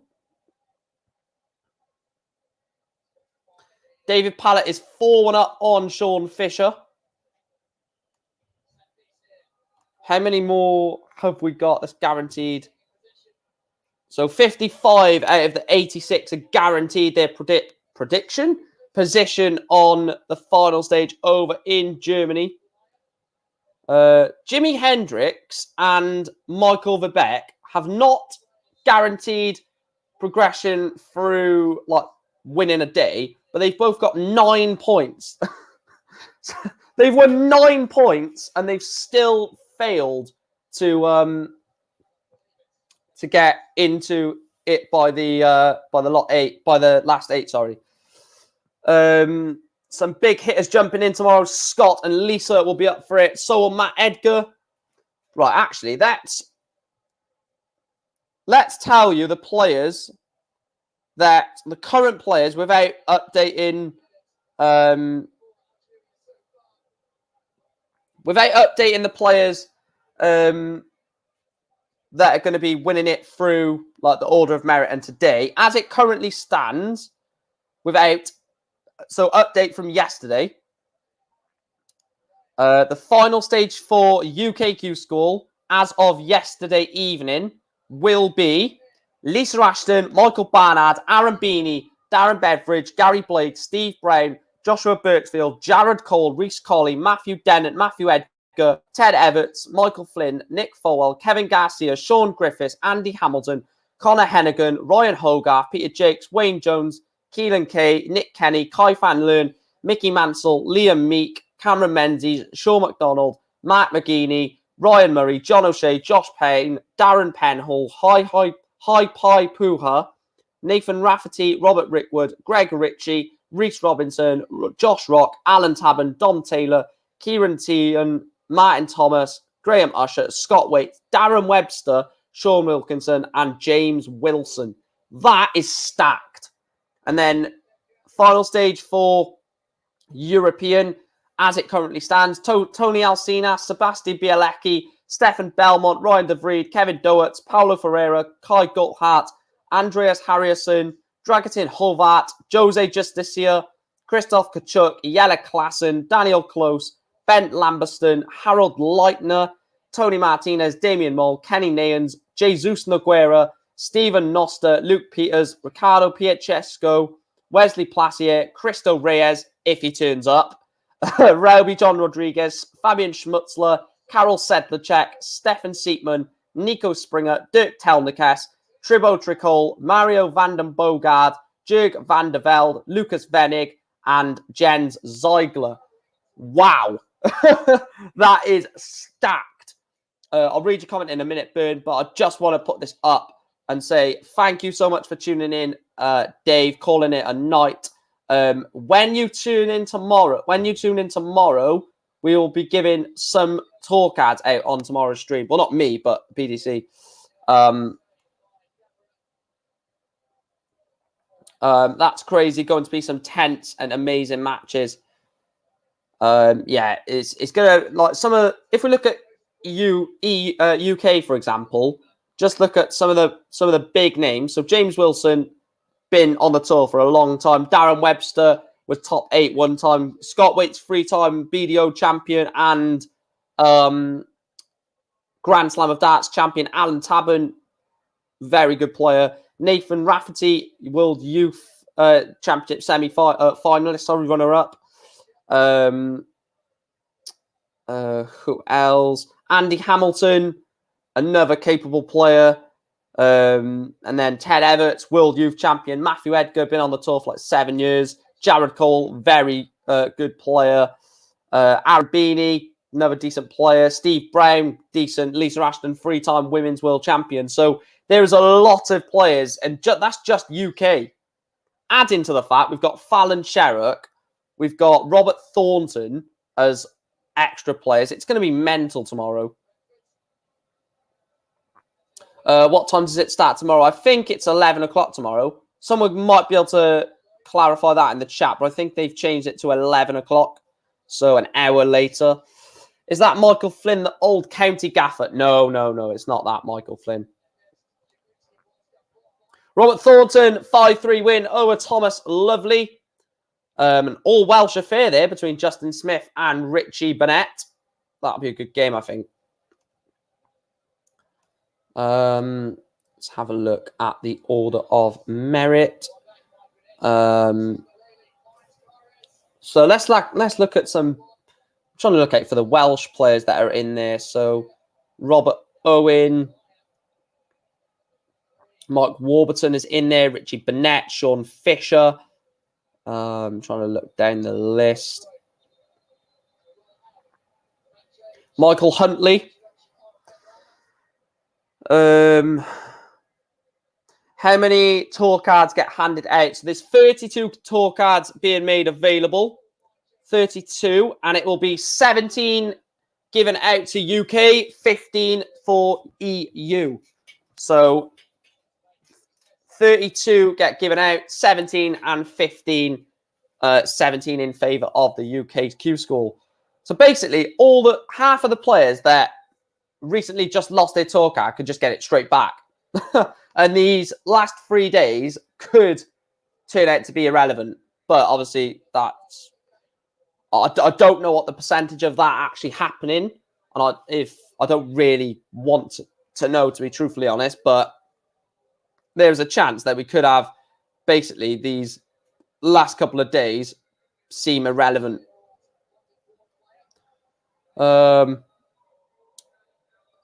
Oh, Justin Smith is through. A walkover.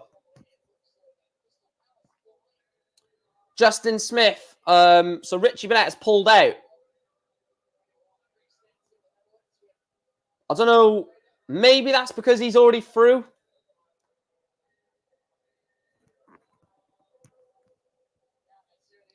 You've answered my question, Ryan. You said, who's your favourite darts player? And you've in the second bit of your of your comment, you've basically answered. You've basically answered my your own question basically with that comment. So yeah, that is my favourite. So yeah, Richie Burnett. Look, he doesn't need to play, does he? So he's out, and it is who got the boy of the walk? Justin Smith, yeah. And Justin Smith is already qualified as well. Is he already qualified? Justin Smith.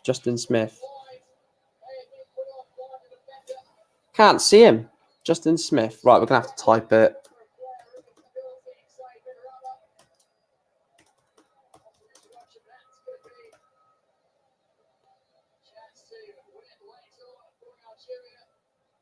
Oh, yeah, that's the last 16 game. So the winners of the last 16 booked their place in. So Justin Smith is through. So the winner of Dan Reed and Aaron Monk.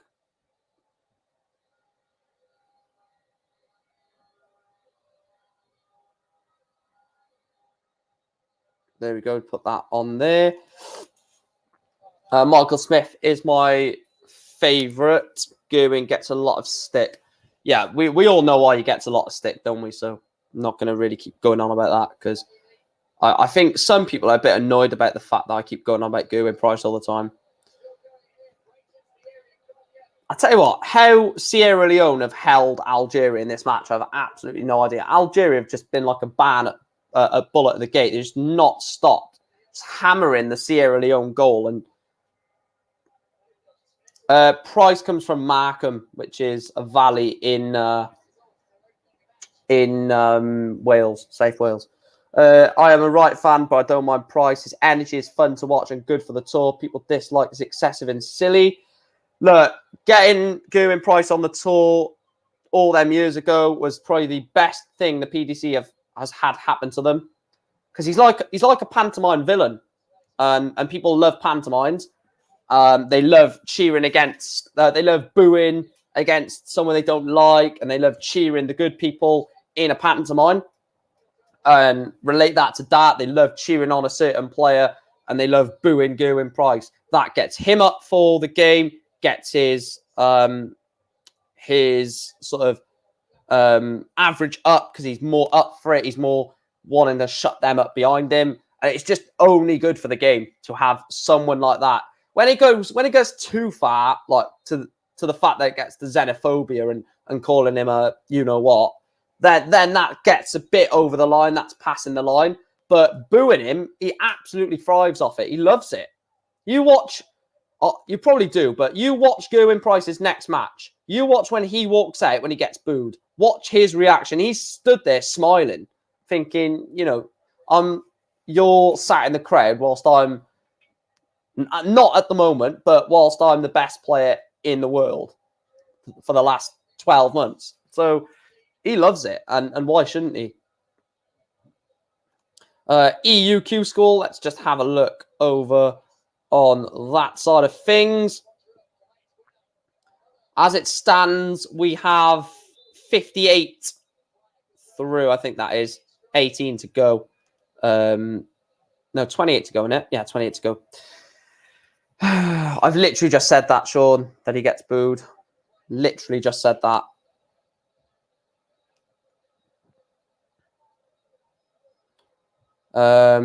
Looking forward to these. Who knocked Fallon out again? Was it Scott Marsh? Or was it Adam Mould? I knew it was beginning with M.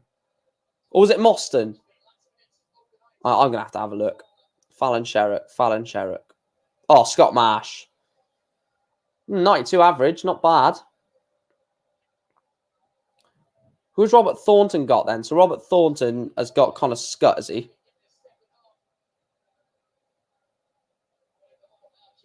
He should be warming up very soon, surely. Connor Scott, Robert Thornton. Any results over in Niederhausen in Germany? I was going to say West Germany or Safe Germany. I don't know where. Actually, I need to have a look.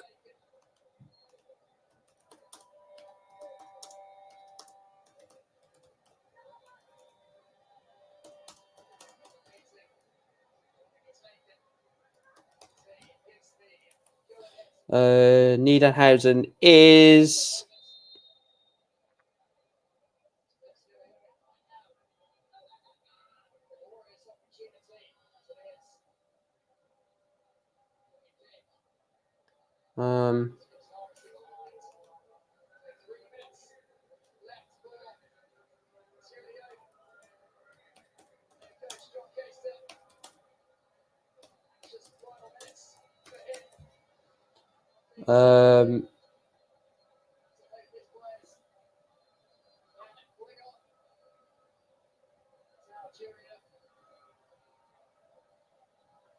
I don't know. I can't find it. It's irrelevant. I don't know why am I searching at what part of Germany is Niederhausen? It literally is irrelevant. When Price first started, he may have overdone it a bit. He's learned from that, and now his antics are not disrespectful to other players because he's not directed. It's not directed to. Yeah, the thing is with Price, look, I never thought I would still be going on about Gerwin Price at a Q School stream when Gerwin Price is not even in this event.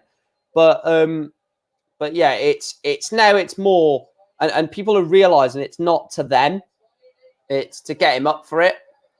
Because if he feels that he is sloppy and not playing as good as he should be, then he'll do it to sort of say, come on, Gezi, sort of thing, and get him pumped for it, rather than sat there thinking, or stood there, sorry, thinking, oh, this is a bit sloppy from me. I'm not hitting the 100 average that I'm pretty much hit every single game without fail. And then it's just that little bit of boost. It's like taking an energy drink. It's literally like taking an energy drink. It's to release, the sort of umph left in him. So the players left in the tournament in UK: Jim Motson, Scott Marsh, Jordan Brooks, Aaron Monk, Dave Pallett, Adam Mould. So there's still a lot of players left in Lau. I mean, the only player outside of the 78 that, as it stands, will can only get in by... Well, no, if he wins his next game... No, I'm speaking a load of crap there. If John Motson wins his next game, which is against Jordan Brooks, which is leading 1-0, then, so ignore me.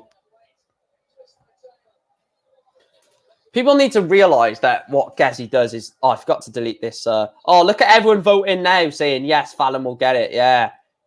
You can say that now that she's finally got a place in final stage. Everyone, when she was playing for a place in final stage, everyone was like, no, Fallon's not going to do it. No, she's crap, this, that, and the other. I stuck by you, Fallon. I stuck by you. I said you was going to get your place in final stage, and you did. Good girl.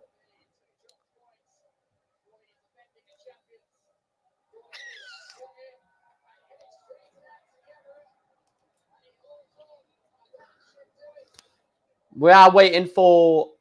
Oh, these are not all last 16 games, are they? Wait, hang on. Is Robert Thornton the last 16 game? That'd be interesting. Is a last 16 game. So the winner of Motson versus Brooks will play the winner of Mould versus McEwen.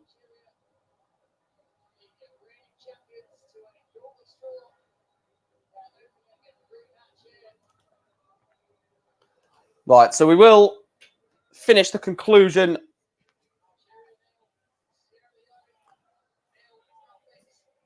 I think they are the only two women, yeah.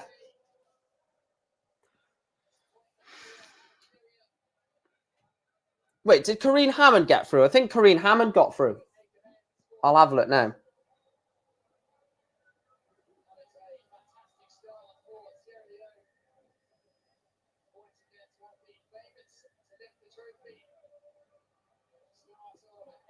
Let me have a look. Corrine Hammond. Corrine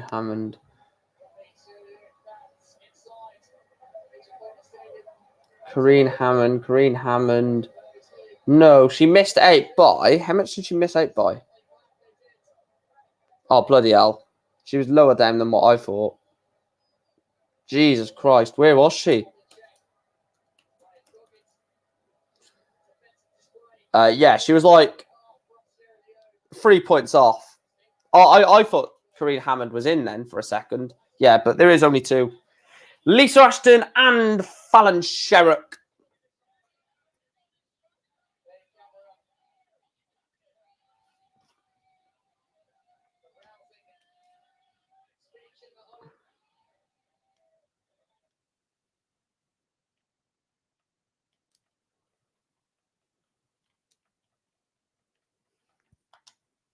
There we are. Put the next AFCON game on. Let's just zoom this up so we can see the averages. Right. There we go. Keep that on until the conclusion. So there is two last 32 games. And the winner of that last 32 game will play each other. So Mike Warburton is one leg away from getting a place in or winning the day. All of these, apart from Jim Motson, are in the what am I trying to say? Are in the final stage, basically. Guaranteed. They all are.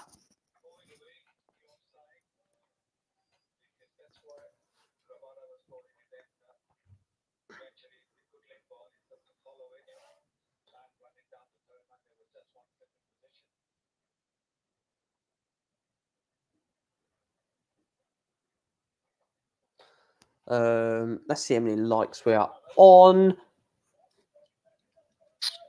I'm going to see if anyone's live that we can potentially raid when we finish this stream. When's the first Euro qualifier? Let me have a look.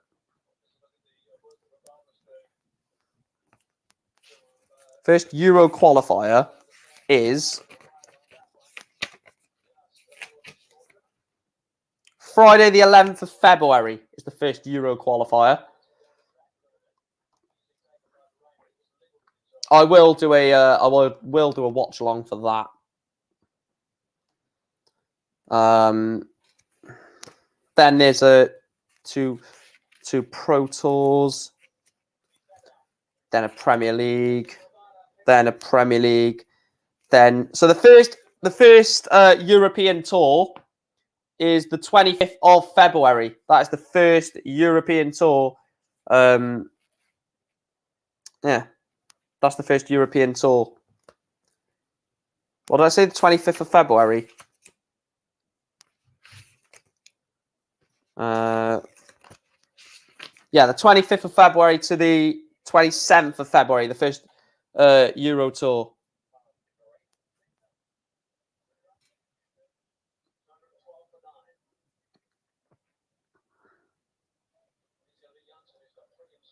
Let's have a look at these scores. Kevin Burness, 2-1 down against George Killington. Connor Scott leads Robert Thornton. Jacob Taylor is 4-0 up on Scott Marsh. David Pallett 2-1 up on Simon Stevenson. And Dan Reed 4-2 up on Aaron Monk. We have our second result of the top 16. Mike Warburton, 5-1 winner over Daryl Pilgrim, which puts Mike Warburton, should take Mike Warburton out of the, no, it hasn't yet. It will take Mike Warburton out of the order of merit. So I'll wait for that to refresh. Just keep refreshing it. That's the best way to do it. If it doesn't work, just keep refreshing, eh?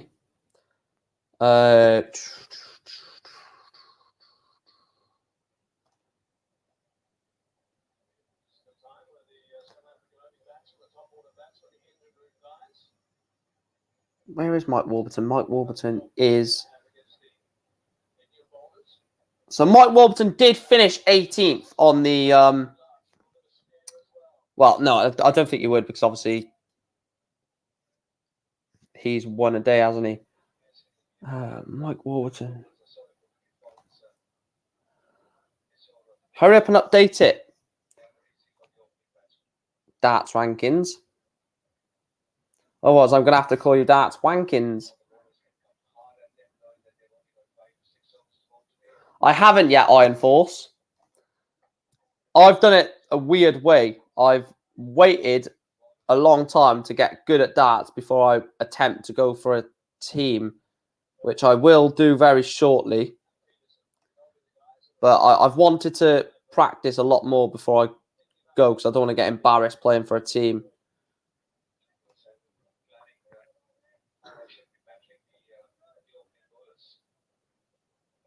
Yeah, what about EUQ School? How many things are available there?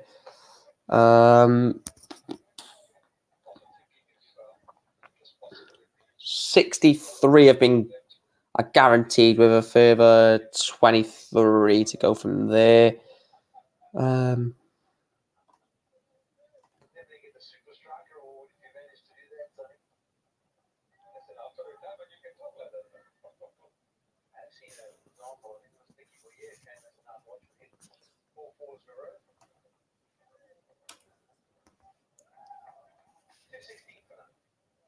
Oh, I don't know why that's not loading. Who cares? How long have I been live? 4.5 hours. 4.5 hours. Do they start giving them out tomorrow? Yes. So tomorrow will be the first day of stage 2, final stage. And that is basically, here's your tour card. Look after it, sort of thing. But yeah, that's why first stage is good, because if like any of your mates have gone, you can see like their games, like Jack Langston getting to see three games of the darts referee at Q School. It's novelty, it's nice, and you get to see like some potential stories where players go quite far. Don't necessarily get into final stage, but they do go far. And then final stage, it's about, right, let's see, are you good enough to get a tour card? Dan Reed has also beat Dan Monk by 5 legs to 2. I don't know why I said 6. I don't know. 6 o'clock might be a good estimate, actually, to be fair.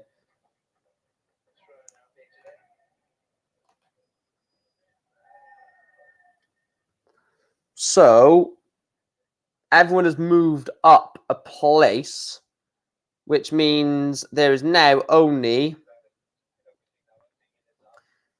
4 more players left.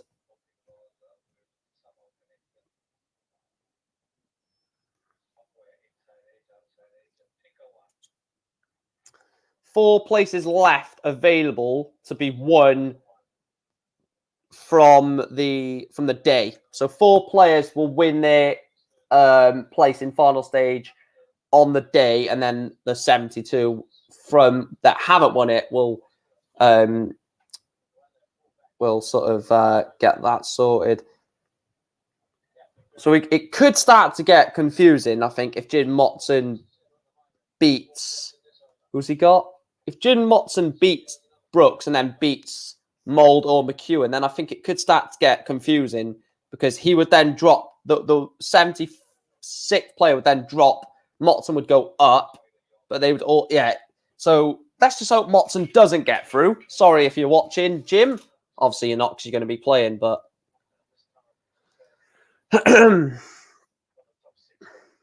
But yeah, he shouldn't. But it won't get confused. So if he wins, this game, he'll go to... So Sean Carroll...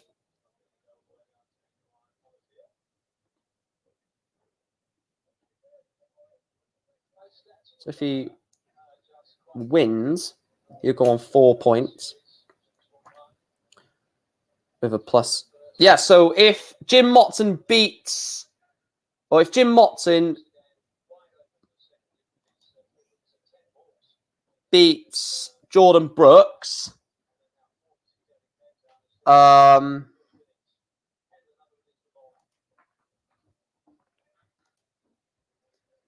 that happens, Sean Carroll will... I'll quickly show you what I'm reading, so you guys know exactly what I'm actually reading off. We'll be rooting for Matthew Edgar. Yeah, Matthew Edgar wished me happy birthday, so yeah, I hope he gets a tour card. Not just for that reason, obviously, he is a good player, but that is an added bonus. So as you can see here, Jim Motson is the only player left that's not currently in the top 76. So if Jim Motson beats Jordan Brooks, he'll go on to 4 points with at least a +8 leg difference, even if he wins 5-4, would then push Sean Carroll out of the top 76. So Sean Carroll is hoping that Jim Motson doesn't get a win, because if he does get a win, Sean Carroll will not be at final stage. So Sean Carroll must be twitching like something that twitches. Let's put the scores back on. So if I was Sean Carroll, I'd be absolutely bricking myself, knowing that if Jim Motson... Actually, let's put this game on. Let's put this game on between Jim Motson and Brooks, because this has actually got huge significance. This has got huge significance.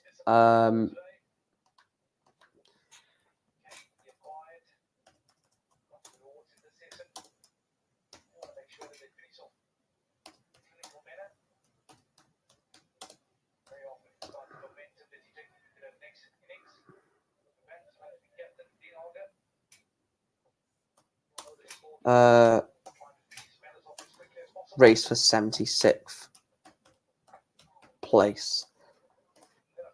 So I'm going to put that on the screen. Carroll versus Motson, race for 76th place. So if Jim Motson wins this game, he will go into 76th place and Sean Carroll will lose his place. So Motson needs to win. Carroll needs him to lose.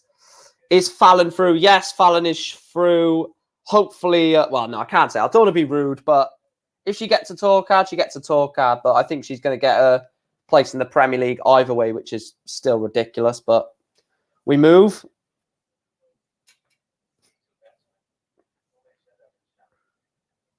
I'm absolutely thirsty and starving. I cannot wait for food. Oh, dear. So, 144 Brooks.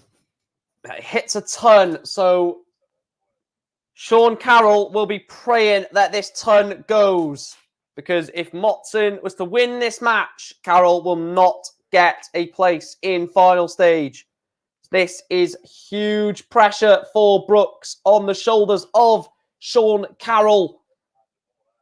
And it goes in one. Jim Motson will not be going to final stage.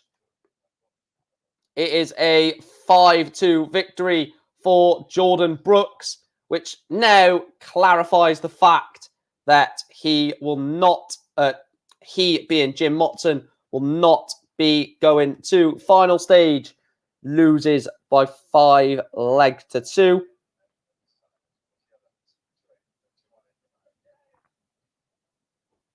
All right, let's go back to the other screen. Back there. We will be going to Niederhausen soon, so get your plane tickets ready because we are off to Germany very shortly. So Jordan Brooks will play the winner of Adam Mould against Jim McEwen. And George Killington has just beaten Kevin Beness 5-1. David Pallett is also a 5-2 victor over Simon Stevenson. So it means there's only 2 more places left available for final stage. And then we will have the entire of Q School from UK sorted. So 3 players will get removed from the order of merit and go through as day 3 winners. But everyone is through into final stage now. There is no one that can get overtaken or anything like that. And I can take that banner off.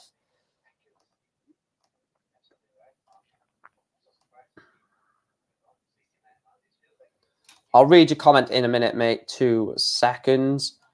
Let me sort that out. 93. Like I said, 3K subscribers before the match play is not a unrealistic goal. The match play is the 16th of July. So that's months to get it. I'm a big Fallon supporter, but man, I hope she doesn't take a Premier League spot. Other players won't appreciate that at all. Yeah, a lot of people don't realise how sort of... Actually, can I try something a minute? Let me try something.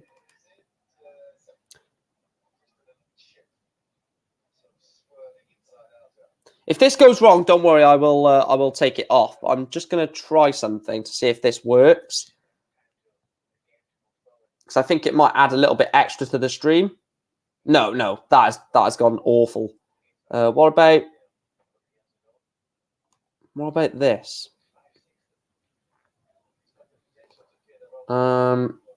Hopefully I can maybe try this, see if this works. 2 seconds. Yeah, that looks a bit... No, hang on. No. That looks awful. That looks absolutely awful.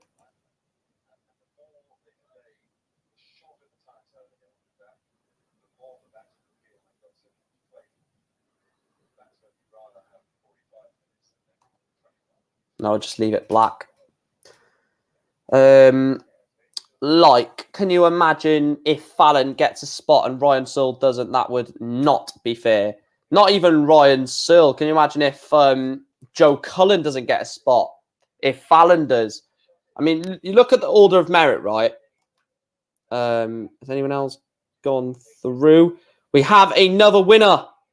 The next winner is Robert Thornton. The Fawn gets a 5-4 win over Connor Scott. Books himself a place into final stage based off the top 8. So he has won a day. What's the difference between winning a day and getting in off the order of merit? It's not much, especially on day 3. Day 1 and 2, yeah. But day 3, it's irrelevant, really, isn't it? Let's have a look at this a second then. So if we look at the order of merit. So if Fallon will not get ahead of the top 4. So Fallon will not get in ahead of them. She won't get hit ahead of Michael Smith. She won't get in ahead of Johnny Clayton. And I don't think she'll get in ahead of Dimitri. So that is 1, 2, 3, 7. So then if she gets in ahead of Gary, there'll be absolute uproar. If she gets in ahead of Jose, I personally, I would rather her ahead of Jose. I just think Jose, I don't know. I think he's definitely on the slide. Rob Cross, oh, that's another one. Rob Cross, sorry. Rob Cross is guaranteed European champion. Joe Cullen, I would be very, very wary about the way that would go if she gets in ahead of Joe Cullen. Ratajski, again, Ratajski's done way more this year or last year. Dave Chisnell, Nathan Aspinall, and then you're starting to go down the list. The likes of Ryan Searle, Luke Humphreys, Brendan Dolan's been very good this, very good this year. Danny Noppert has probably been one of the most outstanding rises this year. Danny Noppert played really well at the Grand Prix, getting to the semi-finals, only losing to the eventual winner, Johnny Clayton. So, yes, I understand where people are coming from, that she has this sort of aura about her on stage and the crowd love her. But what would I rather? The crowd love the players, or the players produce good darts? It's up to personal preference, really, isn't it? It is up to personal preference. So the next, what's the next?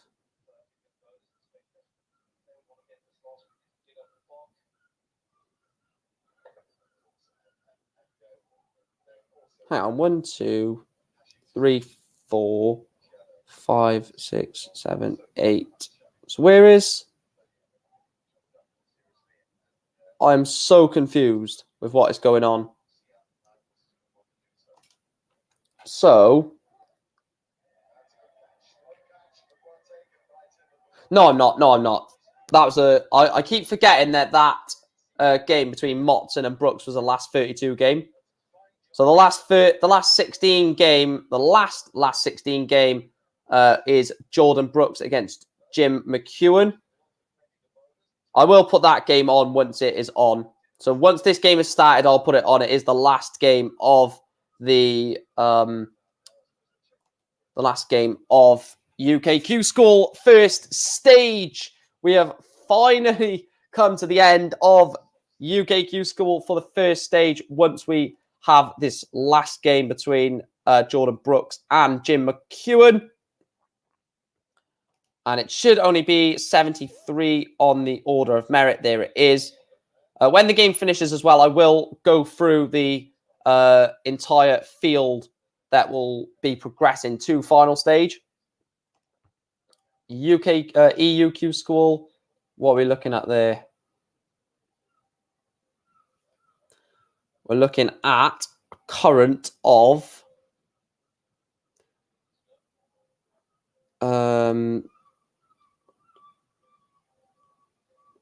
So we're looking at 65, 66, 67, 68, 69.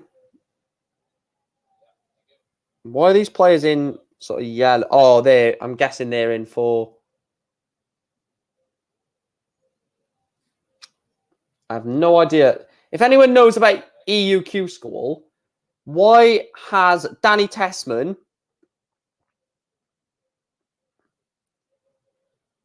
Christian Reiter, Davy Van der Zand, and David Rossi in like this beige yellow?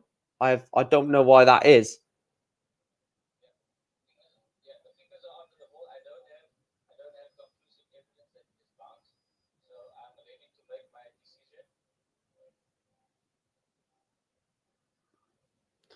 I don't know why I'll show you guys on the screen, just in case you guys know. But does anyone know why this is the case? EUQ School. So does anyone know why these players are in this sort of beige color? Because obviously the cutoff point is 86. So what does this beige color mean? Beige, or well, it's beige on my screen, but it's a bit yellowish on your screen. Because obviously the cutoff point is here, 86th place, Robin Rodolph. So I don't know why. I don't know why these players are. Some just don't want to. Oh, I thought you were answering that question then, Iron Force. Sorry.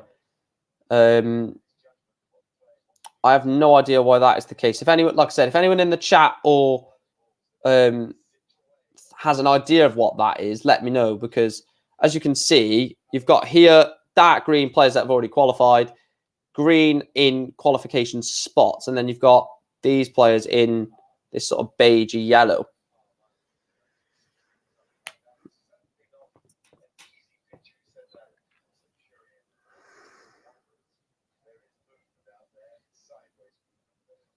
I have no idea.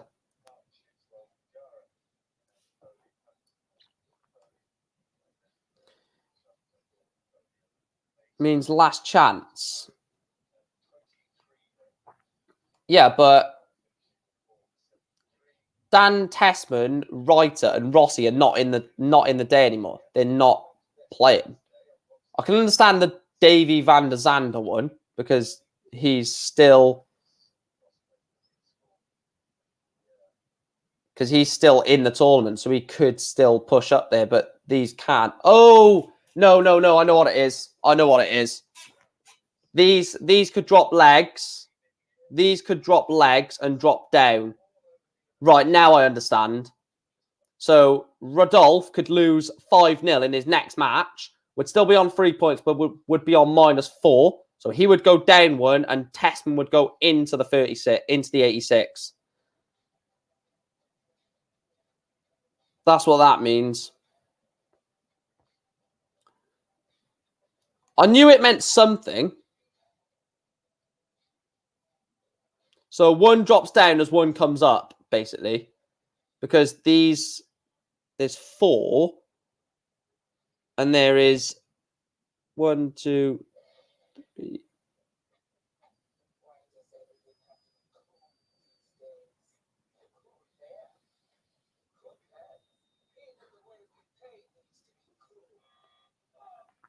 So yeah, 4 are in here. 1, 2, 3, 4 are all +1. Right, okay, yeah. That makes more sense now. Has this game started yet? No, it's not.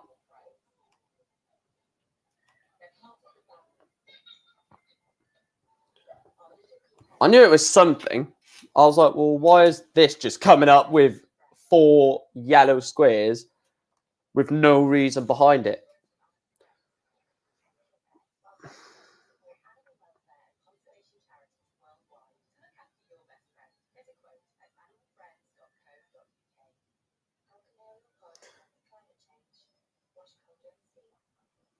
Mate, what are you saying sorry for? It's fine. Allow it. PDC UK. And then let's zoom out. And what I'll do is I'll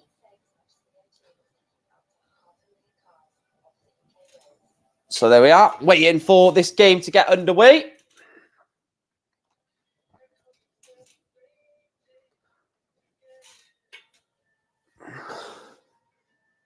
Yeah, that's what I mean.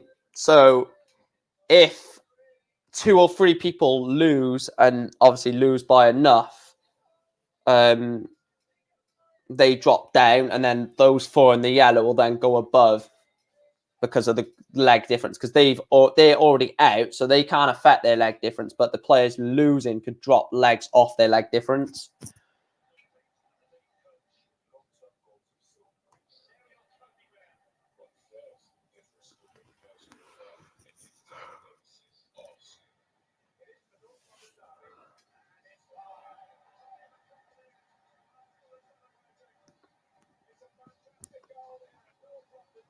So I'm waiting for this game between Jordan Brooks and who else is it? Jordan Brooks and Jim McEwen. Jim McEwen, a player that I've enjoyed watching over the last couple of days. Very, very talented player, Jim McEwen. He was excellent in Q School last year as well. So someone that I would love to go far.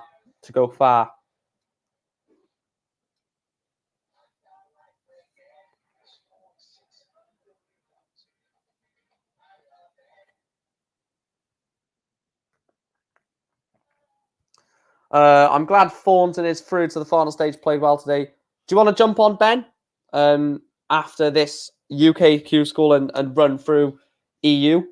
Because after this, I will switch over to the EU Q School and watch the conclusion of that over there. So if you want to join me for that, you can. Where are they in Q School over there? They're in the top 64. So they're not far from finishing over there.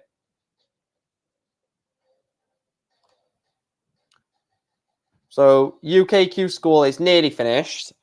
EUQ School is in the top 64. So there is 1, 2,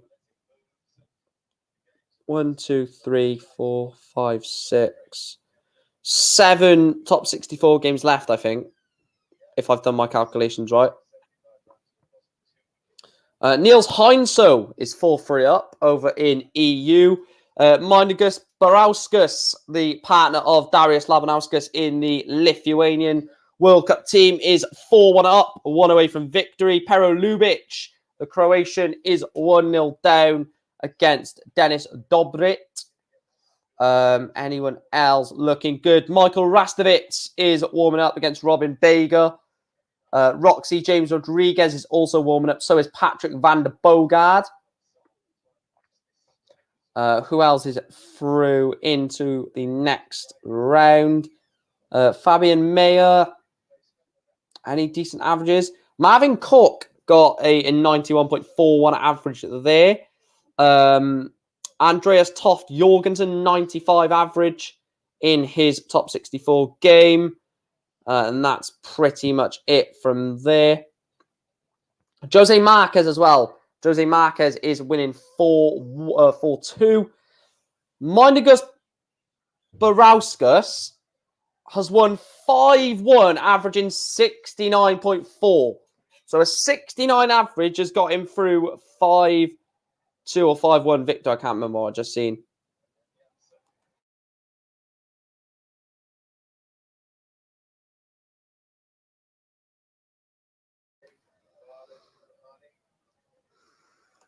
I definitely will be watching Matthew Edgar's video later on about what players need to do and stuff.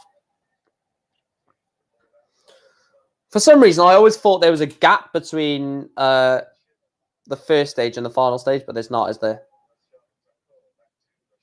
Niles Henso wins 5-3. Jose Marquez 5-2. Both getting their place into the top 32. There's only 3 last 64 games. So there'll be 19 games plus 8. 27 more games, I think. I think there's 27 more games left. Plus this one. Thanks for the stream and commentary. Back tomorrow. Cheers. Cheers, Bird. Hopefully, Fallon Sherrick, for your sake, can get a talk out tomorrow.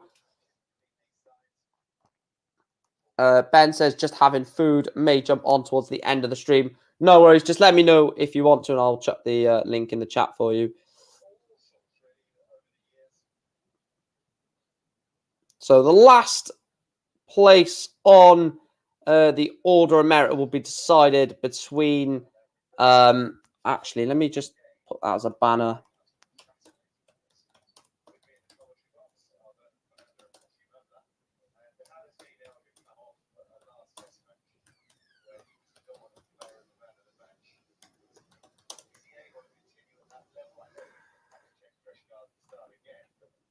There we are. Final game of UK Q School Stage 1.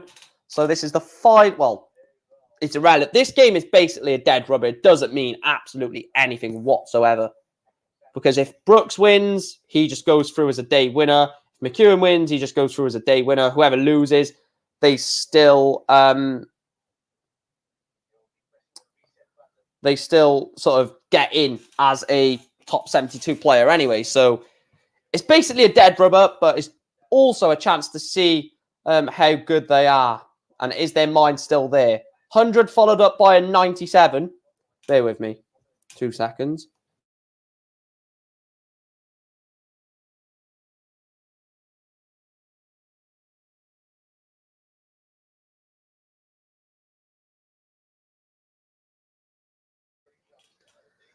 There we are. Need a drink. I'm absolutely thirsty.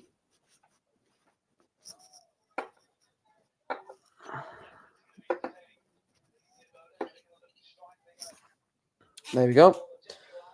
Callum says, where has it gone? Where's that comment gone? I was just laughing at that.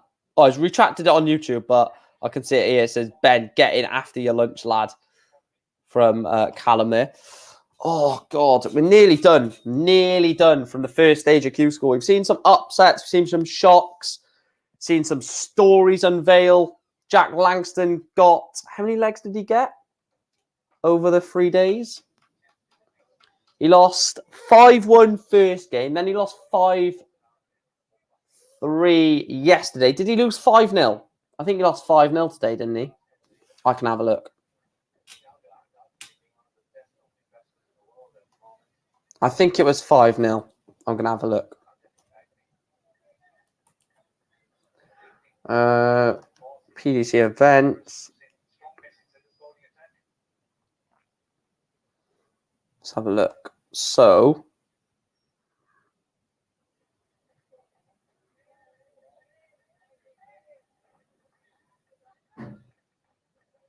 bloody hell.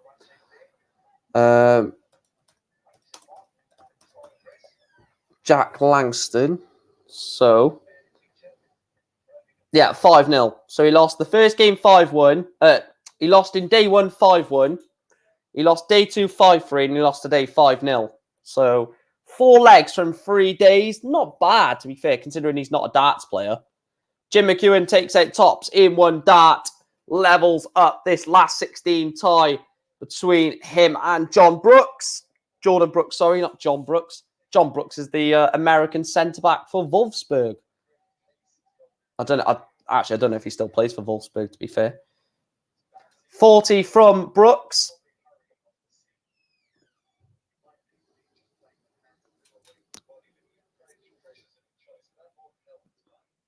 What can Jim McEwen respond with? It's a ton. It's not amazing, but it's a goodly timed. Goodly isn't even a bloody word. A perfectly timed ton. Wasn't perfect, but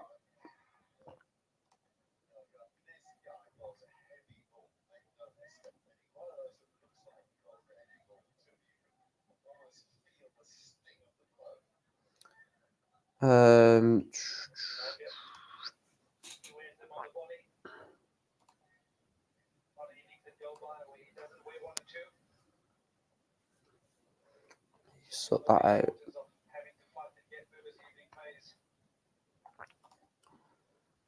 Right. 40, then 22. From Brooks, only a 60. At least he's keeping his darts straight. Same with McEwen. 100, then 60. At least the darts are straight. They're not going off on a tangent.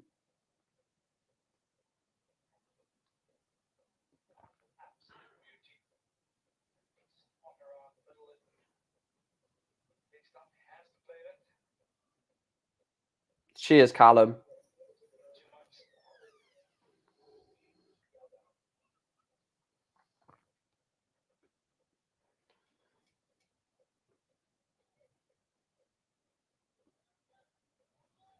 Just past 5 hours into the stream. So if you are new, please hit that red subscribe button. Get involved in the chat and please make sure to hit the like button as well. Jim McEwen is, well, I mean, unless Jordan Brooks takes something big here, 95. So 6 darts for Jim McEwen at 120. Wouldn't be surprised if he just hits 80 here. And imagine he goes 20-20 tops to leave tops. Do the Jose de Souza, go tops, tops, tops. Oh my God! Oh, no. Sorry. I was getting absolutely ecstatic because I've seen 120 in 3 darts, thinking he's done the Jose de Souza. But no, of course he could go single, treble, double. I don't know why I got so excited then. I thought for some reason he'd done the Jose de Souza tops, tops, tops. But of course, you can take it 120 with single, treble, double. That's the best, one of the best combinations, isn't it? The one treble checkout.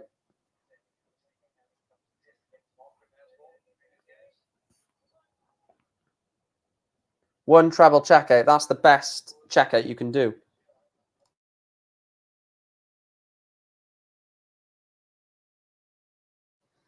It's not the best, but it's one that you only need to find one treble for a shot for a double. And if you hit that treble first dart, that treble 20 for the 120, you've basically got a great chance to set it up because you've got the single 20 for the tops. So if you can get that single 20 to drop just below the wire of the tops, and then you've got a massive marker then for tops to hit the whole bed. I love the 120. I think I might have taken that out before. Like I said, my highest ever checkout was what was it? 142, I think it was. I don't know. It's still a fluke to this day how I done that. No, it was 132. That was it. Yeah. Treble 20, double 6. To this day, yeah. To this day, I don't know how I done that.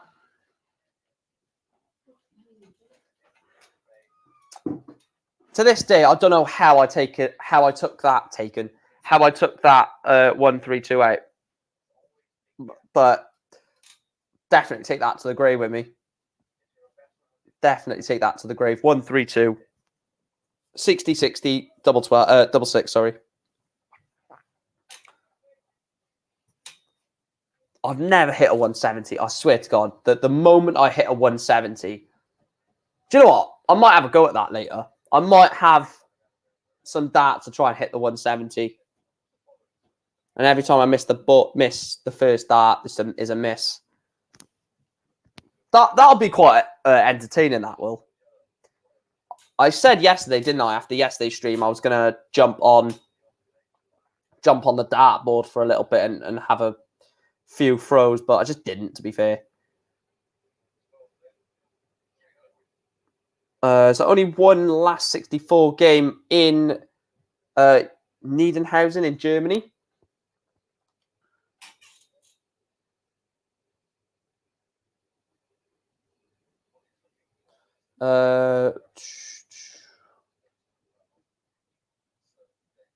I'm thinking of doing a Twitch account, actually. Right, let me have a look at something a minute. Twitch.tv.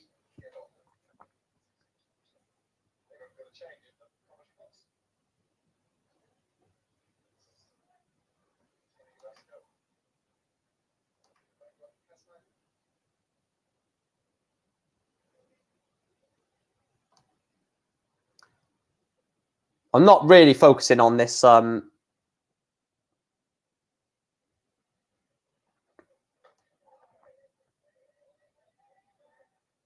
go on the channel.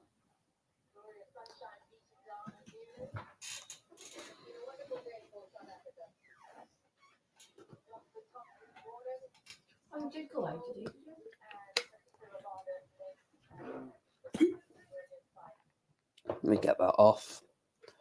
There's no sneaking it, unfortunately, no. Just water. Boring water. At least it's not boring tables like in the World Championship. That chant does my head in. Boring tables.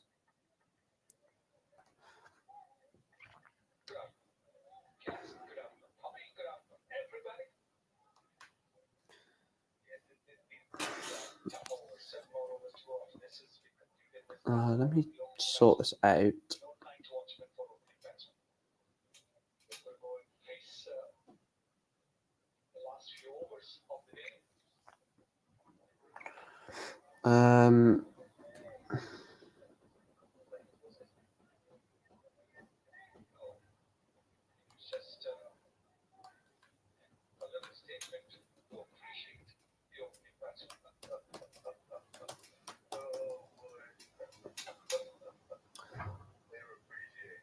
I am doing other things at the same time.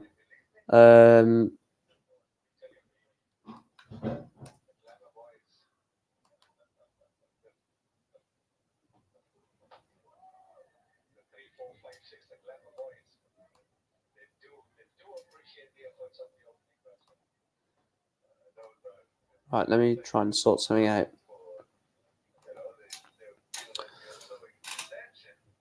What's the score in this? So Jim McEwen is one leg away.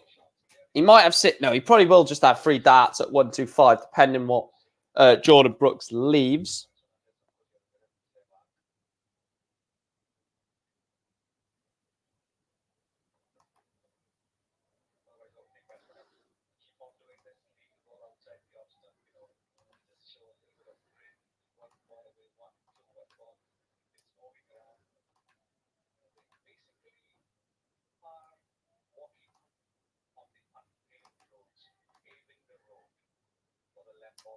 No, I'll do that in a minute. I think I am going to make a Twitch channel, so I might do like streams on Twitch as well. I'm considering that. Actually, let me just going to make a community post a minute.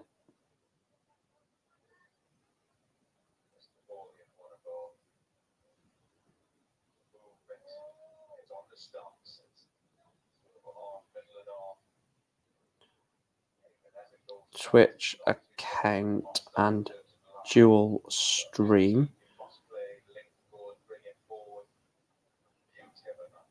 This will allow channel points, etc.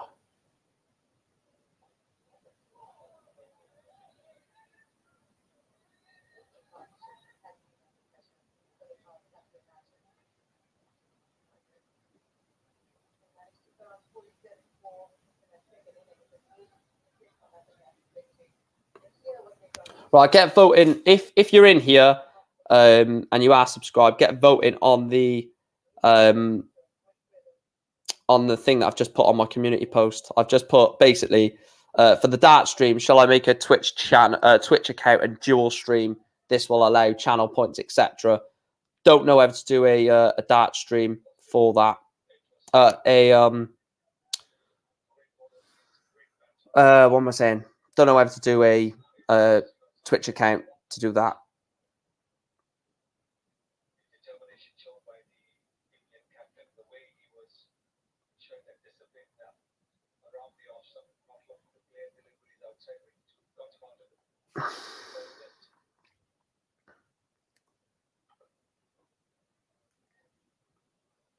Right, there we are. It's all done. I think we might do a raid when we finish this. So that doesn't need to be on there. Does that need to be on? Yes.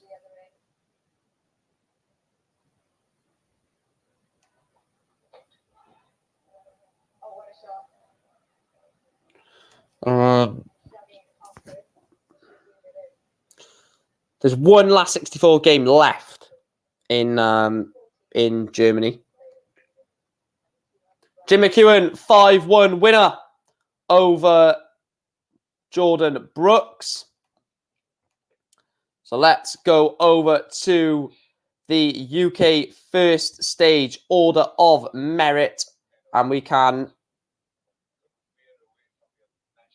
Well, we need to quickly. Right, I'll take that off for now. So let me just quickly refresh it, and I can put it on the screen once it's refreshed.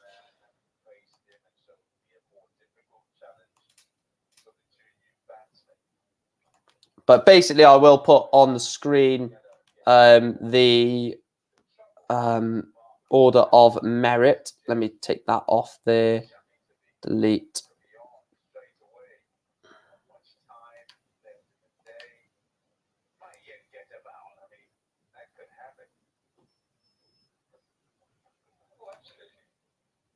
Right, I'm going to put on screen the qualifiers for the final stage. Right, so as you can see here, before we get onto the order of merit, advance to the final stage automatically. So Connor Hennigan, Michael Barnard, Josh Rock, Michael Flynn, Graham Usher, Nick Folwell, Robert Rickwood, Hi-Pi Puha, Matthew Dennant, Sean Wilkinson, Ryan Hogarth, John O'Shea, Sean Griffiths, Joshua Birksfield, Kevin Garcia, Greg Ritchie, George Killington, Jim McEwen, Dan Reed, Justin Smith, Jacob Taylor, Mike Warburton, Robert Thornton, and David Pallett.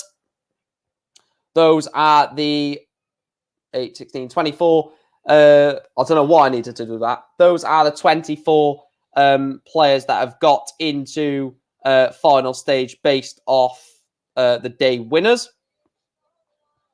And then on the order of merit, Danny Lauby, Simon Stevenson, Kevin Burness, Darren Johnson, Connor Scott, Alex Long, Robert Owen, Jamie Clark, Kevin McDine, Jason Hogg, Christopher Gilliand, Adam Atkinson, Andrew Hyland, Richie Burnett, Daryl Pilgrim, Scott Campbell, Stu Wilson, Graham Hall, Sean Fisher, Tom Lonsdale, Thomas Lovely, Adam Mould, Chris Quantock, Lee Budgeon, Matt Clark, Nathan Gervin, Dave Wazowski, Ian McKenzie, Ben Queenby, Stephen Burton, Josh McCarthy, Lee Cox, Niall Cullerton, Owen Emmett Bowden, Shane McGurk, Joshua Richardson, Davey Kerwin, Mike Gillett, Callum Francis, Jordan Brooks, Michael Huntley, Aaron Monk, Ben Hazel, Chris Hurds, Ross Montgomery, Fallon Sherrick, Scott Taylor, Paul Nesbitt, Diogo Portela, Leonard Gates, Leighton Bennett, Sam Cankett, Scott Williams, Craig Beattie, Chaz Barstow, Gavin Carlin, Andy Jenkins, David Ladley, Jamie Lewis, Lewis Day, Rob Collins,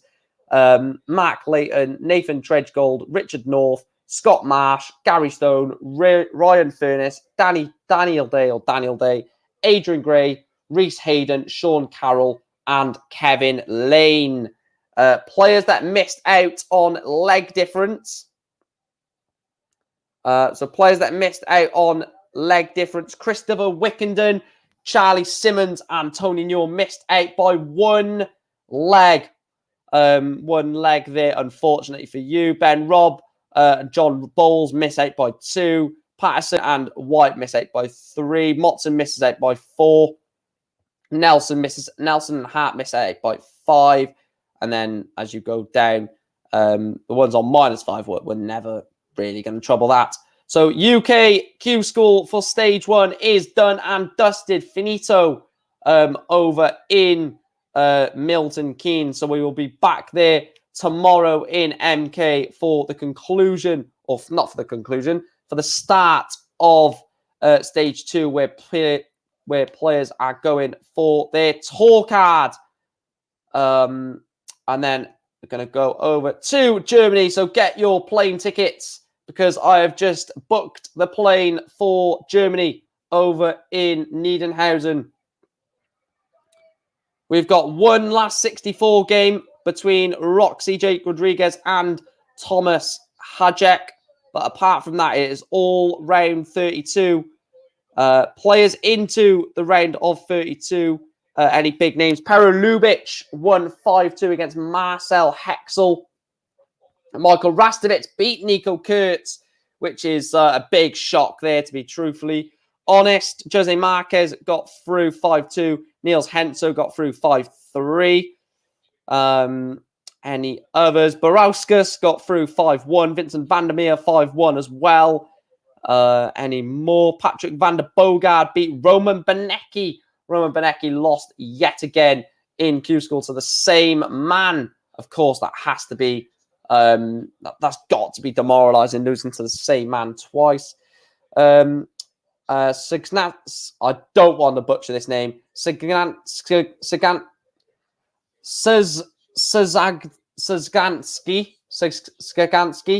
I don't know if I've butchered that. Sorry to any Poles in the stream. He wins 5-4. Tom Helt wins 5-2. Alexander Merckx, who's played very well this week, 5-2 winner. And Eric Toltfast wins 5-2 to get their place into the top 16. Roxy James Rodriguez wins 4-2 to book a 32 place. And then in the 32, what a game that is between Mindaugas Barauskas against Vincent van der Meer. Kevin Bloom is 1-0 up on Andreas Toft Jorgensen. Niels Henso is 1-0 up on Torsten Riddell. Jose Marquez is 2-1 down on Thomas Klausmeier.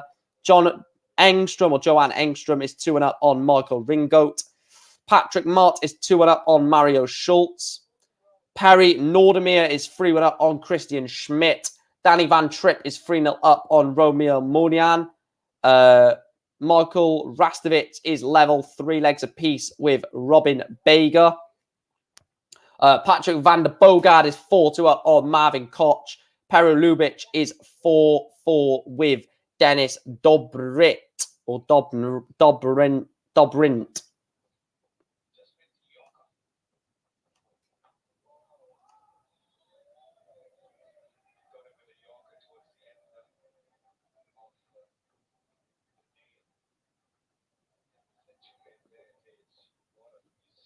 There we are.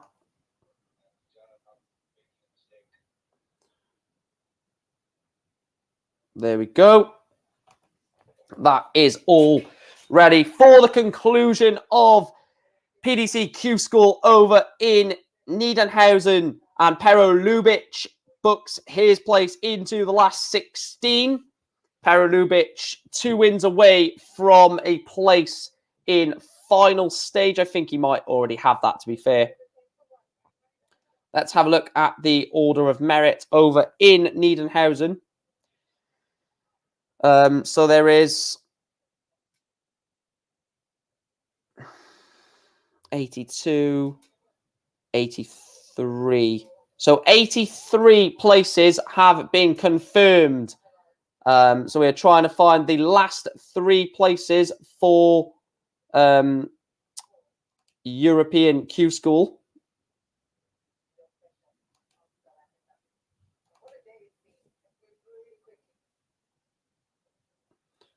Let's go back over there.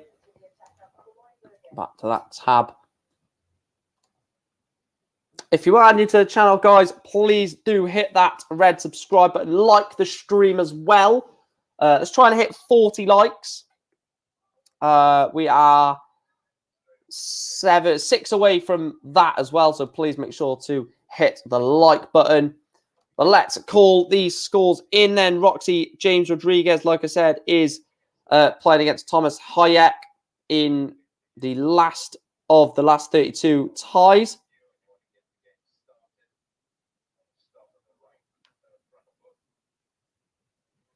There we are. Zoomed in as much as physically possible.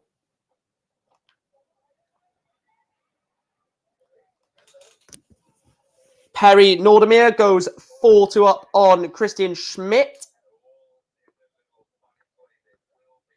Neil Henso takes a 3-0 lead over Torsten Riddell. Good score that for Henso. Jose Marquez is in a bit of trouble here. 3-1 down against Thomas Klausmeier. I don't know if Marquez has already got a place. Actually, I think he probably has. Let me have a look. No, it's going to be Jose Marquez, isn't it? Yeah, Jose Marquez, 5 points comfortably in the... he's 27th on the order of merit. So even if he loses this game, it doesn't have any impact whatsoever.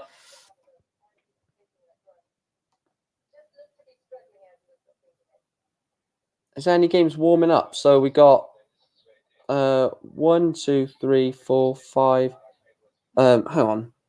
1, 2, 3, 4, 5, 6, 7, 8. 1, 2, 3, 4, 5, 6, 7. So yeah, so there's 7 last 32 last 32 ties done. 8 being played right now, which takes it to 15. And then Roxy James Rodriguez is waiting to play the winner of... Fabian Meyer is waiting to play Roxy James Rodriguez. Let's be honest, it's going to be him. It's going to be him. And it is him. It is guaranteed now that Roxy James Rodriguez will get a place in final stage. Back over to the stream. Okay, how did she do? She's through. She is, I know exactly who you're on about, and she is through into final stage. So Fallon Sherrick will be back tomorrow for her quest of reaching that coveted PDC tour card. So she is fine in terms of that. Perry Nordemir is through into the last 16. He beats Christian Schmidt with a 92.6 average. Very good darts there from the Dutchman. So Roxy James Rodriguez, his name should light up in green. Does it?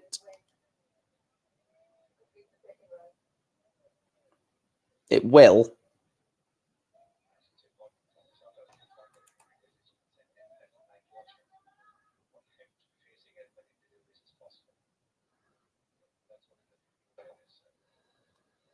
And that'll take him on to 4 points with a +2 leg difference. So we'll be on... So Roxy James will move up to 58th in the order of merit. So yeah, comfortably into there. And as you can see by... Well, no, you can't see, but... So it's hotting up now. It is hotting up.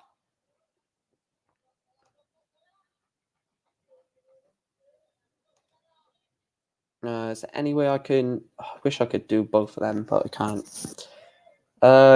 Neil Heinso then is 3-1 up on Torsden Riddell. If he wins that,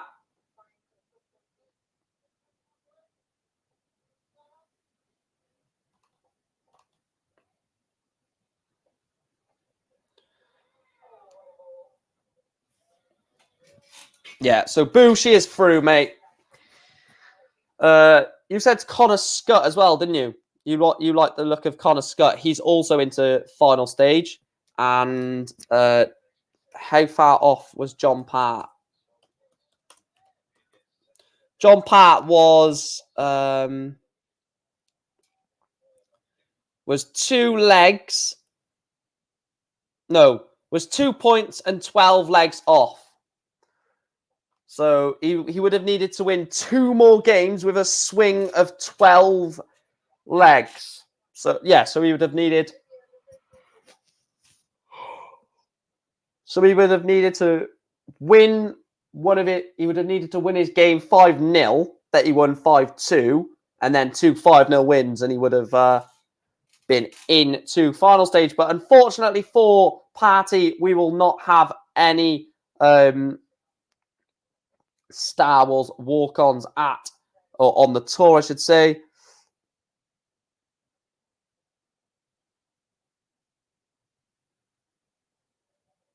Tony Collins says, good show, better than those other 3. What do you mean, other 3? I'm not sure what you mean. But thanks for showing your support, Tony. Does mean a lot. It is Tony, isn't it? Yeah, Tony. I'm confused what you said better than those other three, to be fair. Where was I? So into the last 16. Radek Sanansky will play Danny Van Tripp. Pero Lubic will play Michael Rastovitz. Johan Engström will play the winner of Heinze or Riddell.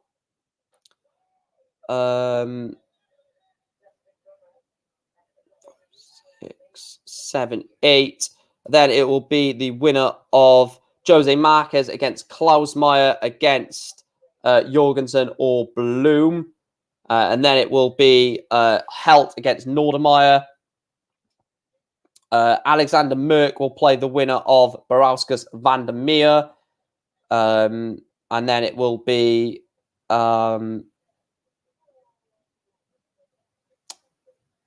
Talfest, against Schultz, which is very likely to happen. And then the final game will be Van der Bogard against Fabian Meyer or Roxy James Rodriguez. I didn't know there was another live stream. If you're on about, are you on about online darts? Because I actually do quite like online darts. It's just I want to.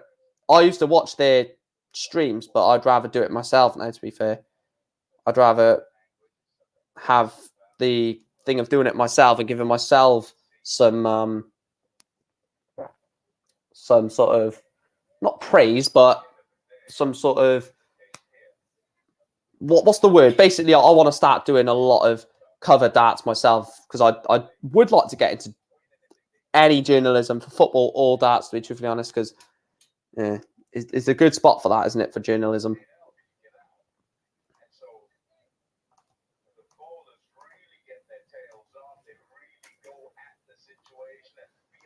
Right, so how many games are left then? So we've got these 4 games. Then we've got 5. Then 8 is 13. 17 left. 17 games left. And that is the end of stage 1 of Q School across both.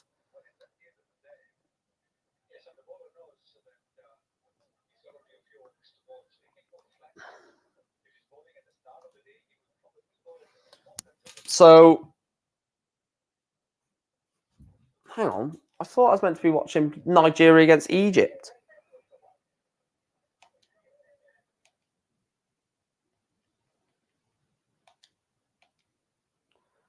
Bear with me, guys.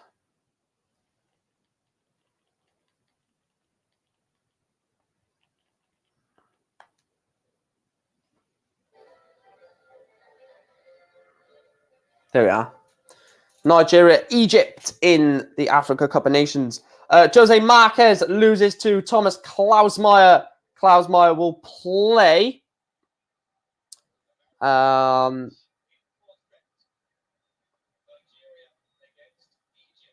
Will play the winner of that match. Jorgensen or Bloom.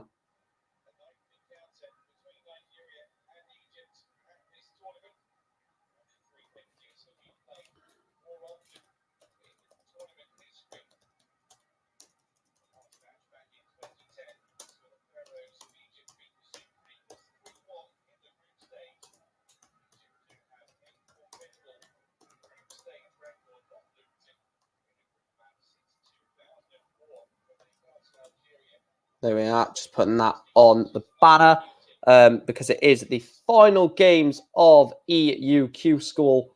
Let me change brighten it up a little bit in this place. Brighten it up a little bit. There we are. Is that too? That's definitely too big. Is that too big? Yeah, that's too big. Yeah, we'll just do that.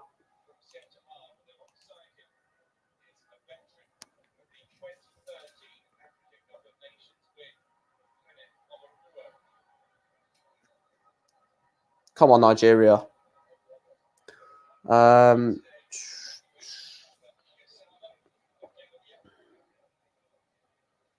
So 4. then 8. Yeah.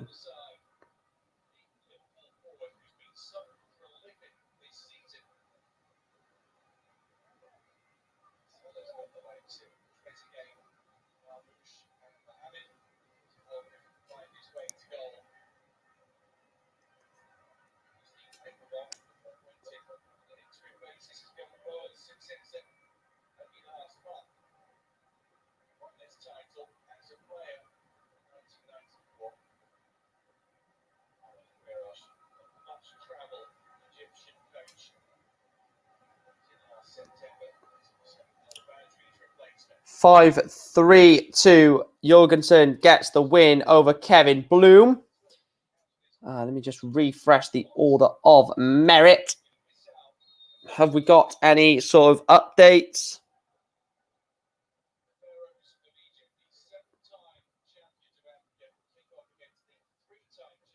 Wait, is there anyone? No, right. So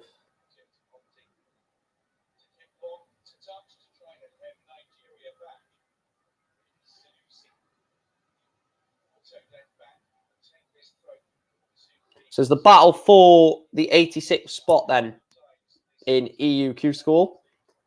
Nigeria, Egypt is underway if anyone is interested. Come on, Nigeria.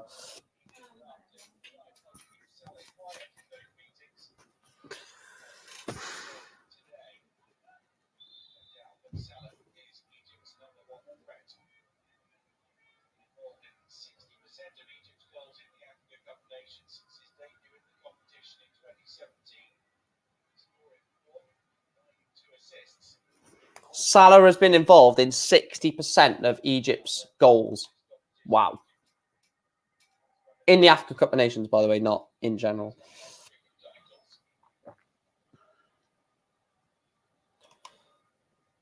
These are the last of the... Oh, when's that game going to start? Board 16? That should start very soon, shouldn't it?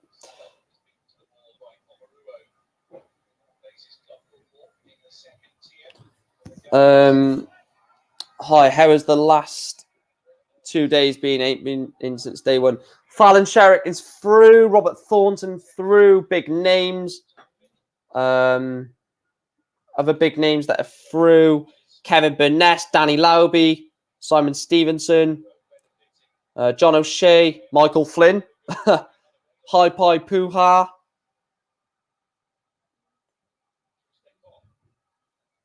Kevin McDine, Richie Burnett,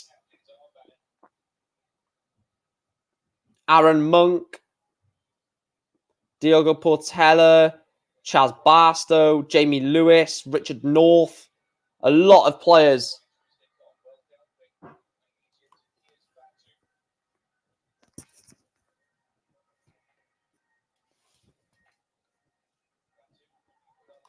A lot of players have got their place in final stage.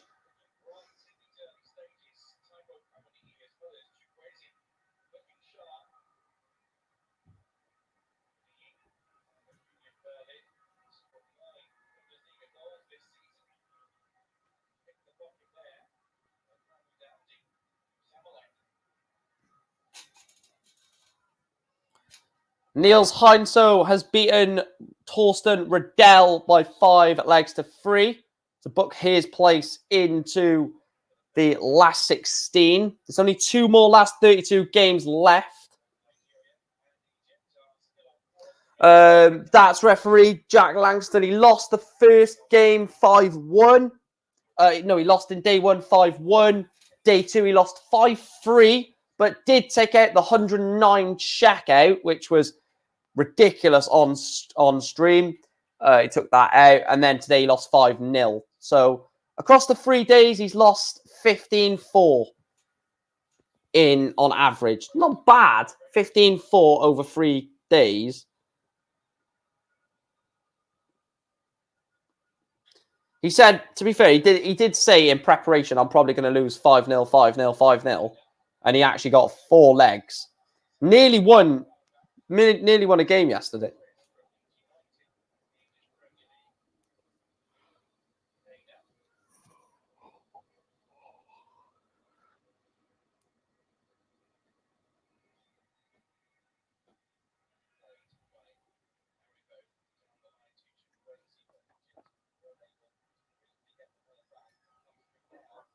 Fallon Sherrick is through, yeah.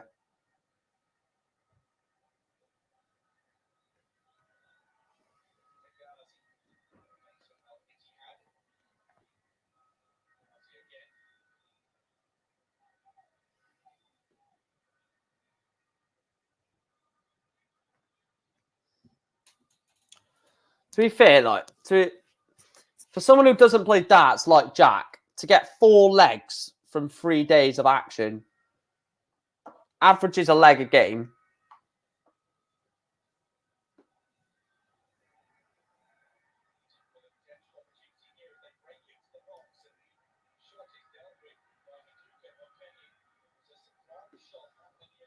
Roxy James Rodriguez, brother of Rowby and Rusty. Oh, it would be brilliant to see all 3 RJRs on the tour, wouldn't it? Rusty, Roxy, and Rowby. Rusty is already on the tour. Rusty Jake Rodriguez is already a tour card holder. So it's down to the 2 older brothers, to be fair, Rowby and Rusty. Rowby and Roxy. So there's 6 last 16 games left.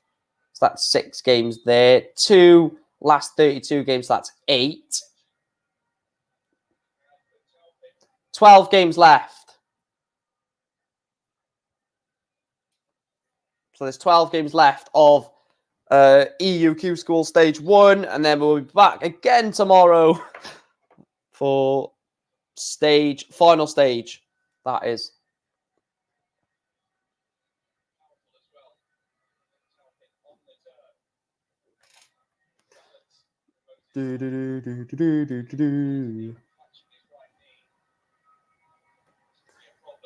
Look, I would prefer EUQ School to end before UK, because I think UK is a better Q School standard. But the way they're doing it with the COVID restrictions, where half of the field has got to play the first section and then the other half plays later on in the day, that's what makes it less attainable to finish EU before UK. Michael Rastovitz against Pero Lubitsch looks like a really good game on board number 2. But I'm going to put this Roxy James Rodriguez. No, what am I doing?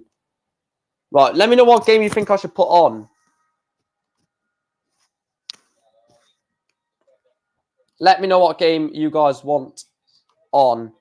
I don't want to put a last 32 game on because... Actually, no, what I'll do is I'll wait until the last 32 is done and then I'll put one on. No, we'll put this on. Pero Lubitsch against Michael Rastovitz is the game we'll put on. Hopefully this is a good standard. Watch now, I put this game on and they both hit like 40s and stuff throughout the game. That'd be irritating.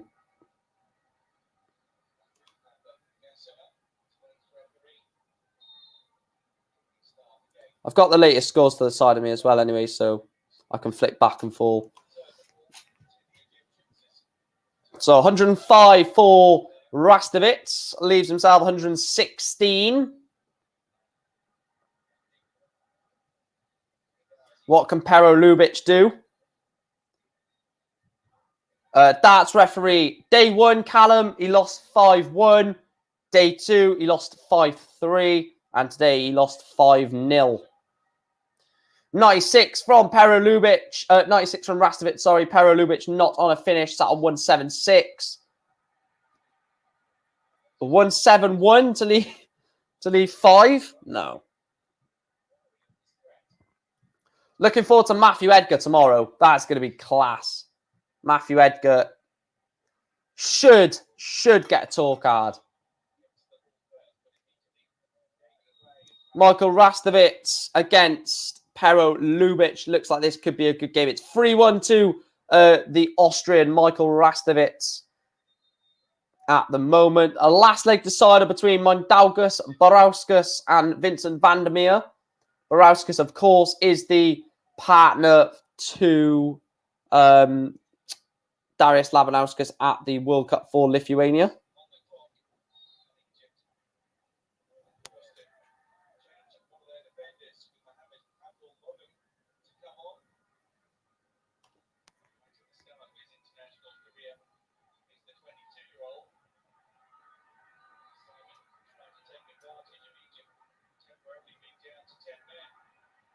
Nigeria nearly scored there, to be fair.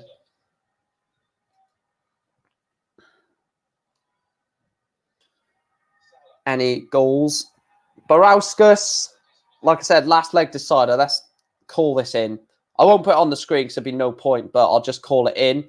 Vandermeer is on 2-3-8. Barauskas is on 2-11.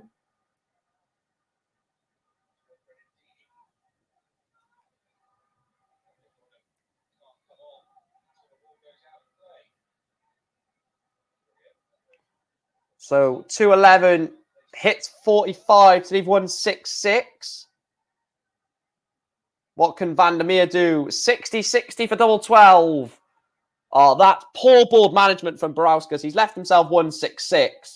That's poor board management. You've got to leave yourself a finish.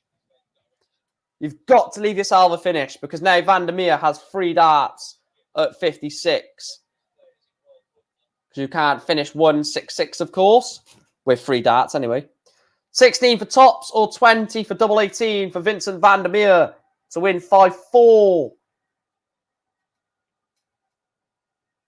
And he does in 2 darts. Vincent Vandermeer beats Mindaugas Barauskas. He is out of the day.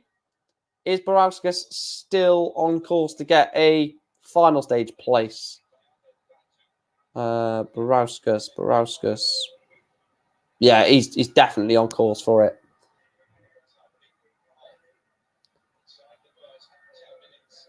So all the places have been settled for EUQ score. There is absolutely nobody that can change it being the current 90. However, there will be 4 players that get in as a top or get in through the day. But apart from that, there is no one that can change the way in which, or the players that will be in the final stage from EUQ school. Rastovic is 1 leg away from a 5-1 win over Pero Lubic.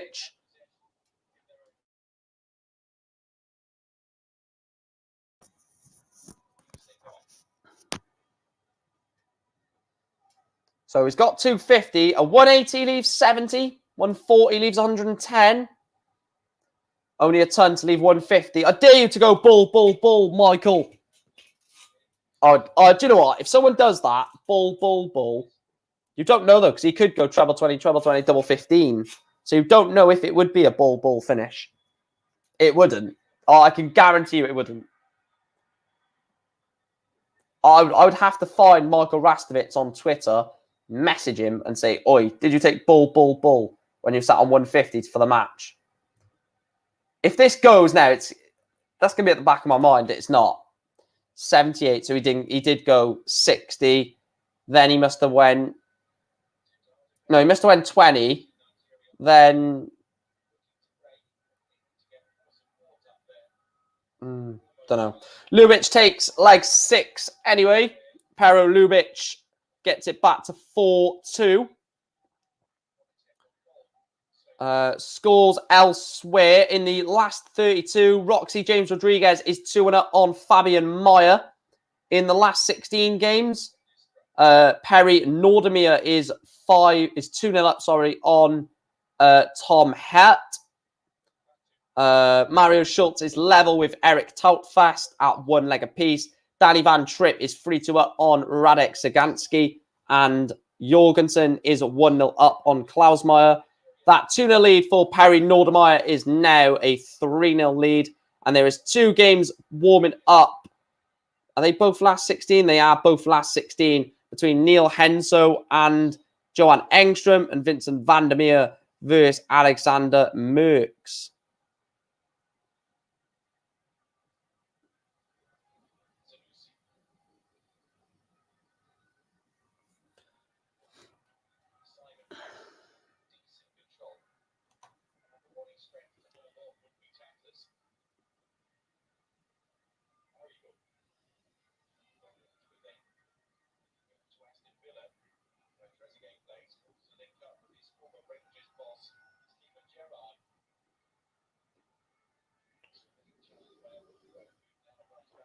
Philip Coutinho has arrived in Birmingham.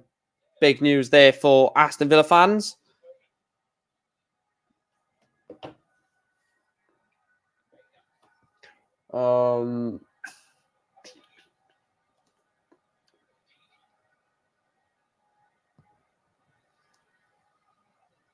I need to let me sort this out.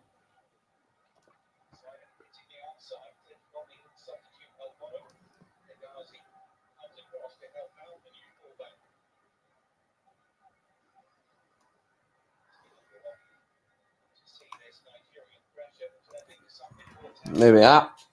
So 108 for Michael Rastovitz, and it goes in free. That's definitely 68 tops. Michael Rastovitz beats Pero Ljubic by 5 legs to 2. Decent there from Rastovitz, to be fair.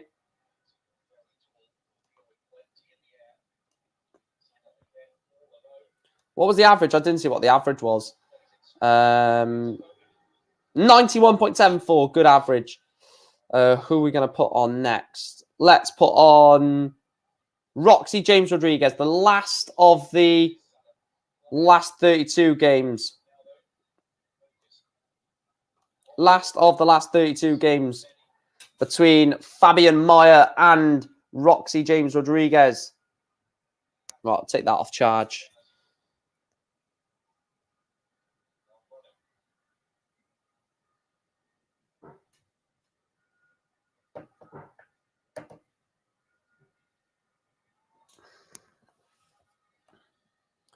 So Meyer wants 99. It's a free dart combination. So definitely would rather 98 than 99. 25 then for Roxy James. Got to be 988. I don't think many people go 1-12 unless you're going Price. Because 12, of course, is Gezzy's favourite dart on the double. Favourite double on the board, sorry. 25, and it goes into darts. I keep saying Rusty and Rowby because that's what the two players I've been watching recently. Roxy James Rodriguez, not Rowby or Rusty.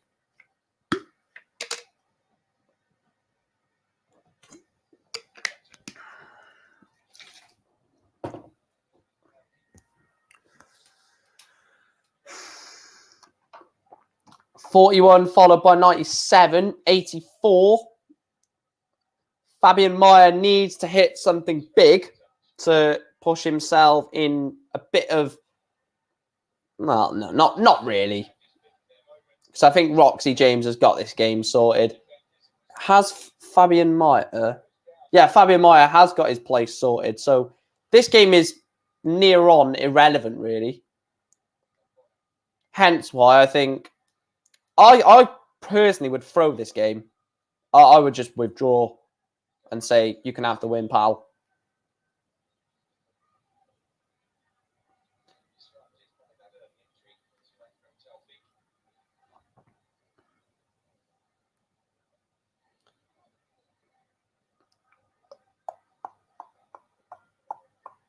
$138. Roxy James is on. Meyer is sat on 330.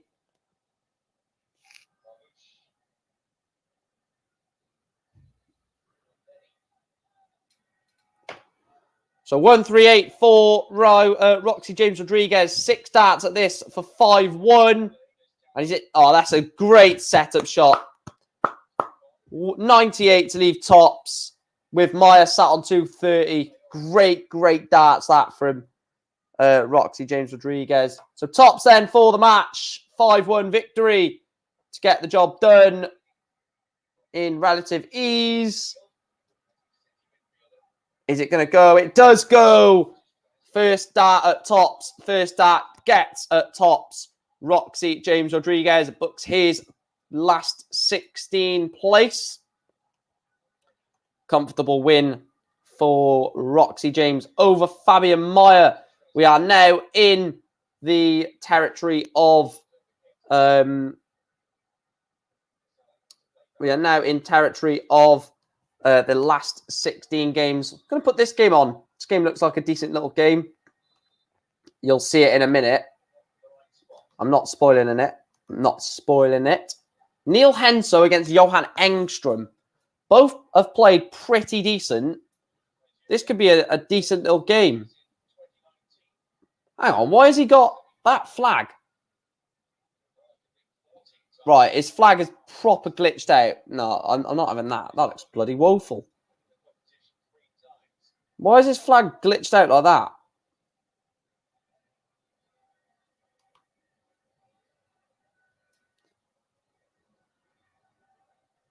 Let me refresh it. No, why is that gone like that then?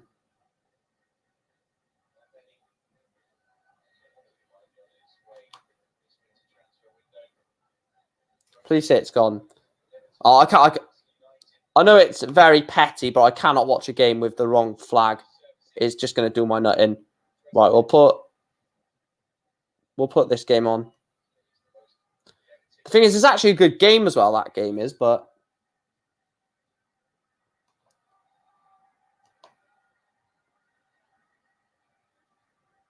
yeah, that's unfortunate that it's messed up the flag.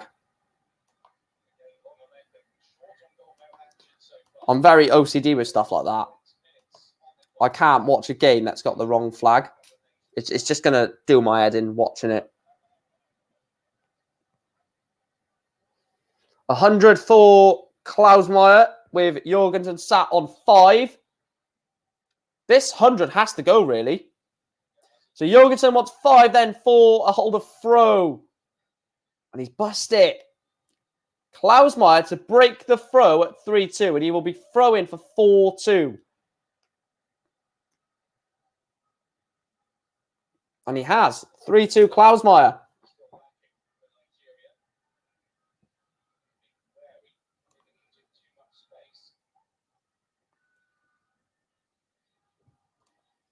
Right, so who have we got into the...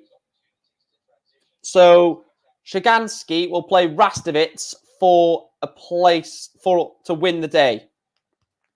Because these top 16 games are basically the final.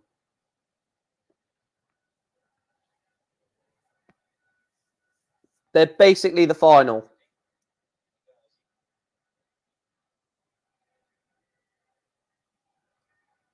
No, these top 16 games are the semi-final, sorry.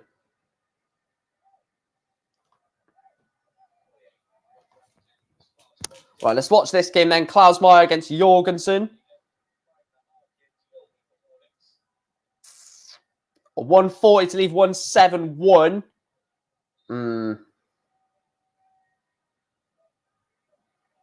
That's an unlucky position to put yourself in.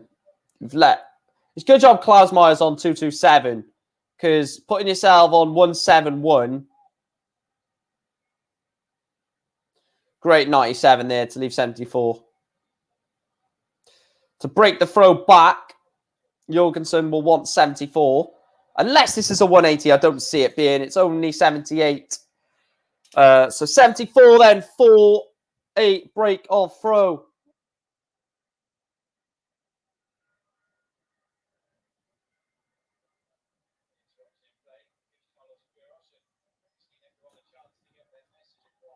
$149 for Klausmeier is on. Jorgensen's on double 4.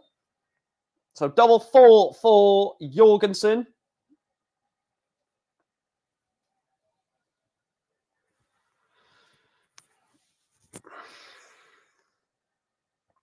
And he does get the leg, Andreas Jorgensen.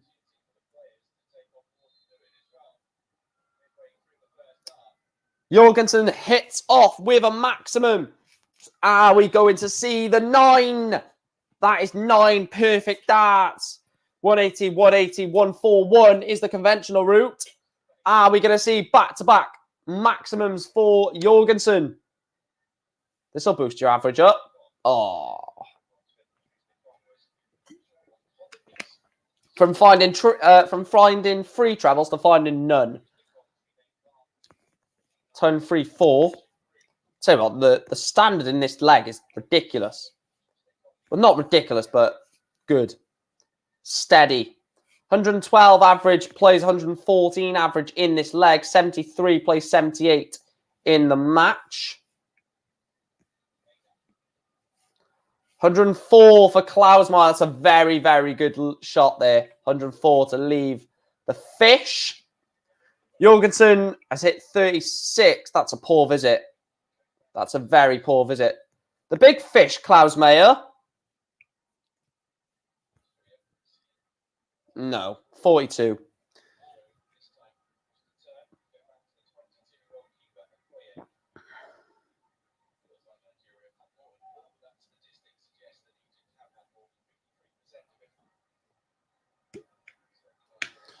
So 128 then for Klausmeier to break the throw. Can't do it. Jorgensen. Ooh, tops for Jorgensen for 4-3 and a hold. Is it going to be a good? It's going to be a good hold if he can get it, and it is a good hold, and he does get it.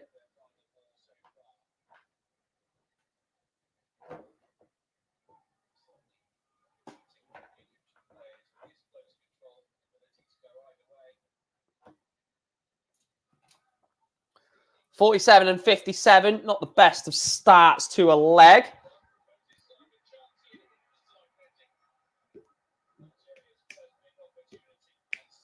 Can't find a treble. Cannot find a treble.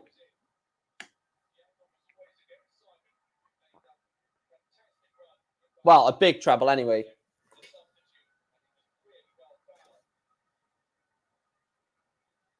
That could have been treble 5. 2020. No, what am I about? That was definitely 2020, 25 on it. Oh, this is a poor leg from these. Both in the 300s after 9. Please get a ton plus. Oh, God, this could be very long. Jorgensen is on 3-4-4. Anything less than... Oh, it's 96 to put him just in front. We might have 15 darts each and still not pass 200. I'll take that back. 139. 60, 60, single 19 to take or to have 139.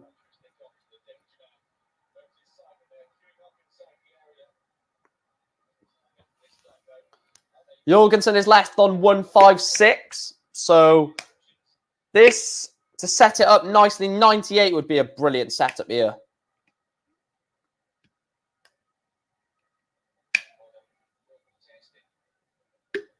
$98 would have been a brilliant setup shot.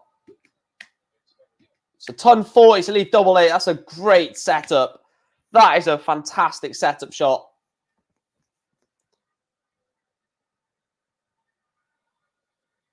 To leave double 8 for the match. Unless this 77 goes. And it does go. Klausmeier levels up the match.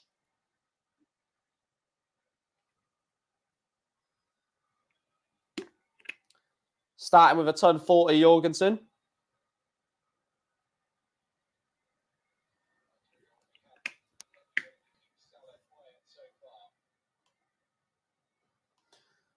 Black and amber army. So look at some of the other scores. Actually, I'll have a look at the other scores when this game is finished. Who's going to get this winning match? I think it's going to be Jorgensen. Just seems more steady.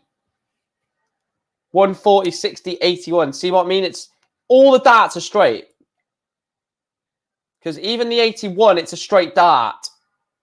Because that means it's treble 20, single 1, and it's just swayed off. So it's still straight. It's not like a 52, 2020, 12, or a 44, 2020, 4. He's left 80 after 12. So he should be on for a 14 dart holder throw to win the match, which is good darts. So 20, it could be treble 20, double 10, or 20 tops, or tops. You don't know if that's tops, do you? You don't know if he's gone tops and then missed the other two. But that could just be... No, that's definitely 2020 and then missed a dart at tops. 160 for Klausmeier. Hits a tons of tops for Jorgensen to win the match. To win it 5-4.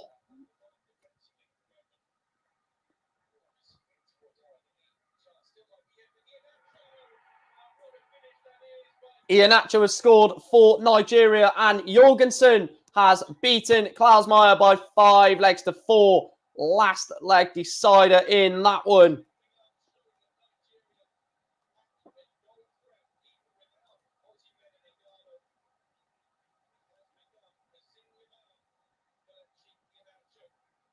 Right, so into the games for the last 8.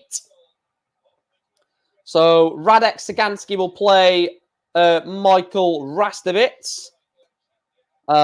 We also then have probably Engström will take on Jorgensen in an all-Scandinavian battle. Then Nordemir will take on probably Vandermeer. And then Taufast will take on Van der Bogard or Roxy James Rodriguez. Let's put this game on. Let's put this game on. The first battle of, or the first place to win a day. So this is essentially a final. Essentially. I know it says top 8, but...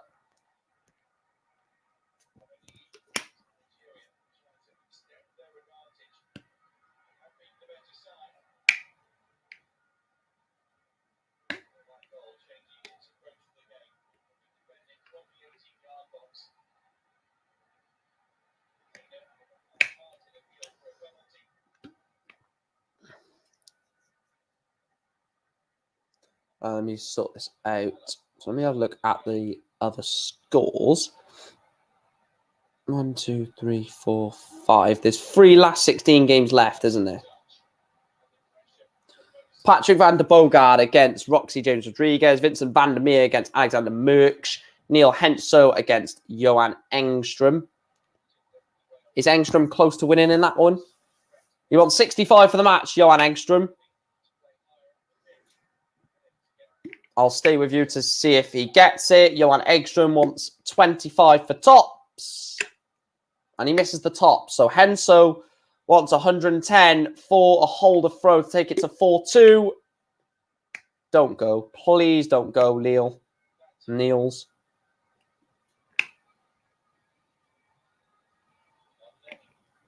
And it does go. 110 out.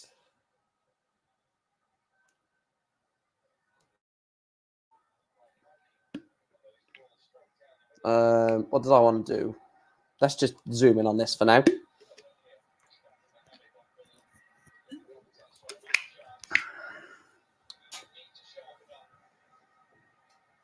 Oh, my back is killing. Hence why I'm sat on my bed. Wait, can we... Let me try something. Let me drag this across.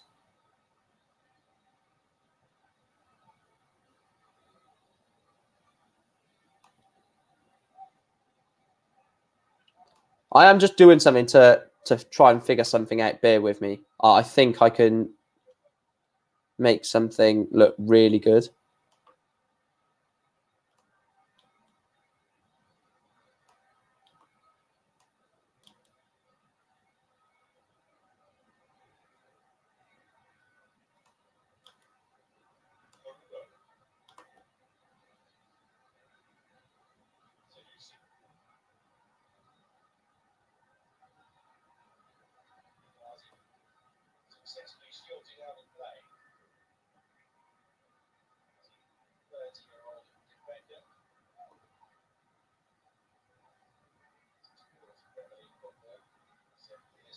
Right, I think I've got... Right, let me know what you think of this little setup. Because if it looks a bit better, then I will put that on the screen instead.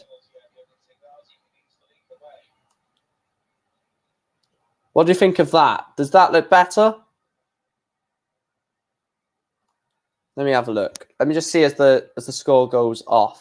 Will it go down? Because if it doesn't go down, then that's no point. Let's just see if it goes down.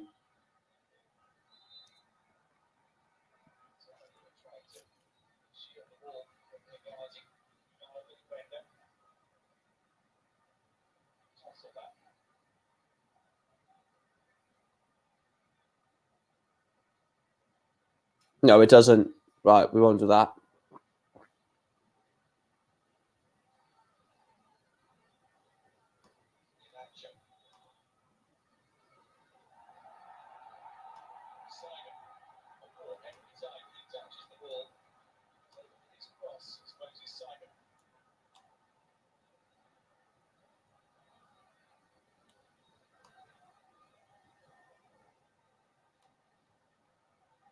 Sorry about this. I've made a total mess of this.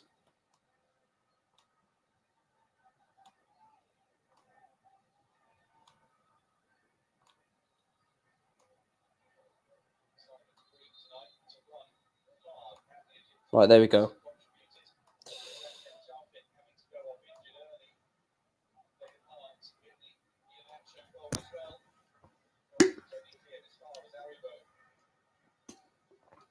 Two in this one as well. Right, let me run through some of the latest scores.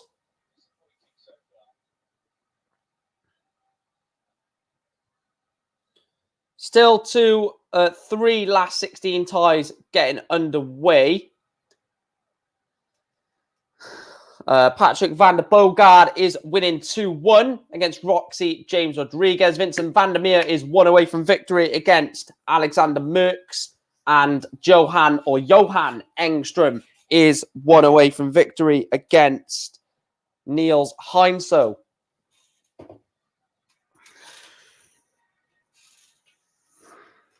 Van der Meer gets the win. Vincent van der Meer beats Alexander Merckx to set up a final against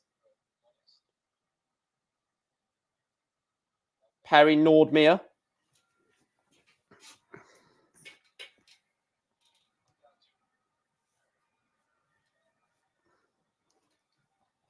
So these are the final games, like it says on the banner down the bottom. Final games of EU Q School 2022.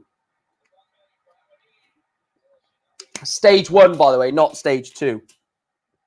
Or final stage, whatever you want to call it.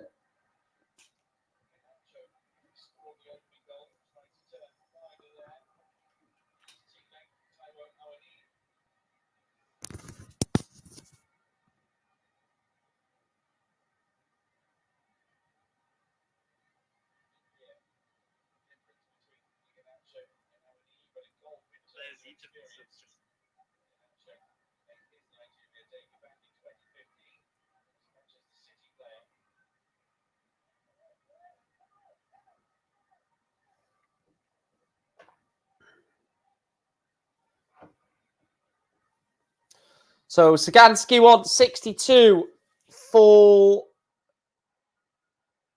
a hold of throw, and it gets it. 3-all in this one between Radek Sagansky and Michael Rastovitz. 3-all, sorry. Rastovitz starts leg 7 with a ton.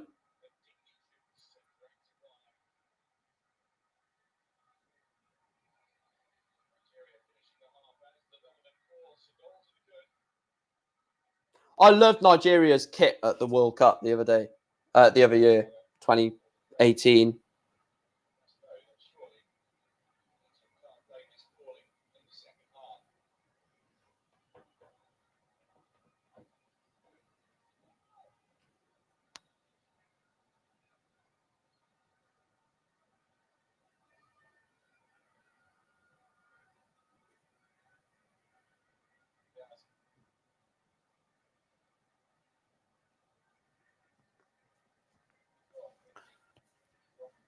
Rastovitz wants 164.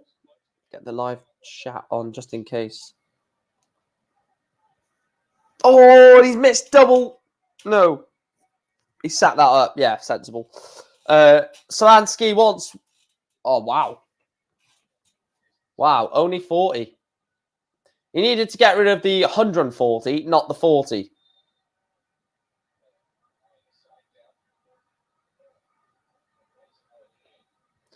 And Rastovic does take it. He breaks the holds throw. Sorry, not breaks. Now he's got to break. He wants to break Radek Sagransky.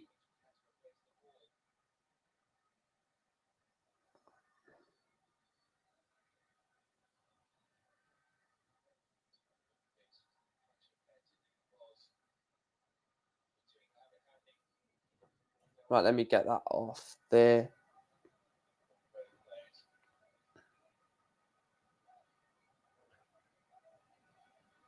Is my phone even charging? Yeah, it is. Wow, Mike, didn't think you'd be on this long. Any big names in trouble in EUQ School? EUQ School is done. Iron Force, pal. All of the players have been got their places sorted. It's just about the order now, and it's just about to see who wins the day. But in terms of the actual places, the people, it's done, finished.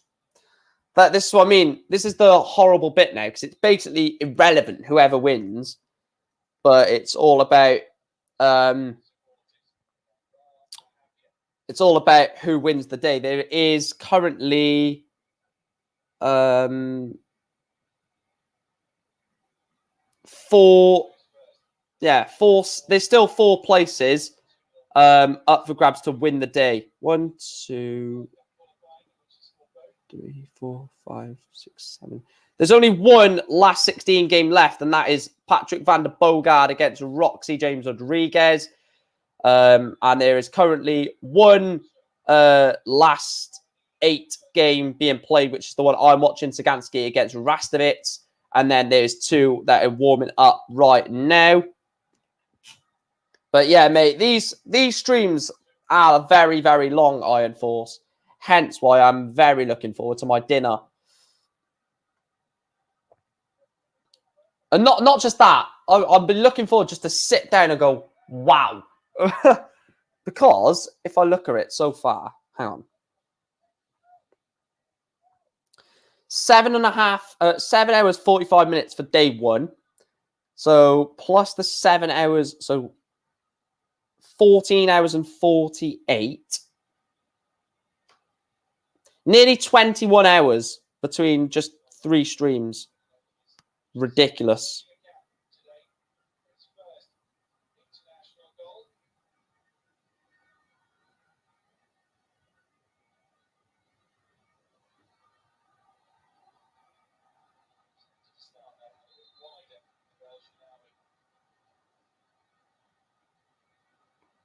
There we are. Yes, they like the complexities, and it also opens the door for manipulation. Oh, yes. Now I get what you're on about.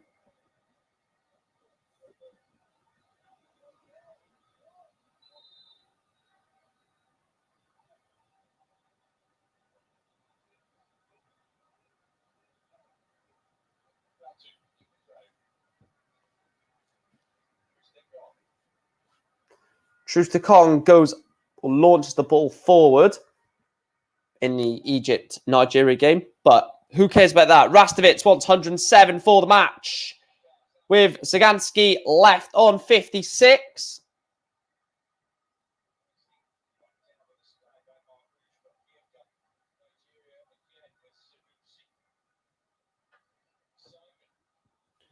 And it goes 107. Definitely 720 tops or anywhere around that. Could have been a different way. But Michael Rastovic wins that one and gets through as a winner of day 3. Like I said, it doesn't mean absolutely jack all winning a day on the final day, because there's also 86 other people that are getting through. So actually winning it is not very special. Patrick van der Bogard I won't put this game on, but I will watch it and commentate it to you guys.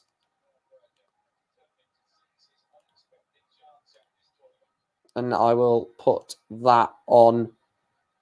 It'll be crazy now if the game finishes before I even set it up, wouldn't it?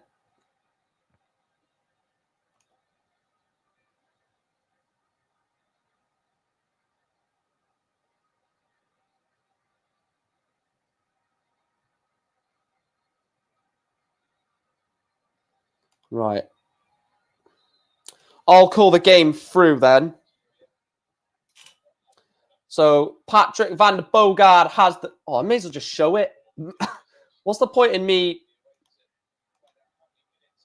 What's the point in me doing that when I can just show you the game? I can still commentate on it, but I can actually show you what's happening rather than just speak.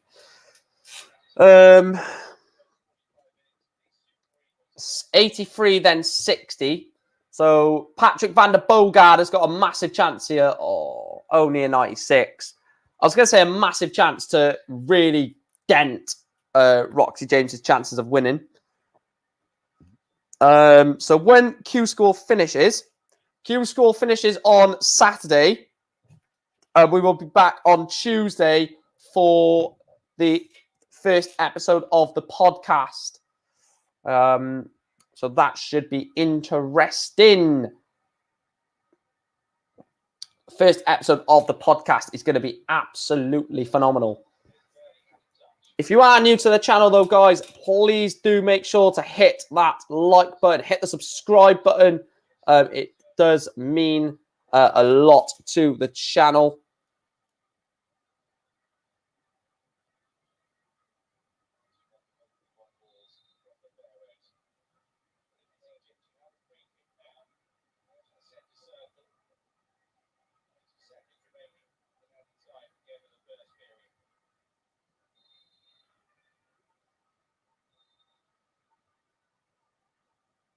Let's get that back on there. Why has that gone off?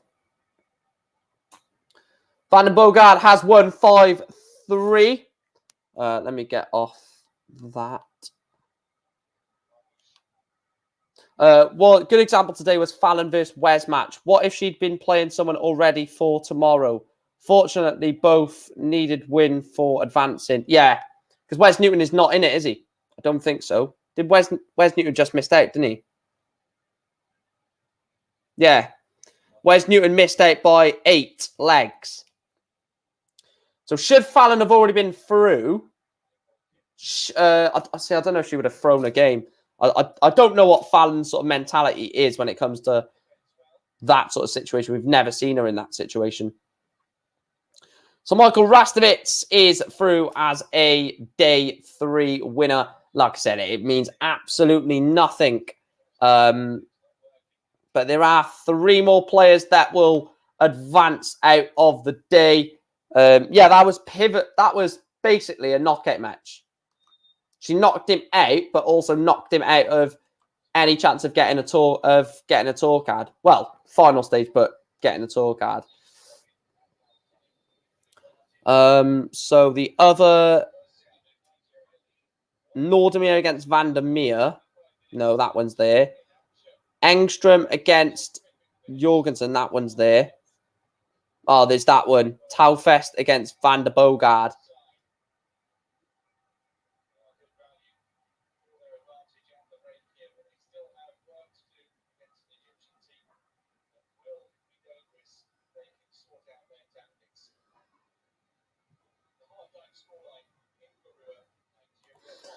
Do you see Fallon's opening legs? Well, I did, but I can't remember. That was ages ago. Absolutely ages ago.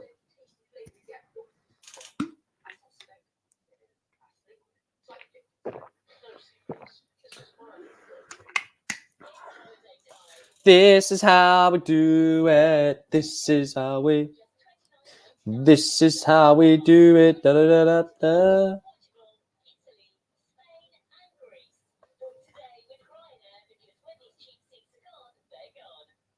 This is how we do it back in the run through. I love that song.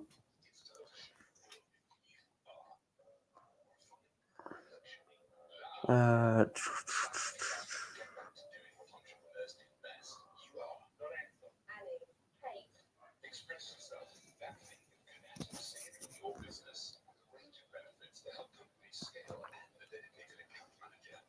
So the second quarterfinal is underway. Perry Nordermeer against Vincent Vandermeer. It's the Meer derby. Vandermeer against Nordermeer. There's a lot of stuff coming up, isn't there? So the next tournament after this is after Q School. The first tournament is the Masters. Starting the 28th of January for that weekend. And then after that, it is the Premier League. So the next two events on the calendar are obviously Q School finishing, then the Masters, then the Premier League. So we need to find out who's going to be in the Premier League by the 3rd of February, I think it is, or the 5th. 3rd, I think. Are we going to find out if a certain player gets a tour card?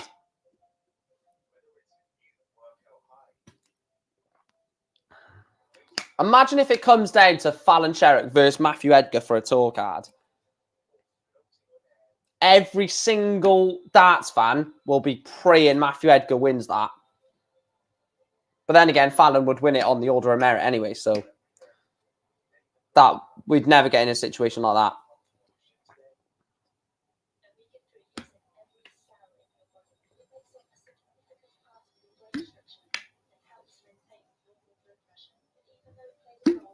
Do you guys like this new format for Q School, though, by the way? That's interesting to ask. Do you like the format where you have stage 1 and stage 2? Because no disrespect to your average Bob from down the road, but he's got no chance of getting a tour card averaging a 50, is he? He's got no chance. So do you agree with having that first? Because it sort of just about gets rid of players that maybe aren't that good, or do you think it should be the old format where you just go in and a player who's literally just lost their tour card could easily lose to your random Jeff from down the road based on them not being 100% on their game? Because I don't like that. I don't like the fact that, for example, we'll just give an example because that's all you can give is examples because this is all speculation. So, for example, I'm going to say, hang on.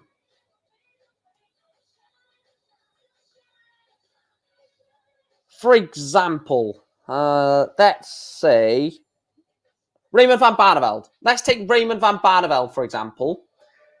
If Raymond van Barneveld doesn't keep his tour card, and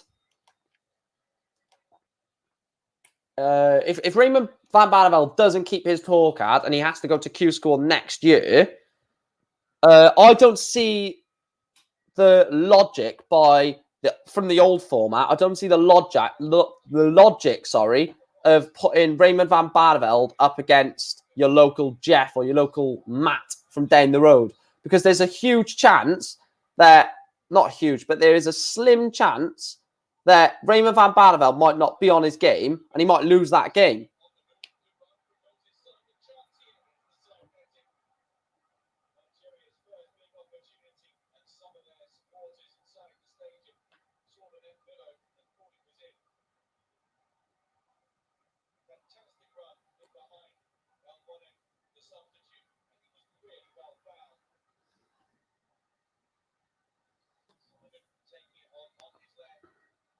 So, you know, I don't like that format personally, but it is what it is, isn't it?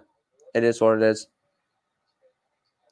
Why have I got so many notifications for? Bugger off. I'm trying to watch Q Score, you prats. Trying to watch bloody Q Score, you bloody prat. Stop bloody messaging me. All right, there we go. I'm so glad I don't have to stream on my phone because, oh, God. when I used to stream on my phone, for any of you that haven't been supporting the channel for that long, I used to do all my streaming on my phone, and the glitch and the lag and all that rubbish was awful. I couldn't stand it. Every time I went to go for like a toilet break, I would come back and find out that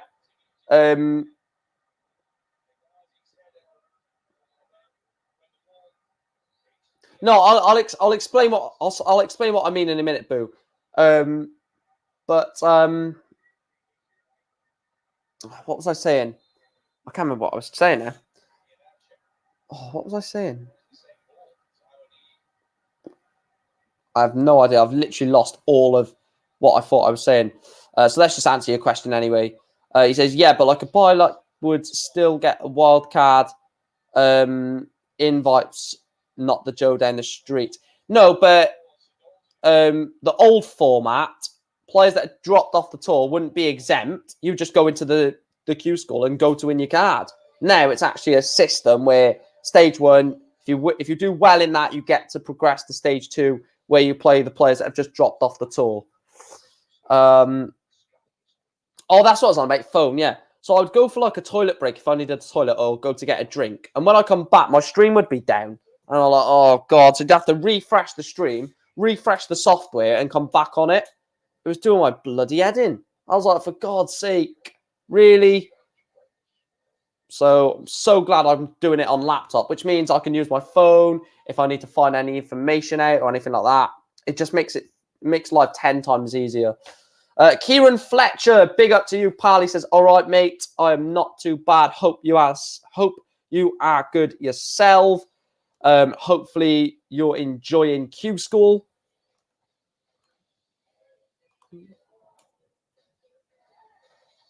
Anything you want, you got it.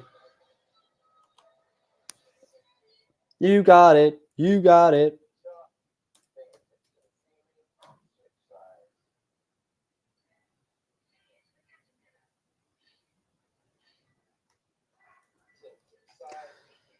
There we go. Let's have a look at some of these scores, actually. Let's have a look at these.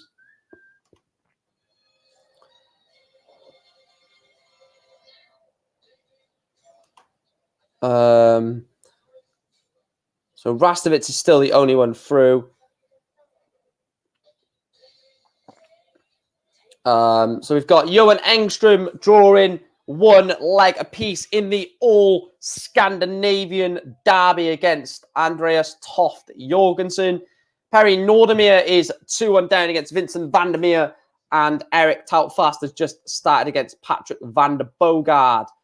Like I said, I'm not going to put any games on yet. We're just going to see how it goes in terms of the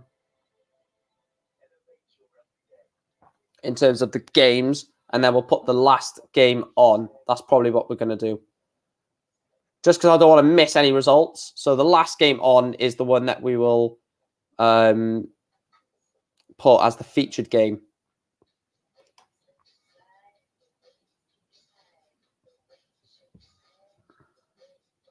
Yes, Q School is just something different, like the Pro Tour events or the majors or the TV events. You pretty much know a pool of about 40, 50 players that are going to be in it.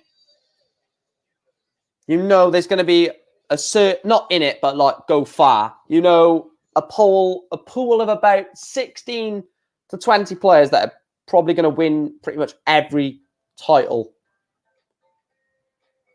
And then the rest is not a bonus, but the rest is like, oh, didn't expect to see that. Oh, Ryan Joyce has won a Pro Tour event. Oh, that's good. Or Chris Dobie. Well, Chris Dobie's won. Has he won 2 this year? Or was it Callan Ridge who's won 2? I know one of those has won 2. Oh, look at that. Raymond van Barneveld has won a Pro Tour. Stuff like that. But the majority of the Pro Tours were won by... let's have a look at that, actually.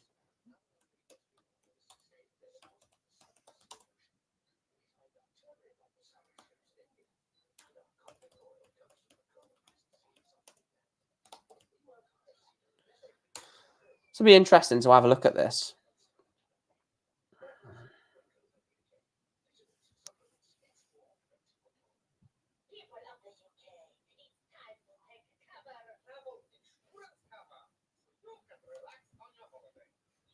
Let's have a look. Let's have a look.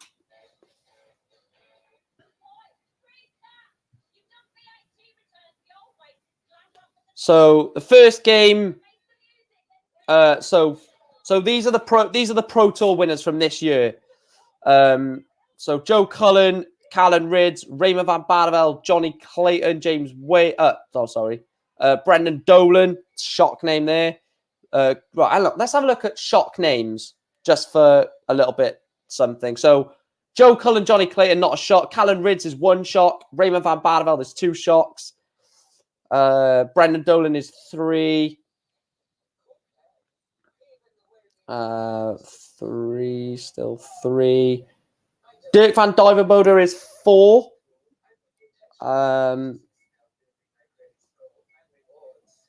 Stephen Bunting 5. Chris Dobie 6. Ross Smith 7. Ryan Searle 8. Ryan Searle 8.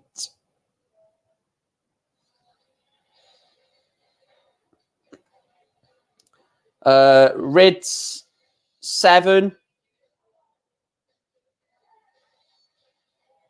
Ridds 7.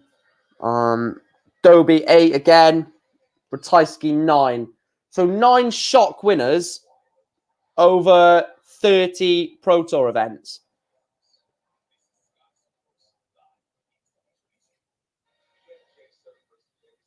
Like, realistically, I massively agree with Iron Force's point. Realistically, I should not be sat here watching 3 games for 6 players that have already qualified. I don't see why I should. I don't see why I should be sat here watching 3 games that are basically irrelevant. Will not mean absolutely nothing. But it is what it is, isn't it?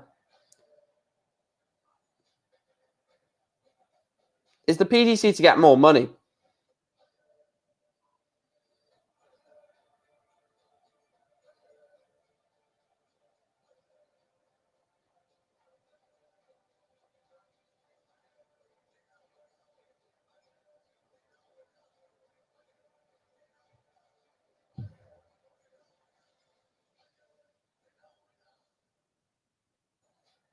There we are. Like, realistically, I should not have to watch games that have no impact or no bearing on the final stage. Jorgensen is 1 leg away from beating Johan Engström. Vincent van der Meer against Perry Nordermeer is 3 legs apiece. And Toutfast against Patrick van den Bogard, sorry, is 1 leg apiece in that one.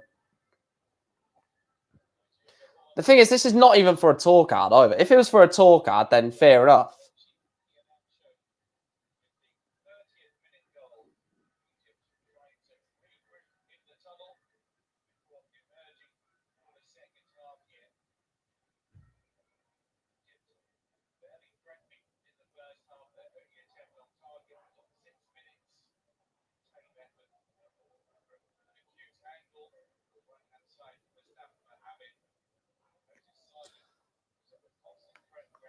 Big up to everyone in here, by the way.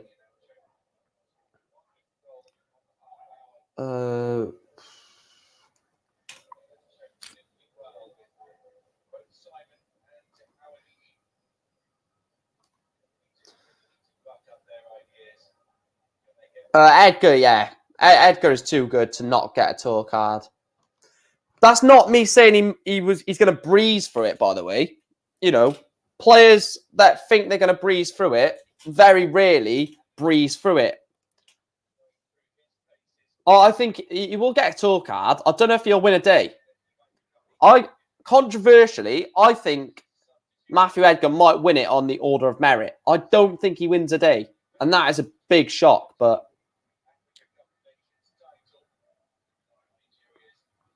I think Lisa Ashton wins a day. I think Scott Waits wins a day. So, different perspectives. Some players who had already qualified were in today's draw. Yeah, they've done that just to just to keep Matt sharp, I think, Iron Force, to be fair. Which you can't blame them. Yes, you know, it's not pretty watching someone that's already qualified, but look at this game, though. It's such a poor average, like 71-32 against 74-35. They both already through, which is the more annoying thing. They're putting in this awful average. If one of these goes and lose with a 70 average, what is that going to do for their confidence for tomorrow? They're going to go into tomorrow's final stage thinking, "Oh God, my last game in this event, not event, but my last game in this venue, I lost with like a 70 average, whereas all four of these, Engstrom, Jorgensen, Nordemir, and Vandermeer, all 80 plus average, so they can build on this, and three of them are touching a 90 average."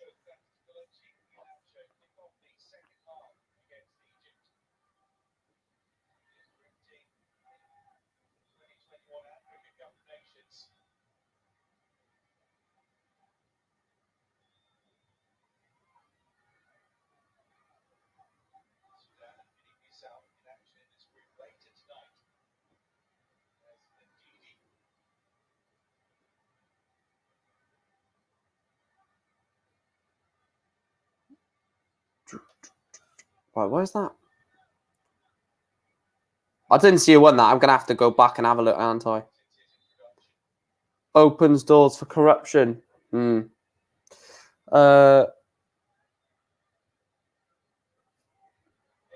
you're wondering, this is a vape, but I don't want to actually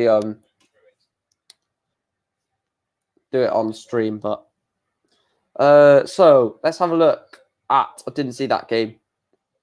Vandermeer beat Perry Nordemir by 5 legs to 3, and Jorgensen beat Engstrom by 5 legs to 2. There is one last game for just to see who wins the day, between the 7th ranked on the Order of Merit, Eric Talfest, against the 10th ranked on the Order of Merit, Patrick van der Bogaard.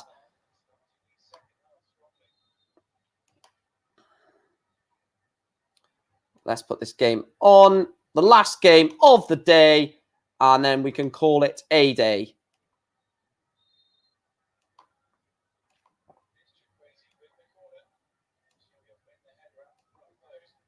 I can actually take the Fallon Sherrick bit off the title now, which I've just realised.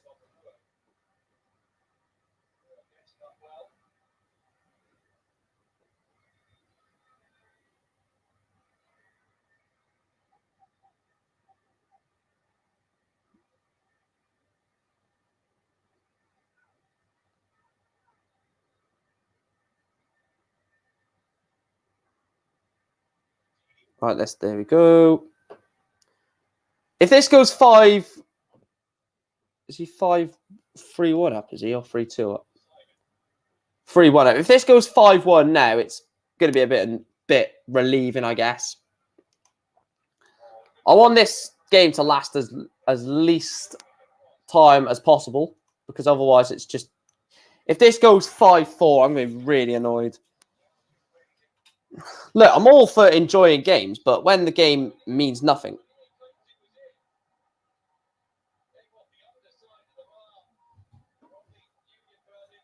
I don't know what's happened there with Nigeria. 74, Patrick van der Bogaard for 4-1. Is it going to go? Please don't miss this, Patrick. Please, Patrick. Take it, pal. Save my misery. Oh, you prat. You absolute prat. Double 3-4, Eric Taltfest. And he busts it. Oh, thank God for that. Double 16 for Patrick van der Bogaard for 4-1. He will throw for 5-1.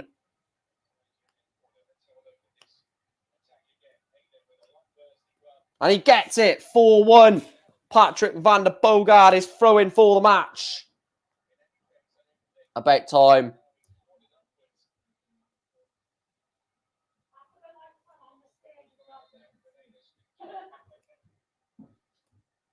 throw in for the match. Poor visit. Poor visit. Is this game going to end or what? Nigeria should be scoring that.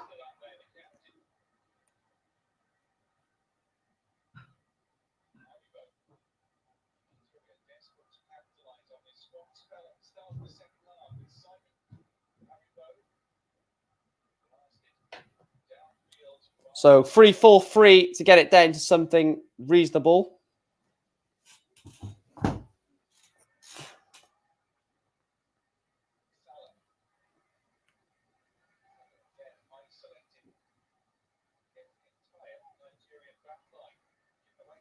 .285.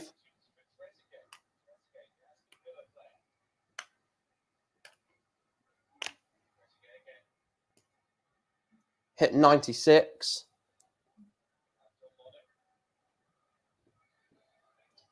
Oh, please don't go on forever. 189. Leave it handy.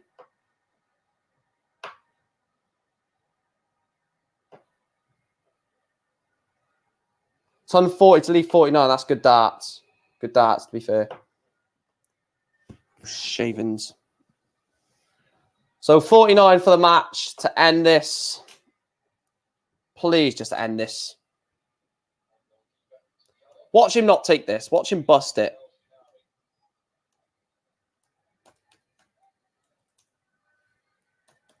And he takes it. Finally, we have full. It's done.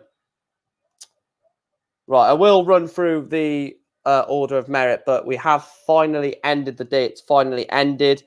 Patrick van der Bogaard beats Eric Taugfast by 5 legs to 1. Refresh this. Right, is that all fine? Right. Just refreshing this just so we can see the 86 qualifiers. But it's finally ended. Imagine, Mike, you're at Q School and in the running for the last few spots to advance, but someone's already qualified, helps another qualified, helps you're another you're in the mix with. Oh, yes. So say like in UK, for example, if like I was on 73rd or 74th place, but someone who's already qualified beats or loses, to 77th, and then they push them above me. Is that what you mean? Right, we have got the final spots for final stage of Q School. I will bring that up. We finally got to the end of it. It's taken about 4 hours. Well, no, more than 4 hours, but just going to run through it so you can see it. I'll take my camera off screen, but I'll still be talking in the background. So the players that have got there based off winning their day is Mario van der Bogaard, Damien Moll, Stefan Belmont, Andreas Harrison, Daniel Close, Treeboy Tricol, Ricardo Pietresco, Wesley Placier, Bent Lamberson, Dragutin Hovat, Jens Ziegler, Lucas Venig, Kai Gorthart, Ryan De Vries, Tony Martinez, Paulo Ferreira, Chris Landman, Martin Dracht, Arjan Konterman, Danny Janssen, Vincent van der Meer, Michael Rastovitz, Patrick van der Bogaard, Andreas Stoft Jorgensen. And then through the order of merit, Johan Engström, Alexander Merckx, Jimi Hendrix, Michael Verbeek, Ronnie Hybrax, Radek Sagansky, Jeremy Van der Winkel,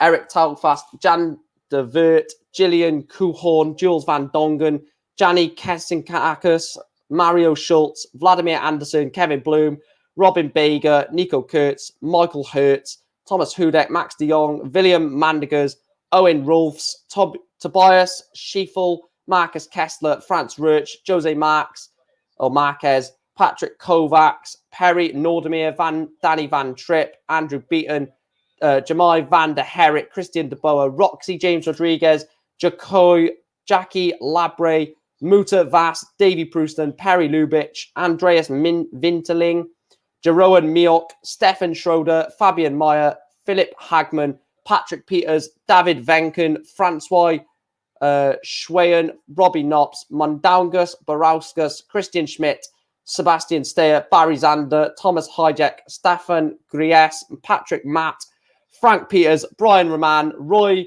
van der Grint, Norris Gleglu, Tom Helt, Michael Rignote, Jerry Hendricks, Neil Henso, Ambreve, Thomas Klausmeyer, Carlo Vampire, Christian Kist, Dennis Oldkeitler, Jamie Lawrence, Fabian Schultz, Raymond Mandagoo, Michael Mosu, Patrick Bulen, Gian Van Veen, Benito Van der Pass, Michael Ostrode, Roma Moorman, Nico Springer, Gilbert Van Malsen, Vasil Altamir, Stefan Hendrick, Pavel Jerkel, Daniel Vogt, Sven Seifert, Rennie Adams, Andy Bless, Alex Foher, Sebastian Keen, and Danny Tessman.